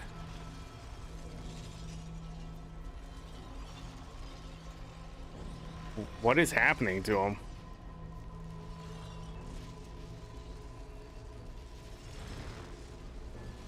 Oh.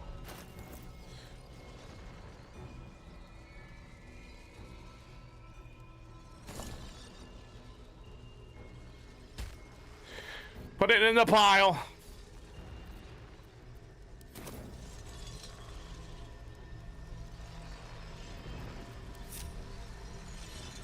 not a good time. Out of here, quickly! We'll speak after. And the great news is I can loot everything. Especially these bone shards. What the flip?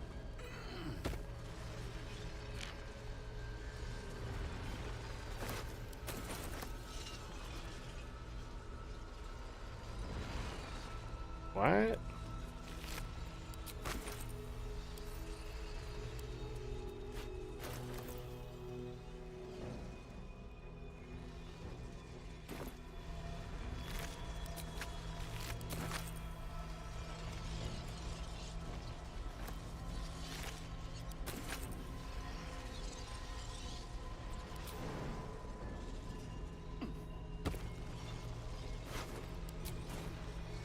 Oh, I got blow it up.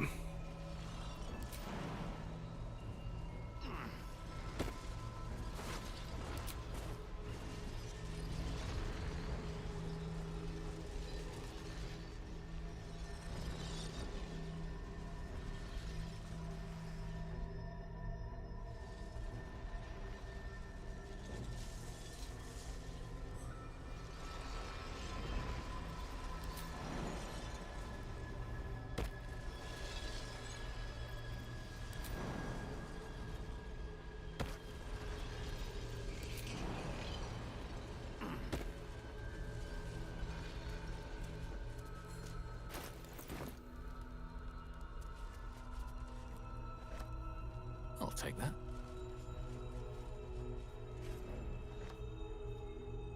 Something good here, I hope.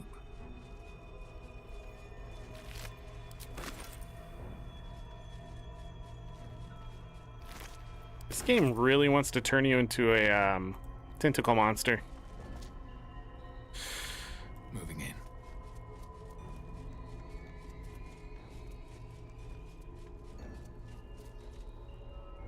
All right, hopefully in the future when we get into combat, we're not going to have them right in our face, and I can plan out how I want to spread them out a bit better than what we've been facing lately.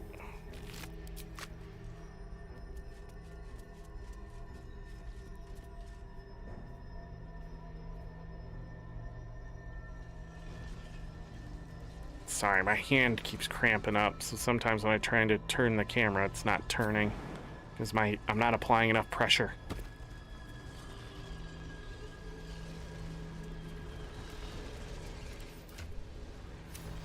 Yeah, that didn't really move our level too much.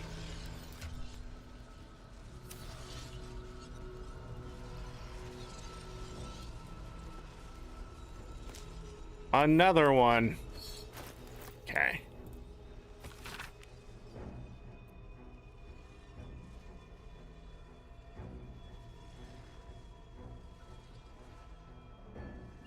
What? Fucking devil, dude. Stop making deals with the devil.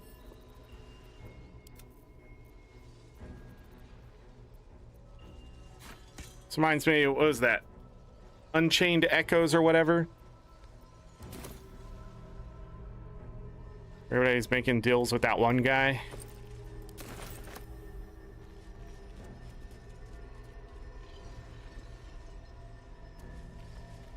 Oh, that one's behind the portal.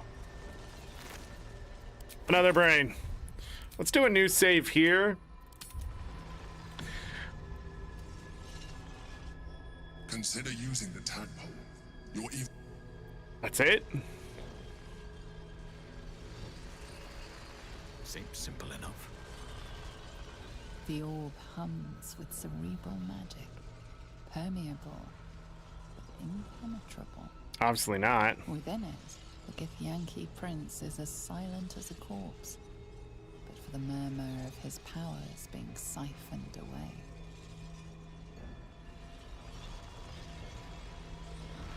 The rock resists all attempts to shatter it. Why can I touch it?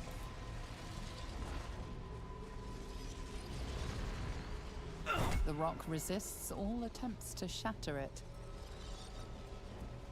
Alright, was that everything?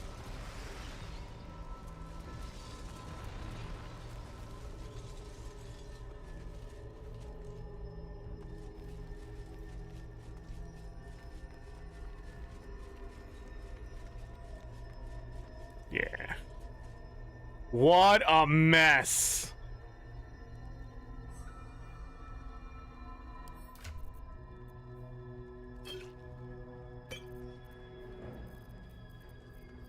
Gonna take another long rest. Also, we lost our potions, which is sort of bullshit, the way it played out.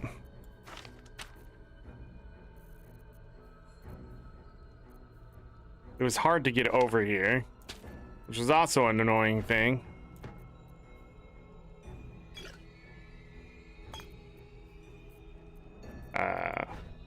Put it in there.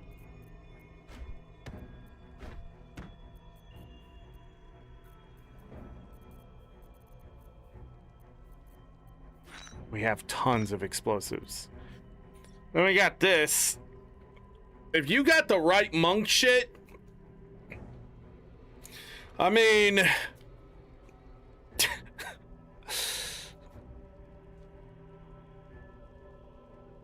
it's sort of ridiculous.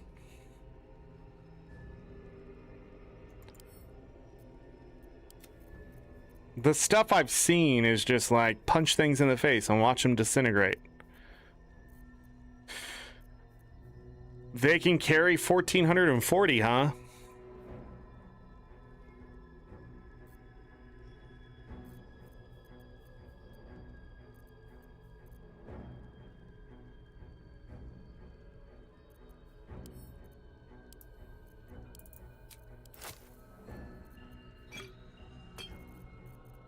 She still has her child.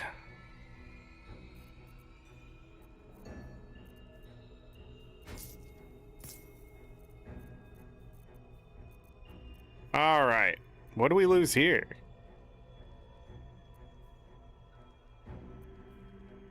Did something get taken away from me?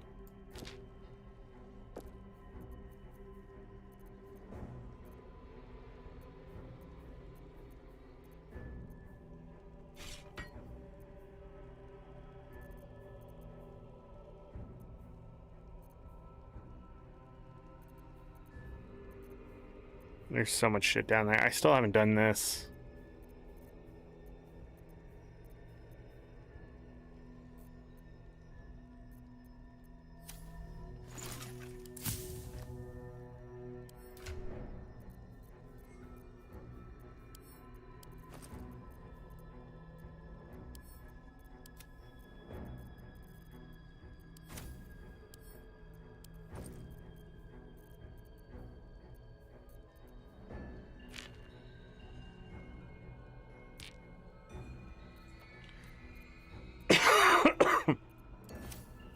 So much stuff.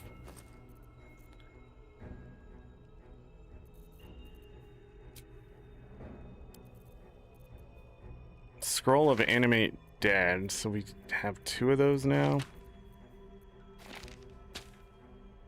Bestow curse. Blight.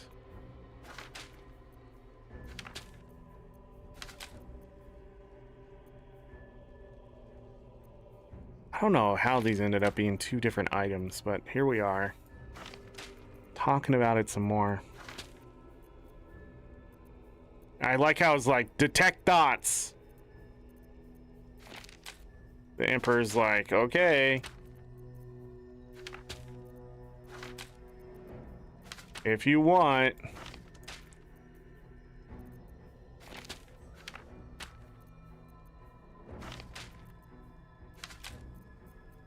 One day I'll use some of these and it'll be great.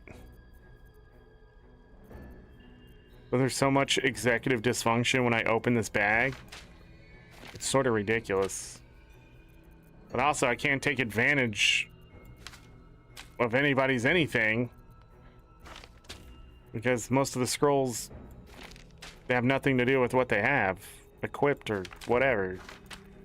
16 scrolls to speak with the dead.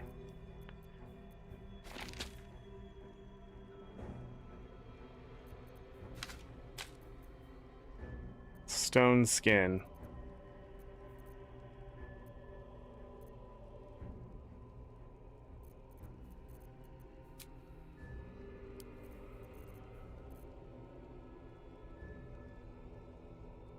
Can it go?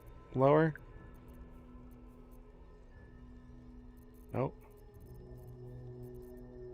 Alright, was that all of them?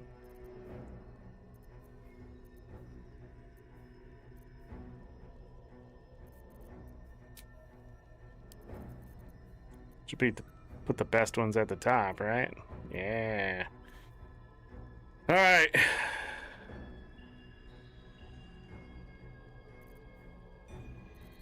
Oh, I'm not. If you saw my camp chest, you would be worried.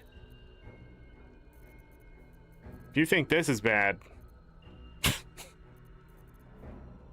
then you haven't been watching the other 32 parts.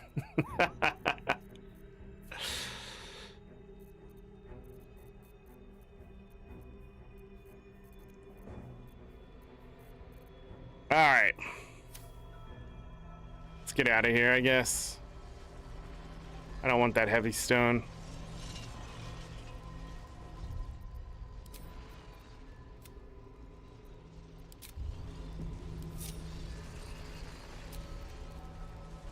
Better than nothing.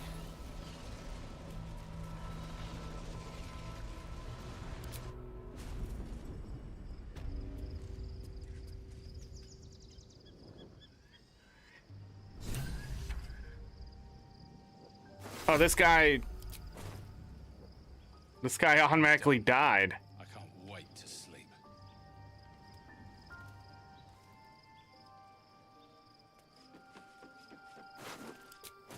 That's funny.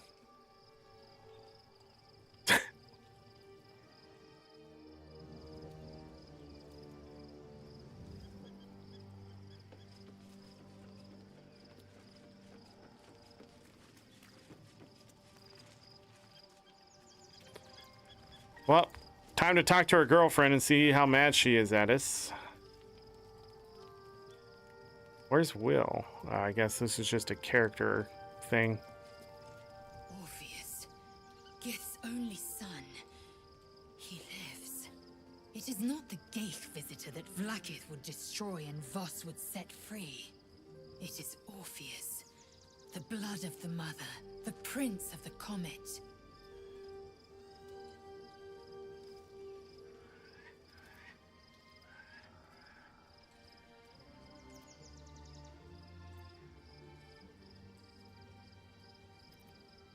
Listen close. The Emperor spoke only in half-truths. For you to know the tale of Orpheus, you must know the tale of Gith and of Vlaakith. Long ago, when we rose up against our Geich slavers, Mother Gith made for the Hells to secure an alliance with the Archdevil Tiamat. Tiamat gifted the Githyanki our red dragons. Gith remained in the Hells, and Tiamat's envoy proclaimed Vlaakith our ruler. The first Vlaakith of many. It is Vlaakith 157 whom my people now call Queen.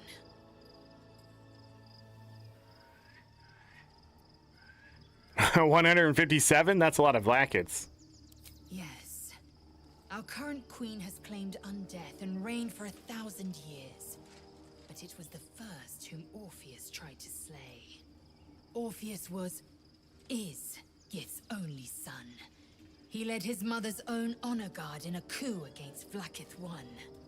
It was Kithrak Voss himself who slayed the prince in vicious battle. Or so the Varshis teach us. Yet the Prince of the Comet's been with us, subdued by that repugnant Illithid. Should Orpheus go free, he would tear Vlaakith's empire to pieces and build new glory from the scraps.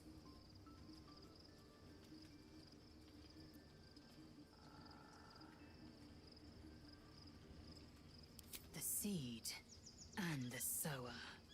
Every word Voss spoke, he spoke true. Orpheus is the living proof of the Queen's lies, and the living weapon that conquered our Geich slavers. One word from his lips, and the people would doubt. 2 words, and they would rage. 3 words, and they would bow to the true heir. If the Githyanki are to be free, the Prince of the Comet must lead the way.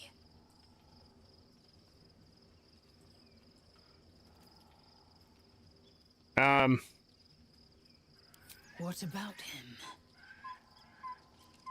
The historical slates describe Orpheus as a fearsome, terrible creature, powerful beyond measure, and enthralled by the Geich. So mad with power, he'd smash through the Githyanki Empire and deliver the shards to his illithid masters. And glowing with such psionic force that he and his red dragon blazed a trail through the skies. A lethal comet careening towards my people. Lies, of course. Vlaakith spread a false image of Orpheus as monstrous betrayer, and her knights as the butchers who sliced him through. She was right to fear him, I'll grant her that. So great is the comet, it could shatter her reign.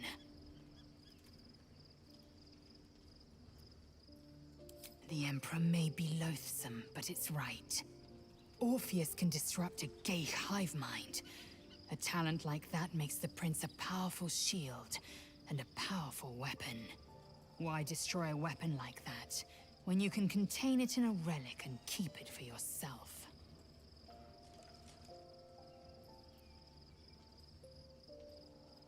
A weapon is only an asset for as long as it isn't pointed at you.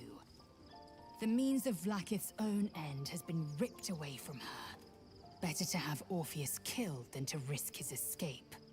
Better to risk the rise of illithids than let the Prince of the Comet deny her the godhood she craves. Yeah, but how'd she lose it in the first place? Did they ever say that? Everybody has found this damn thing, but how, like... If somebody made a deal with the devil to get it in the first place...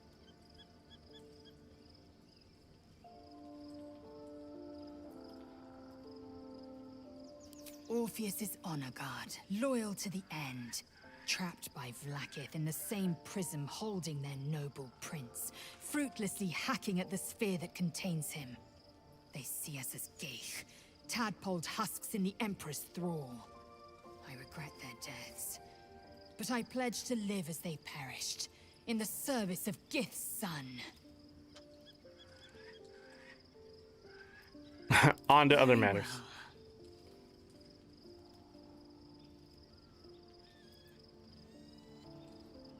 It also promises to break us beyond repair. This ossified parasite does not make us more, but less. There will be ice where once there was fire. There will be a void where our souls once resided.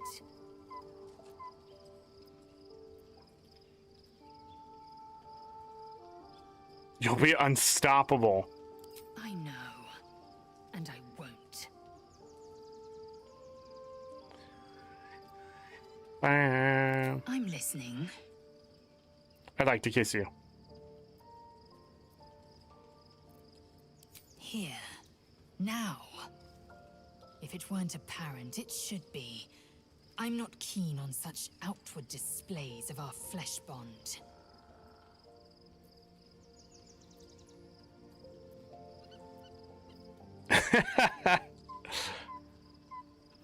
What is this roll? It's a 16. Got it. Come. Let me taste. Yeah.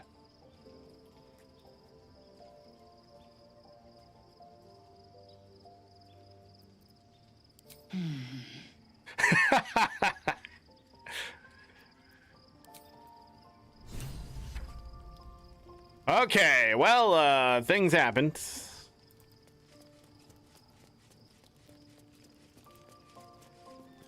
So, there's been a mind flayer inside the artifact, or astral prism, the whole time we've had it. Sounds like utter madness, even though I've seen it with my own eyes. The more I learn, the less I understand just why I was sent to retrieve that thing. But it matters little now. I do not serve Shah anymore, nor the Mother Superior. The prism is no longer my mission. Saving my parents is. But I digress. Did you want something?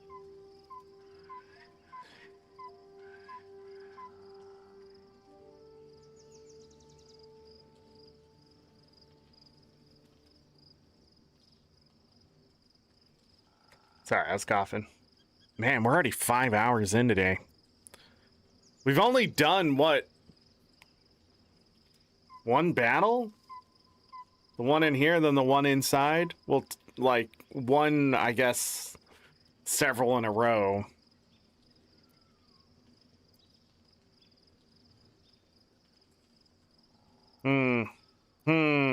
Should I ask her? Hold on, save. Have we done a new save? New save. More likely it would just put a stop to us. I wanted nothing to do with those illicit powers before. What makes you think I'd want to jump into an even deeper hole? You know what that offer truly entails, don't you? Become half a mind flayer, lose half of yourself. I don't want that.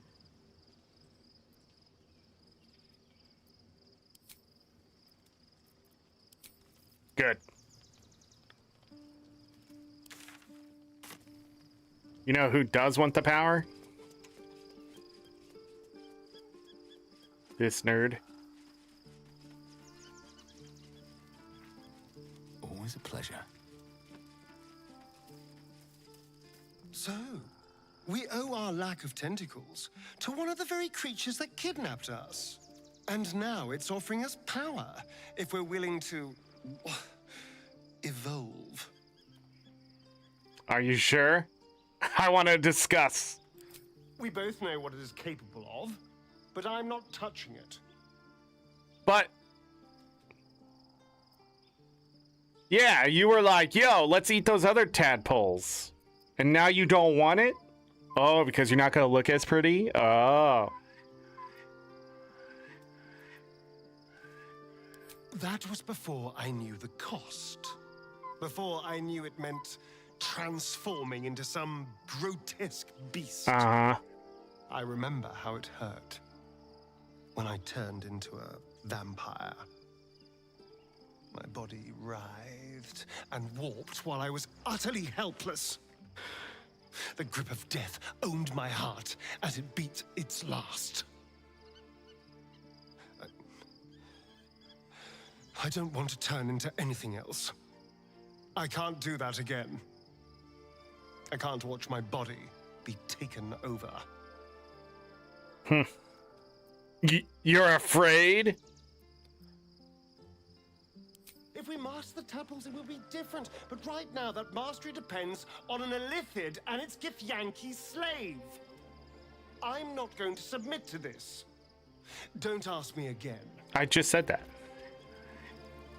All right, so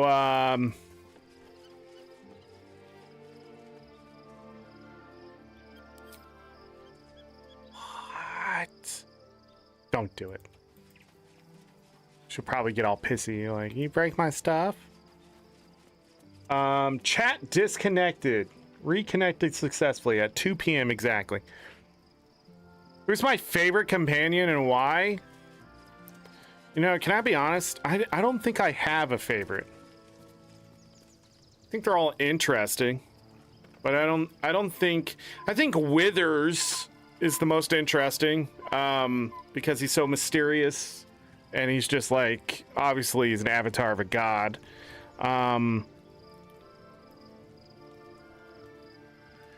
Everybody's path's been pretty predictable, I think, for the most part.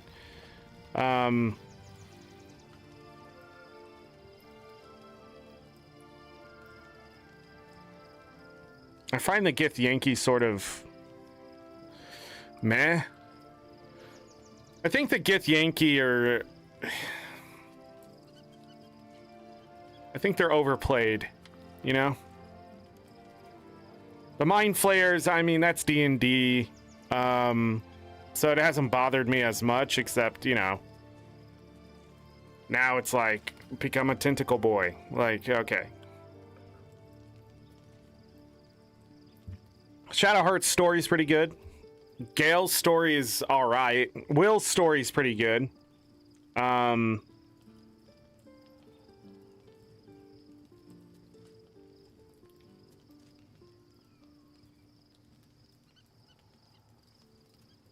Some are. Oh, I didn't know they had to be rewritten. I feel like. I don't know. I feel like the game itself is really good when it comes to like the dialogue, the voice acting, the story it's trying to push, which is this, you know, entity that is being entityed in a sense. So like the gods are always, I think that's a fun story. Anytime you have to face the gods or a god is trying to do something and the either other gods don't like it or the people rise to the occasion to stop them, you know, there's a lot of story to tell. I think the other thing is, in D&D, the gods are always messy. They've always been messy because that's the truth about the gods, is that their lore, their history, and the way they act upon people and stuff are very, they're very messy. And the game does very well with that lore. I don't know. Gith Yankee are pretty new to me. So I don't know.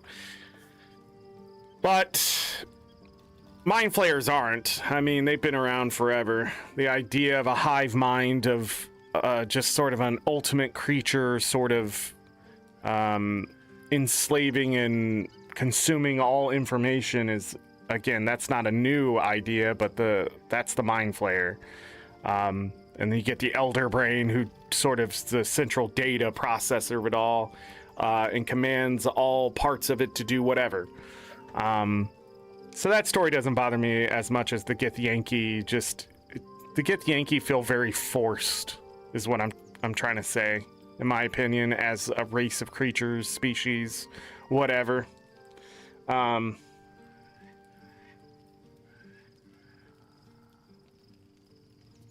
Wanted the game to be released. That's pretty obvious too. Yeah, the dead ends and stuff. Yeah, if somebody told me Larian Studios, the reason why so much of the stuff I don't like is because they were gimped, I would not be surprised. And Wizards of the Coast are like the worst people to work for. They are just as bad as EA, Blizzard, any of those big AAA companies out there. They are literally just producing, they're Nintendo, just with,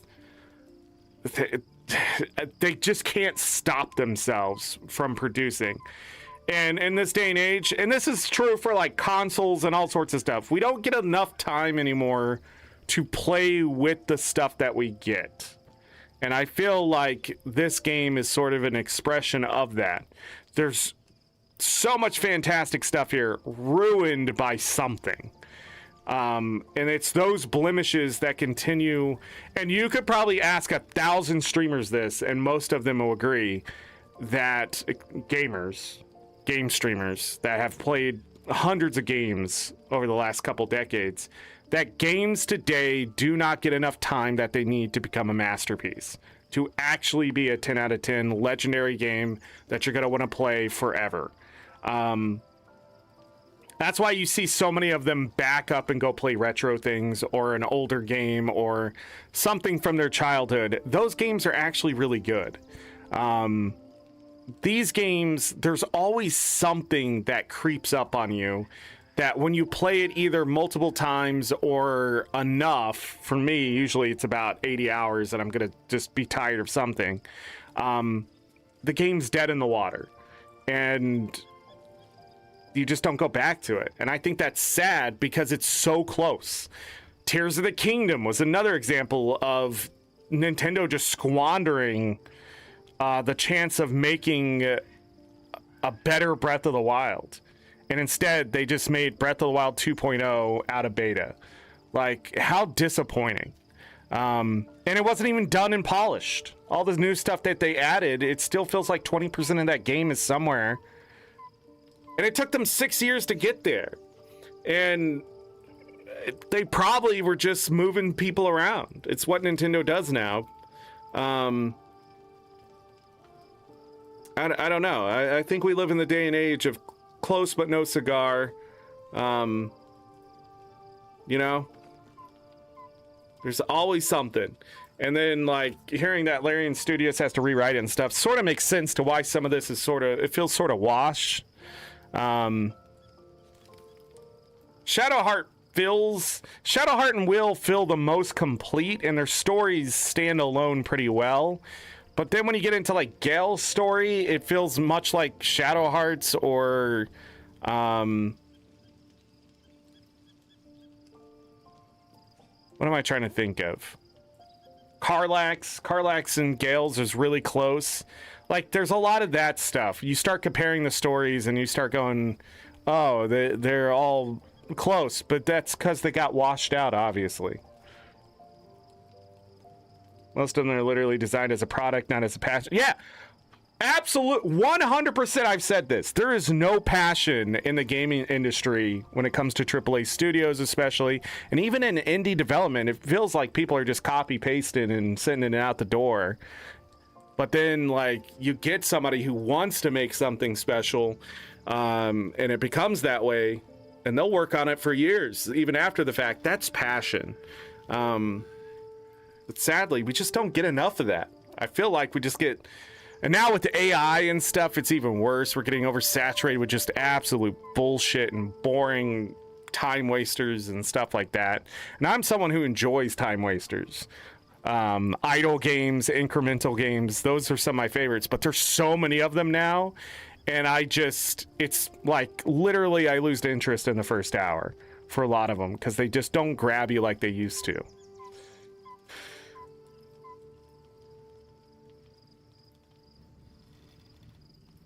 Care passionate about and still work on?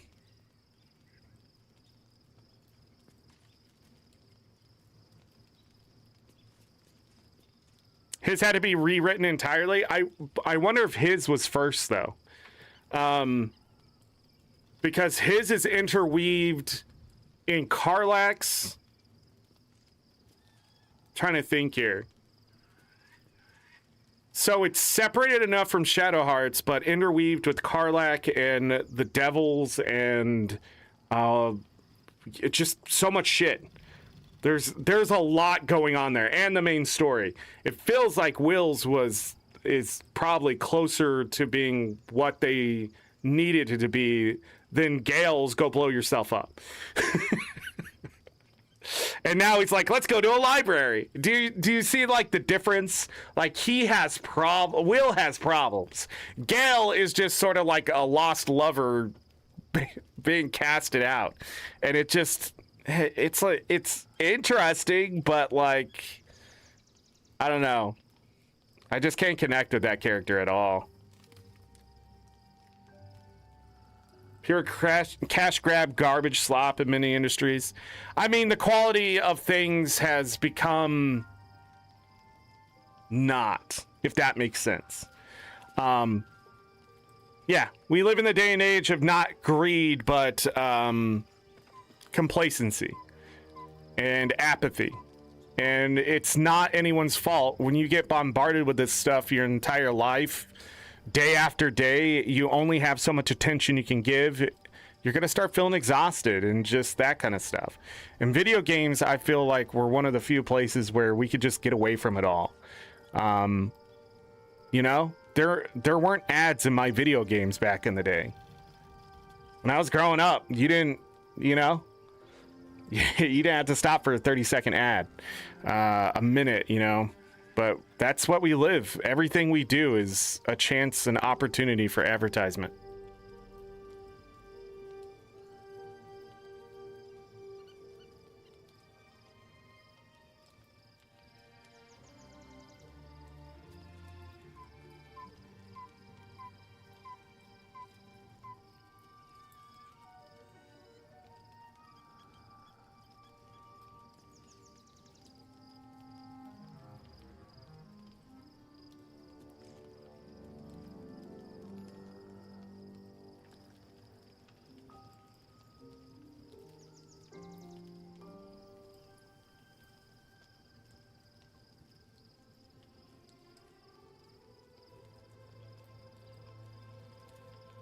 Sorry for the silence, just filling my wife in on on Paisley.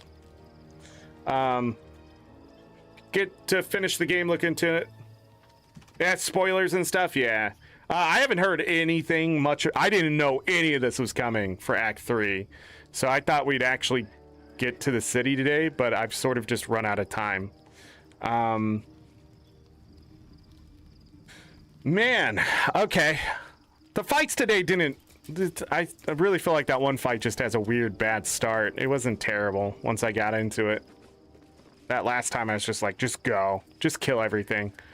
All right, let's end the day or go to bed so we can heal everyone. Oh, they moved the mysterious artifact. That's different. Hide it down here by the dead pixies. That's what was missing. Why did it get moved up there?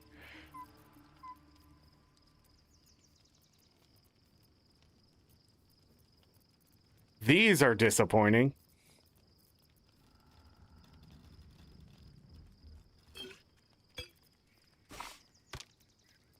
Where was the... Oh, I see. Let's do this. There we go. That looks better. But then I don't have something there. That's fine. Oil of Bane. I gotta get rid of this crap.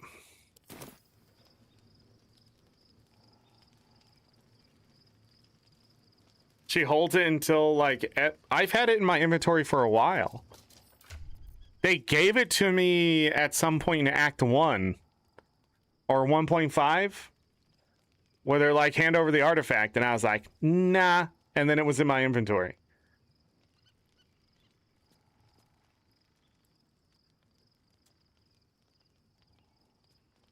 Used it to get to the astral plane. You got it again now that you're out. And nah. It doesn't matter. I mean... That answers my question of what disappeared. I don't need a lot of this crap in my inventory, guaranteed.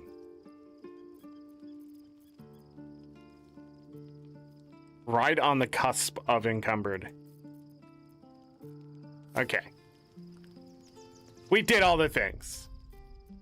Yeah, this game has been an experience that I would definitely would go through again. Because I think a lot of times when I play through games, there's not enough of the music, story, good dialogue, good writing, that kind of stuff that keeps my interest. That this one does it so goddamn well. The voice acting in this game is 10 out of 10. I mean, like, there's nothing really to complain about. The dialogue choices and stuff like that in this game have made me laugh so many times. It's refreshing. And I think Baldur's Gate 3, mechanically, it's all right. I mean, 7 out of 10 is what I would give it. It's much like a lot of other tactical games I've played and stuff, but it just sometimes it don't work. The game itself mechanically just don't want to work. And, you know, it sucks. The auto-pathing being very the way it is.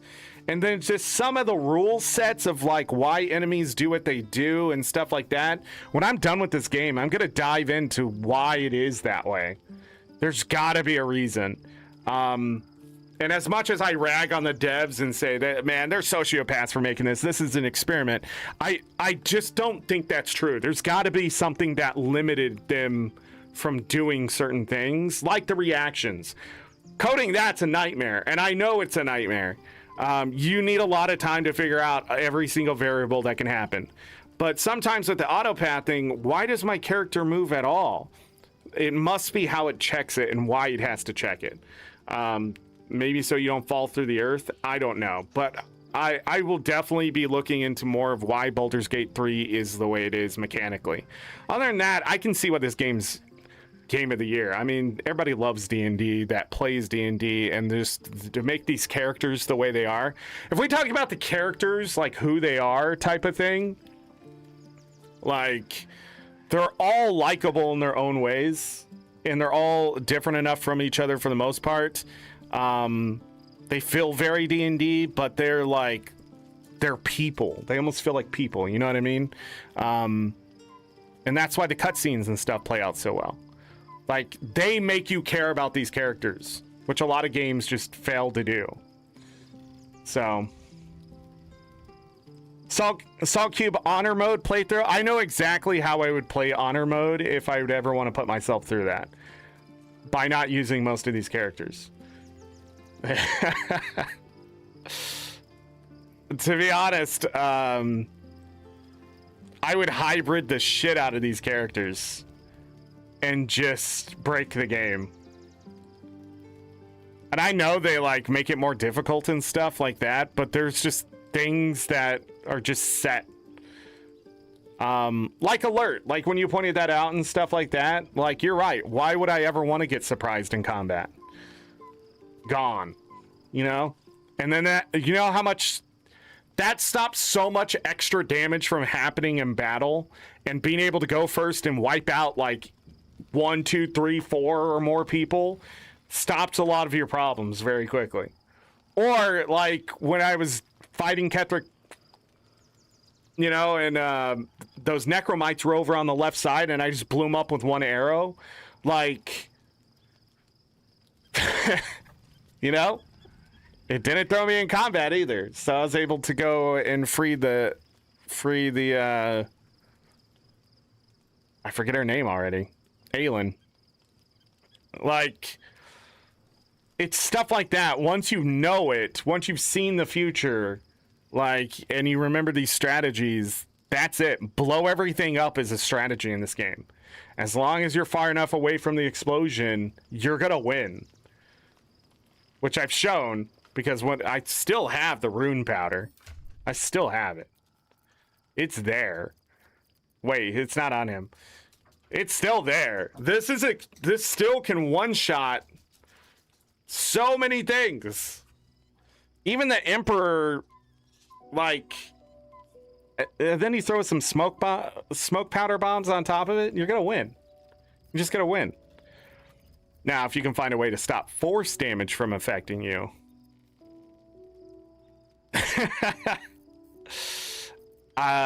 You could just sort of walk up and say, goodbye, this is my bomb. It wants to say hello.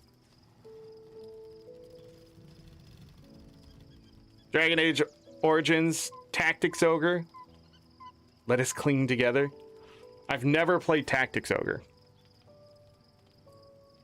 I hear Final Fantasy Tactics stole a lot of things from Tactics Ogre. Dark Urge playthrough. That's what everybody says. If you're gonna replay it, do Dark Urge.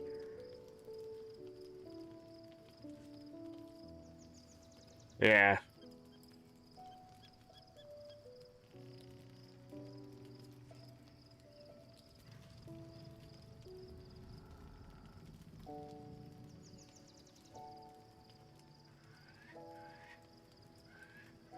Most bosses in honor mode, I hide, stack about 5, 6.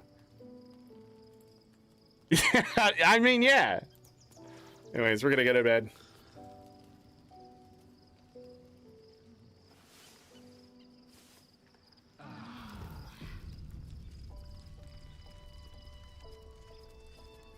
Shadowheart wants to talk again. We'll do that. Hold on. Where's the cup? Where is it?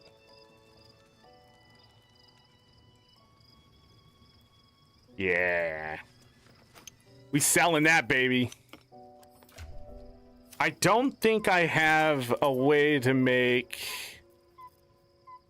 this. We ran out of acorn truffle. Rest in peace. All right. What's she have to say? Be honest.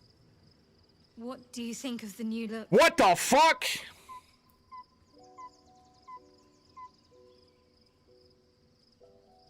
If it helps you put the past behind you, I'm all for it.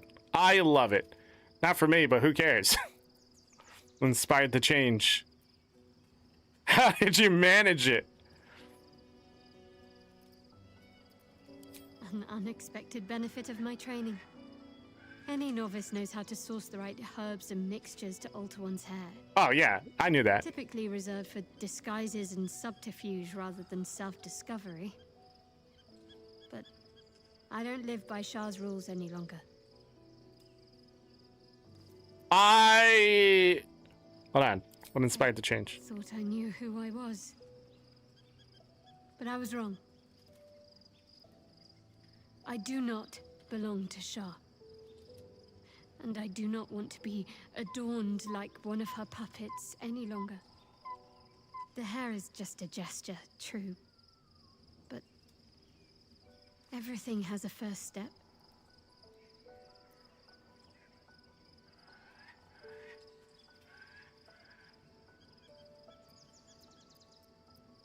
I don't need points. Though, I don't think I'm quite done with the past yet. Not until I've been to Baldur's Gate. You should eat the noble stock. Oh, that's still there?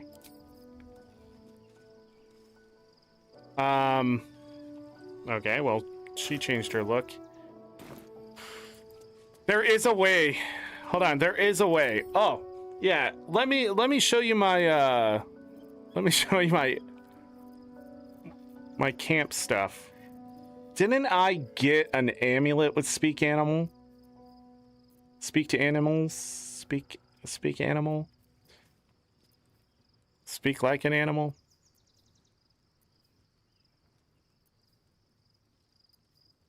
Do. But I guess it would take a spell slot, wouldn't it?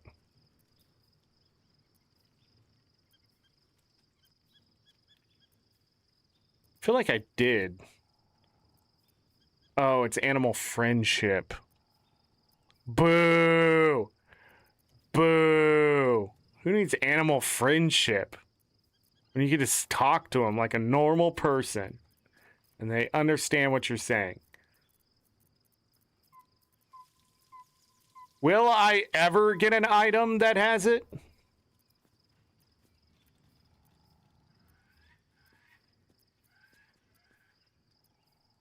This is why I liked my ranger. You could just cast it on yourself every day. Not have to worry about it again. I just don't want to run into animals and not be able to talk to them, because it always seems like talking to them is a better choice.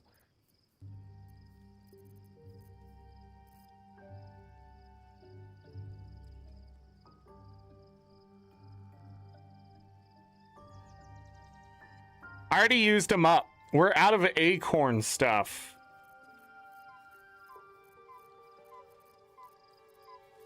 I need like acorn something.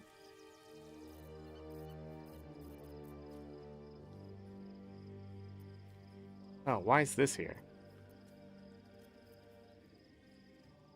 Wait, does she?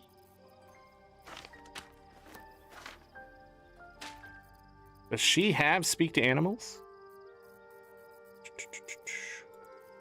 Open this. What just happened?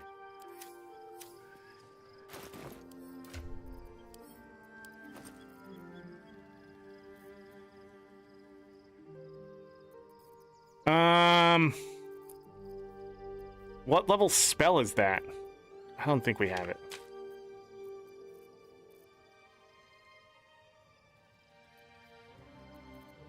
I don't think we have any. I think it might be animal friendship, if anything. I don't think they have the scrolls. It's level 1. It would be towards the bottom then.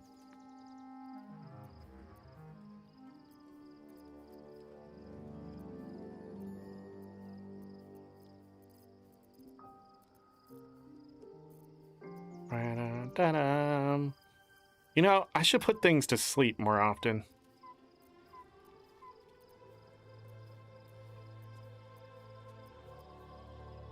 Animal friendship is what I have. No, I don't think there's a scroll of that in the game. Yeah. Dumb. I don't have it as a spell on anyone. I'm ready. Whatever it takes.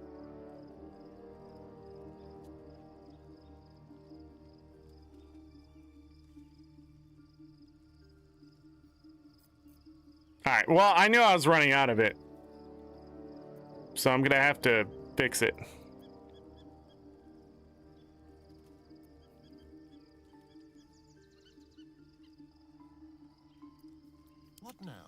Why don't you have any spells? Whoa! No time to rest. Dumb. Alright, well, we just don't have it. And just to show, I can't make it. I'm out of the stuff. I don't know where to get it. Need to find a way forward. Anyways, let's make sure that nobody else wants to talk to me. Karlak wants to talk to me.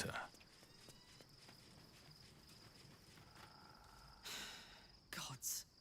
A mind flayer's been getting their tentacles all over our dreams this whole time. I'm really not sure about putting any trust at all in this thing. It's already shown itself a liar. I've got my eyes on the Emperor, and Karlak doesn't blink. Okay. Damn. Gods, Shadowheart looks like a stack of gold. Never thought I could get so excited about someone's forehead, but here we are. What?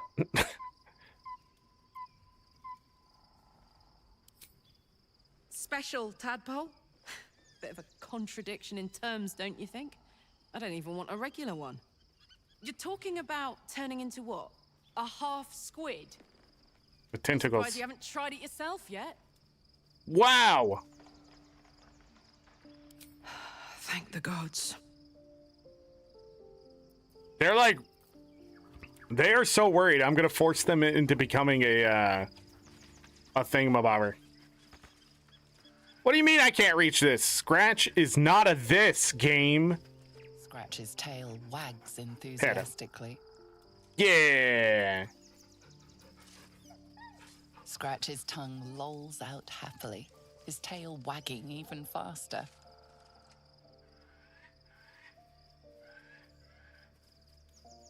Too much, takes up too much weight.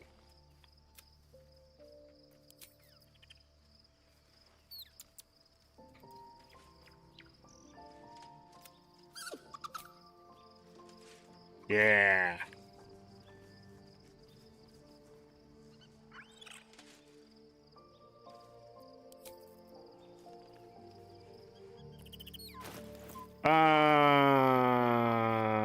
That reminded me though. He had stuff in his pouch.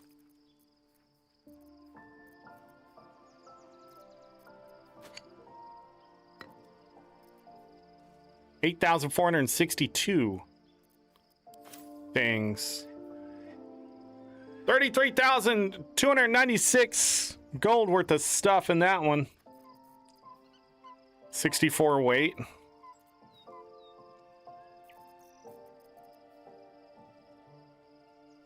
$12 weight worth of scrolls. You spend some of that gold. Nothing else in the rest of their pouches. Yeah. Yeah, we don't have any. I have nothing. Let's get going. Let's talk to Minthara. Shadowheart looks different. A change of diet, perhaps?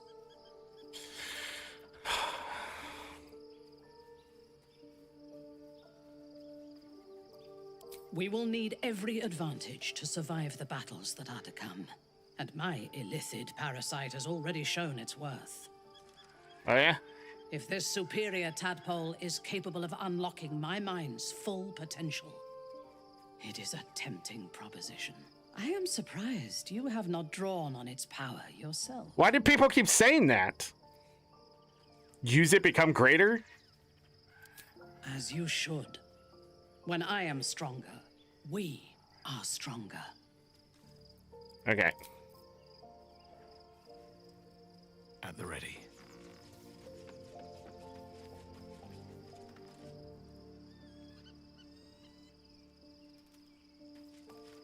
There's no more radiant sight than that of someone who's learned to love themselves anew.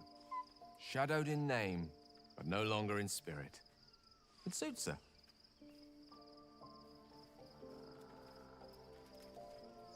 I can only imagine what I could do were I to adopt the biology of a mind flayer. You've not taken this power for yourself. So I can only wonder, why offer it to me? It's a test.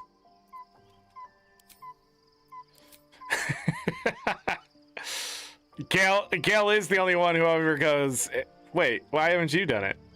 Why? Wait a second, this doesn't add up. Who the flip is supposed to be here? I must have missed somebody.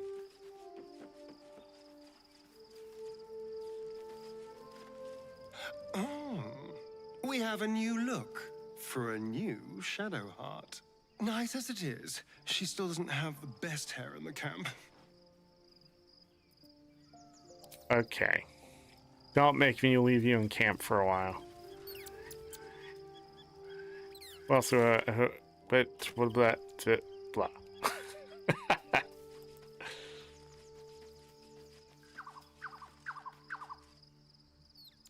No, he was like, why are you offering to me? They were like, why haven't you taken it? Them questioning me about it is sort of normal. Like, why haven't you done it if it's so great? Gale's like, why are you trying to give this to me? What are you trying to do?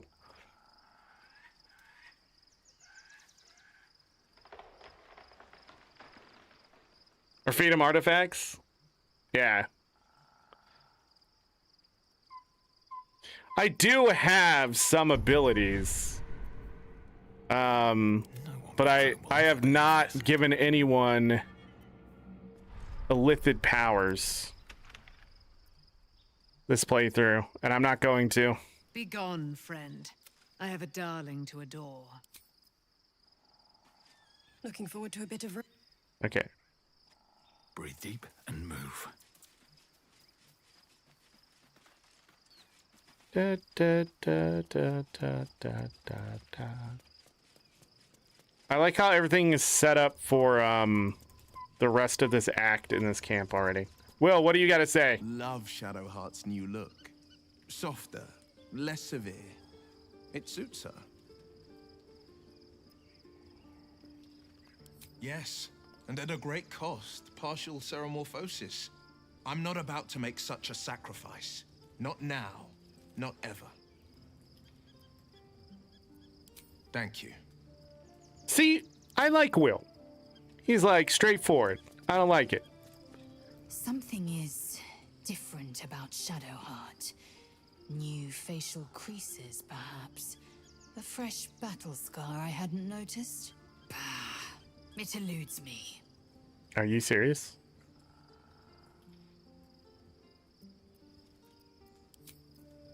What? Why are you and Minthara the same person?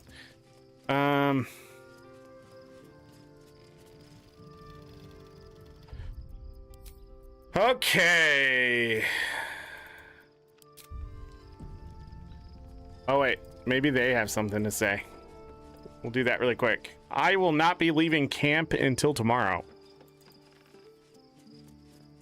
I was concerned when I saw Shadowheart creeping about with a blade in the dead of night, but it was just to cut her hair, it seems.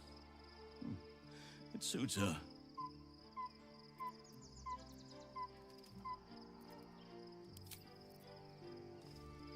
I want to have a word. Is that my stomach? Shadowheart walks a little freer of the shadows. She could shave her skull and paint it purple. It would still suit her. What does that what? Okay, I'm done talking to you for a while.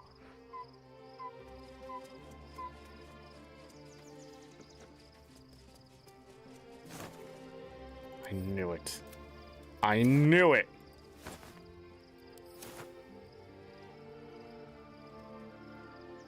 I guess searching things during the day is going to be easier than searching for it at night.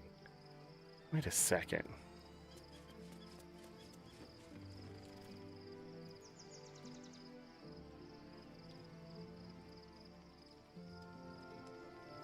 Are there things and stuff up there?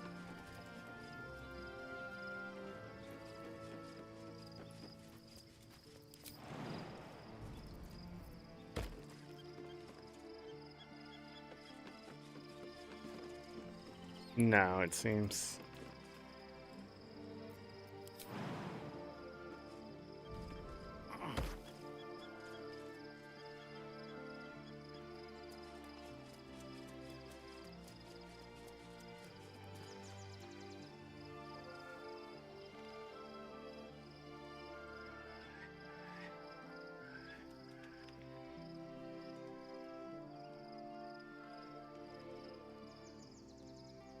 Well, well, well.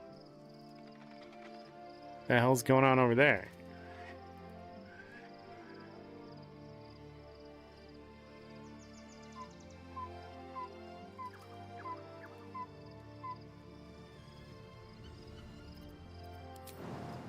I like how much this game wants to kill you. I love it. God damn.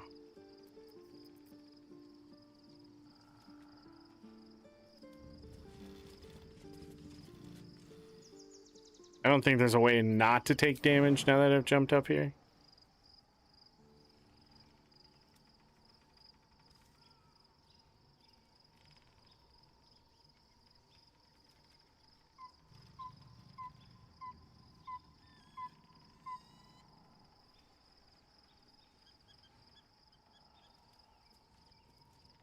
Might as well go make the other jump. Why would I waste all of that?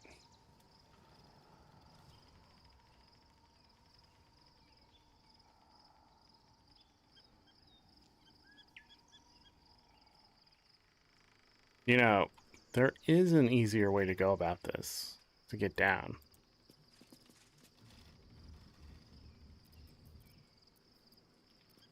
Blackets will be done. Objective noted.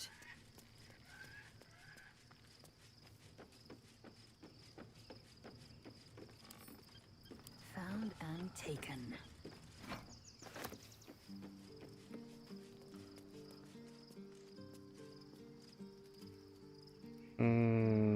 There it is.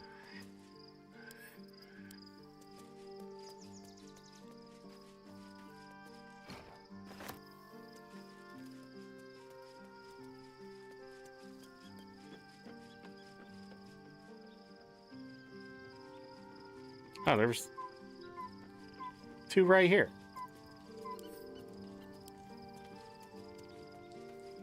Goblins don't take HP loss. They complain about taking HP loss. Goblins don't like to get hurt. What are you talking about? If I was an ogre or an orc, maybe.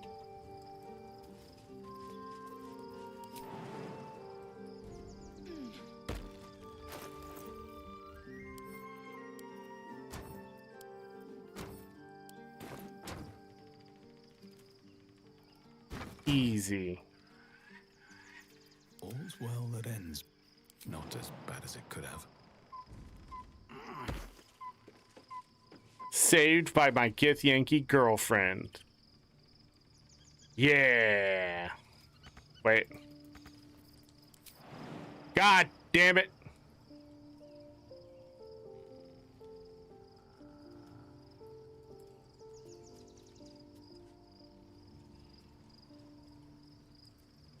Blackets will be done. Nah.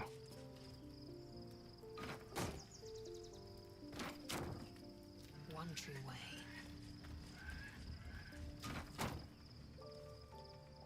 Still breathing, despite everything. Best be on my way. Alright, anyways, let's go do this really quick. Oh my goodness, 5.5 hours? I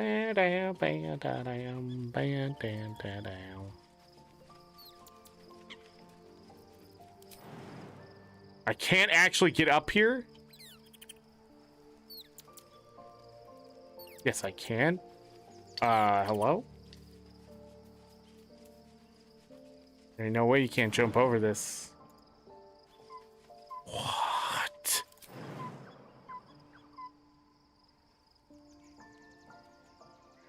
But I see it. There's nothing in that. Let's be honest. There's nothing in that, right?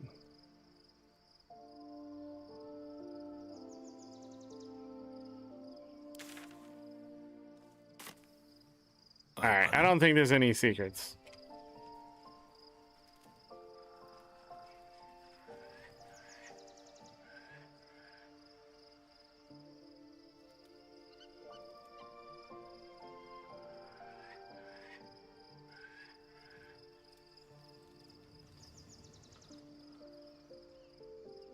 Just disappointment. All right, let's save. Call it a day. Wow, we're in Act 3. But I feel like we've done nothing. Except we've done a lot of things. Lots of dialogue, cutscenes, that kind of stuff. Look at that. A new loading screen. Because they're like, yeah, do this.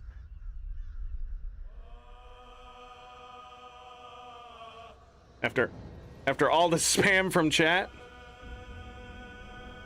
Yes. Paisley's not here with me. She's off with her mother. But yeah, new dog. We'll see how it works out. I will get her healthy before anything, though.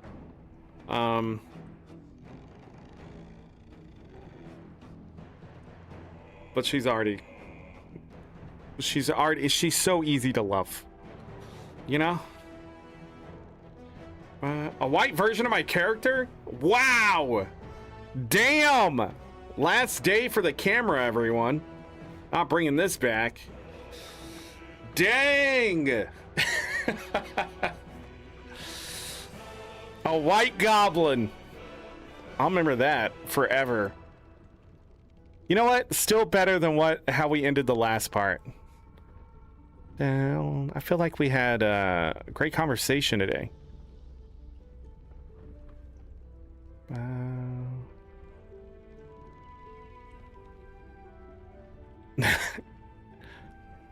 All right, is there anything else I need to talk about? No, there's 32 other parts of Baldur's Gate 3 if you want to go watch those, and the journey and the evolution and the burnout and the return and banning someone finally.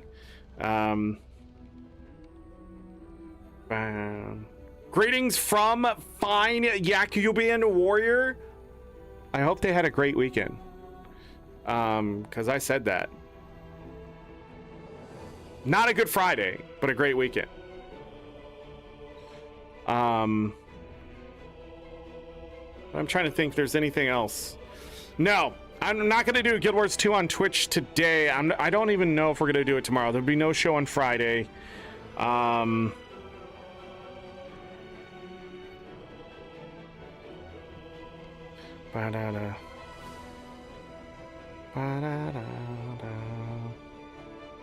Trying to think if there's anything else we need to cover this week. I don't think so. It's just the last final full week of March, I think.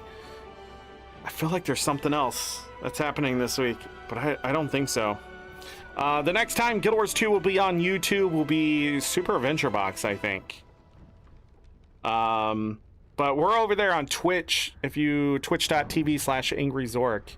This microphone is so close to me. It's usually here while the camera's up. So it's out of my way.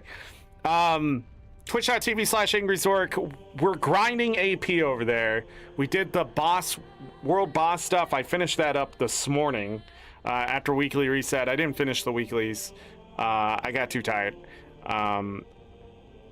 3 of them are left or something like that. I forget what I had to do. Janthir, group events, and something else. It's not important. What's important is that if you want to watch me play that over there, I have downloaded all the Final Fantasy games pretty much that I own. I will be setting up the next Final Fantasy quote-unquote marathon. But I want to do it a little bit differently this time. Last time we sort of rushed through everything. I think what I want to do is do certain ones and fully play through them. Not 100% them, so I don't think I'll go after everything, but like comprehensively, this is how you're going to easily beat everything for surezies. I don't know what happened with Final Fantasy IV. It's just level ups. But I also have different Final Fantasies we may go back to visit for whatever reason. and another one that I want to get all the achievements in. I have a second version of Final Fantasy VIII, but it's the slow one. So there's no speed up for that, so. You ready to burn out for another hour of Sorrow's Embrace? Path 1? Yeah, we gotta do that. Yeah, we gotta get that done. Also need I still, the one person I know that did Twilight Arbor doesn't really play anymore, so I have to go outside my circles, it seems, to find someone who could get us through Twilight Arbor, because they knew how to like cheese everything for people to get all the achievements. You've beaten 6, 7, 9, 12, 13, Type 0, and still have a good deal to play left. Yes. Last October, September, October, something like that. August, September, October, I don't know. September, October. We played through Final Fantasy 1, 2, 3, 4, 5, 6 in the Pixel remasters. Then we played through 7, 8, and 9 PC versions. And there's a new 7, so when I play through that, I want to get all the achievements in that, which requires us to get all the limit breaks this time, get the golden chocobo, beat all the weapons, all that. We'll do all that this year. Because I'm not going to have a Final Fantasy VII not be fully completed. But max out money, all that stuff. So we'll 100% that. That is not considered 100% for people who actually love Final Fantasy VII. They get 99 of everything that they can. They bug the game out. They do all sorts of stuff within the limits of the game. No cheat engine, anything like that. They literally just found the glitches and things to get certain items maxed, and they grind the gil. So pretty much they just grind AP, but like they grind the gil to buy 99 or steal 99 of everything. That's 100% completion. That is 1,400 hours of my life I would never get back, and it wouldn't be worth it, in my opinion. We did do Condor more than I probably should have. I'll be honest about the Fort Condor. We're gonna have to. We're gonna do Fort Condor again, but I should have cut that out. That wasted so much time. I don't know why I did it. It's not that important. Just drop the gil and walk away, Zorric. Oh my goodness. I still won't forgive me for that.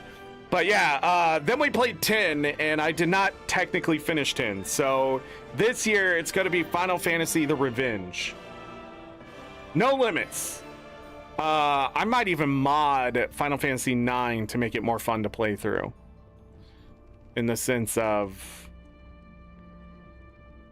certain things. But also, I probably won't. Let's just be honest. That's a lot of work.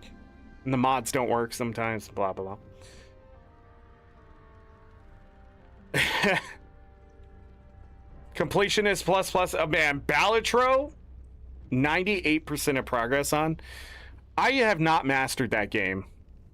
I think I got to like Purple Ante or something like that. Purple, whatever it's called. Purple Challenge, something. I did not ever gold stake anything. You see how it sort of like clicked finally? Purple stake, I think, is what I got to, which is like the third to last one, fourth to last one. Final Fantasy, 100%. You should mod Final Fantasy. There are multiple mods that are easy to install and change the combat in a very fun way. Oh yeah, I've looked at all of that. The skip rope, the hippo run and stuff on PC is impossible without something changing the files. Because when it was a CRTV days back in the day, I could sit there and jump rope 1,000 times easy. In fact, I have a save file, I'm pretty sure, with that medal on it. Not the hippo one, which I didn't know was a thing, but the jump rope one day I just sat there and just played jump rope because they kept giving me shit for jump roping. And then you get something from doing 1,000 jump ropes. Very close to beating gold? No, I'm not. Because I got Pokemon, and I will freaking play Pokemon forever. I really enjoy that Pokemon mod for Balatro. That probably increased the time like 4 times. But anyways, Final Fantasy will be happening this year over on Twitch because it'll get copyright hit here. But at the same time, the second channel, which I didn't launch because I got distracted by a new puppy, once I get that launched, I might just send it over there and let it get copyrighted to hell. So yeah, how much free time? I did not have that free time. I chose not to do my homework and instead play jump rope one afternoon into the evening. Even I believe even my dad was like, "Did you do your homework?" And I was like, "Yeah." No, I rarely did my homework. I felt like homework was a waste of time. I really feel like it still is a waste of time. You know? I get why they do it, but at the same time, sometimes it's like, I know this shit. Why am I doing this? And they're always like, do the even numbers because the odd answers in the back, at least let us get 50%. And then later, after I left my school back in the day, they just changed that anyways. You couldn't get a 0 in any assignment anymore. You always got a 50%. And I was like, that's some bullshit. If I had that same grading system that they implemented after I left high school that they had now, I would have had only A's and B's. Mostly A's. Because I would just do the math and be like, how do I get whatever letter grade I want? And then I would just do the bare minimum. That's what happens when you don't challenge smart kids in school, by the way. They do shit like that instead of actually doing their homework because they don't feel motivated to do anything. Or they have ADHD and don't know it and just lose interest on things very quickly. Or they think their teacher don't know how to teach, which is true. Or, you know, I really think it does come down to the teacher. Because when I have a teacher challenging me and engaging and like being like, do you know this? Do you know that? How do you know this? Like, when that stuff happened, those were the best teachers because they really got me to like look at what the work was to the point of like, hey, you really enjoy this. I'm just going to give you the advanced stuff now, you know? And I think the teachers, the 3 teachers who ever did that in my entire existence, showed me that the world can be a lot of fun without being bored all the time. But then you become an adult and you realize none of that shit fucking matters unless you have to work with it every day, which is a rarity because nobody pays for you to sit there and figure out the chemical equations to like 60 billion different things for no reason, which would have been fun. Oh, what if I put these together? What? It's like an atomic bomb level explosion. Having bad teacher is really easy to spot when you have a good teacher that you're excited to learn from. Yeah. I think some teachers are just dry. That's a good way to say it. They're not bad teachers. They're just very dry. They give you it matter of fact. And it's just really hard for like a lot of people to connect with why they're learning it. Yeah, I think that's just it. I don't think they're exactly bad. They know the stuff they want to teach the kids for the most part. It's just how they deliver that information and why they deliver it's important to humans in general. Because, you know, I struggled with things still. Trigonometry, certain algebra. Like, my biggest problem with math when I was growing up wasn't the fact that I didn't know the stuff. It was the fact that I kept forgetting to recall it. Right? So like they would give you new stuff and I would sort of just put the other stuff away, right? But that's not how math works. It all builds on each other. Like you have to keep building on it to the point of doing the complex stuff. And I didn't really understand that until I took college courses and I was doing trigonometry and she was literally going through what we needed to know to get to that point every single time.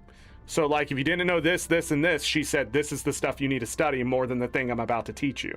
Because the thing she's about to teach you uses all that stuff. And without it, it's worthless. Like you're not going to learn anything anyways.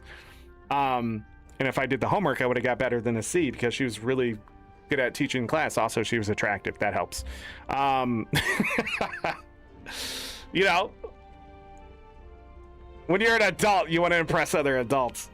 You know, envy the work. Yeah, teachers aren't treated well, which is insane. They're literally teaching the generations that are coming in. It sort of shows you just the state of the United States in general, where they're trying to get rid of the education because dumb people are easier to control than smart people. But that's not true at all. The smarter your people are, and the more you convince them that the country's doing things right, the harder they'll work for you, and the more profit and stuff they'll eventually obtain.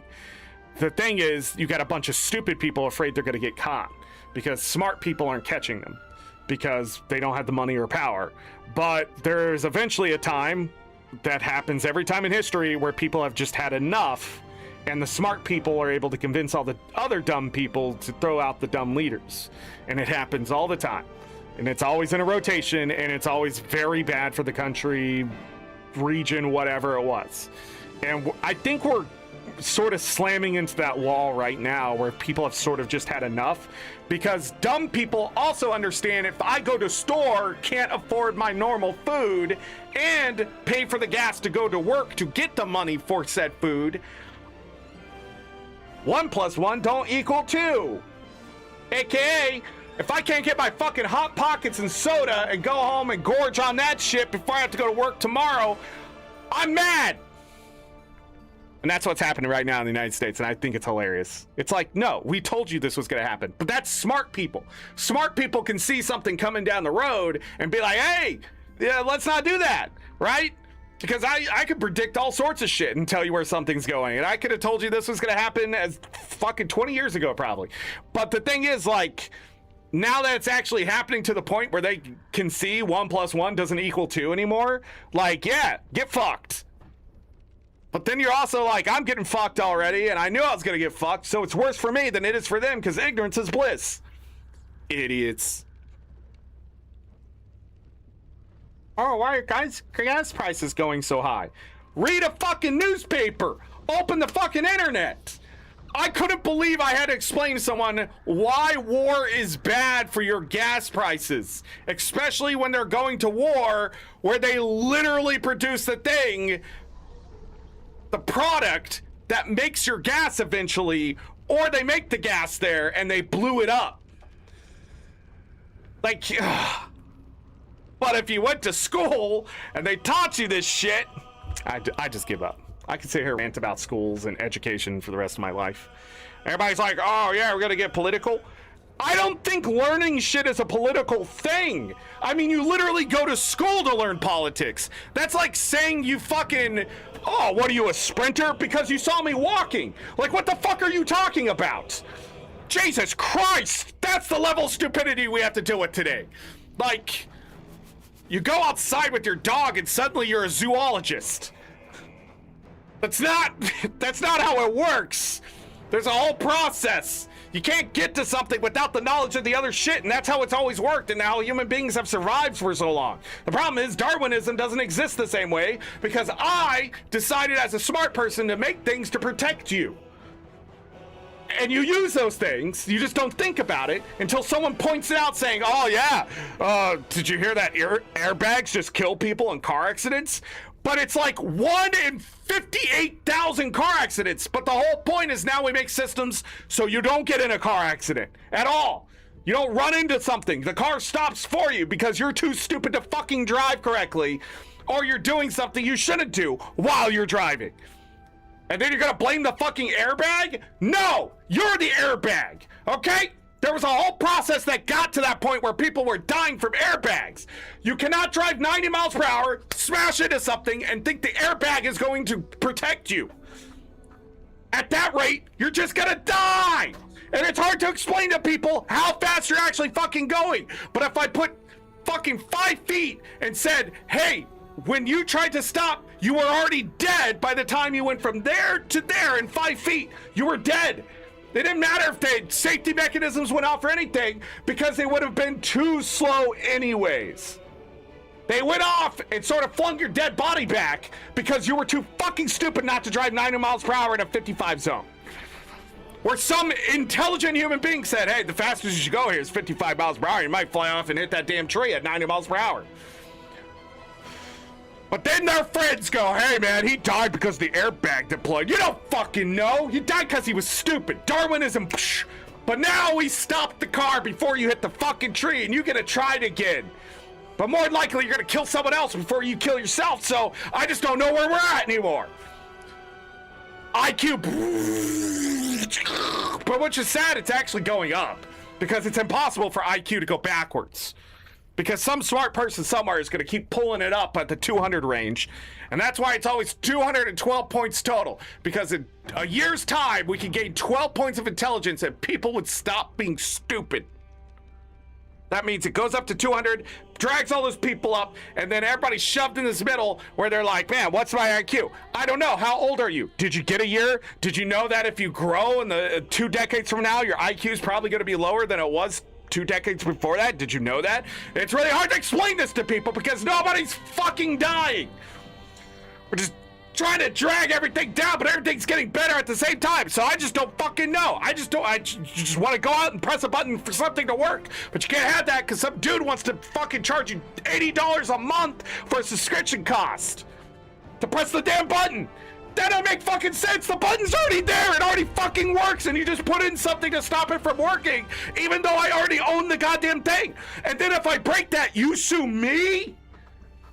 You should be impressed. That's the world we live in. And I'm sad because it stops us from just, you know, playing 600 hours of Baldur's Gate 3 and like playing through Final Fantasy every month until I get it right. You know what I really hate? Subscriptions. I really hate those. I don't think that's good for business. I don't think that's good for people. I don't think that's good for anything. To subscribe to safety mechanisms, to subscribe to health features, to subscribe to education. I mean, technically that's what college is. You're paying a price to try to take a class till you get it right. But they're like, you better get it right the first time because we don't want you here. We gotta get the next guy in. Overcharge them to teach the same shit that they can learn on YouTube for free. Oh, but they don't got the piece of paper from the big academy.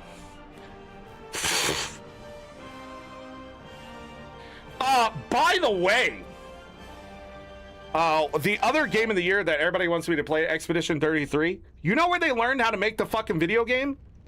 Not college. Not an institution. No. YouTube. Get fucked. Why is chat disconnected?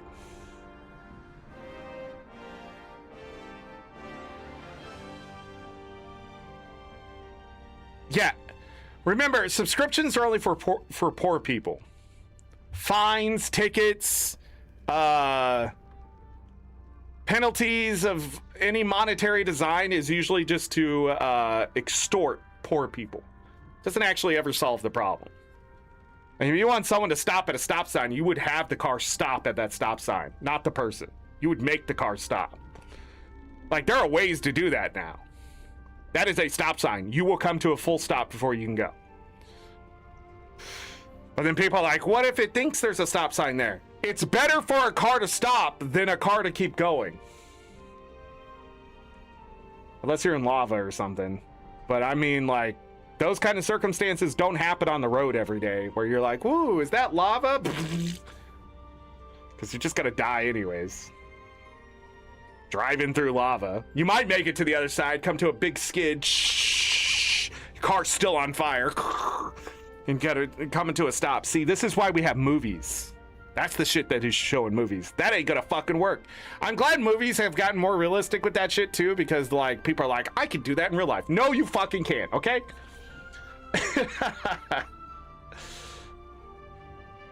Know a lot about it. Cars, I've been around cars for so long because my dad should have just been a mechanic. I've been around cars. I've seen cars blow up. I've seen cars blow a tire. I've been in car accidents. I know the capability of cars, is all I'm saying. I know what it takes to build a car. I know what it takes to break a car. And it's really easy to break a car. Like, the things that we use today in cars has not changed in 50 years, which is insane to me. And then they added a computer to it. We got to get out of here. We're almost 6 hours. So much rambling at the last hour here, but it was totally worth it. You all have a great freaking day. Thank you all for liking, subscribing, watching this stuff. We will be back tomorrow is the plan. Tuesday, Wednesday, Thursday with more Baldur's Gate 3. Guild Wars 2, I don't know if we'll do any grind this week live on Twitch, but, you know, if I do, it'll be on Discord, Blue Sky. I don't know. I want to do a mom joke there for some reason. That's weird. My chat keeps connecting and disconnecting. It's so weird. But thank you all for being here. I appreciate you. And as always, I leave you with this. Take care of yourselves. Take care of each other. We're all we got. Have a great night, day, evening, morning, afternoon, whatever time it is. Make it great. If you're going to bed, sleep well, get that rest. You will need it. Trust me. If I don't see you for the rest of this week, you enjoy the rest of your March, pretty much. Enjoy your week. Baldur's Gate 3. We're going through Act 3 now. We're getting into, quote unquote, the girth of it, I think. What else? That's it. The music stopped. Everything's weird and awkward now. You're welcome, Chaz. Any mods lurking in chat? Did I thank any of the mods? Thank you, mods. Yeah, I'm gonna go hang out with my new dog. Bye.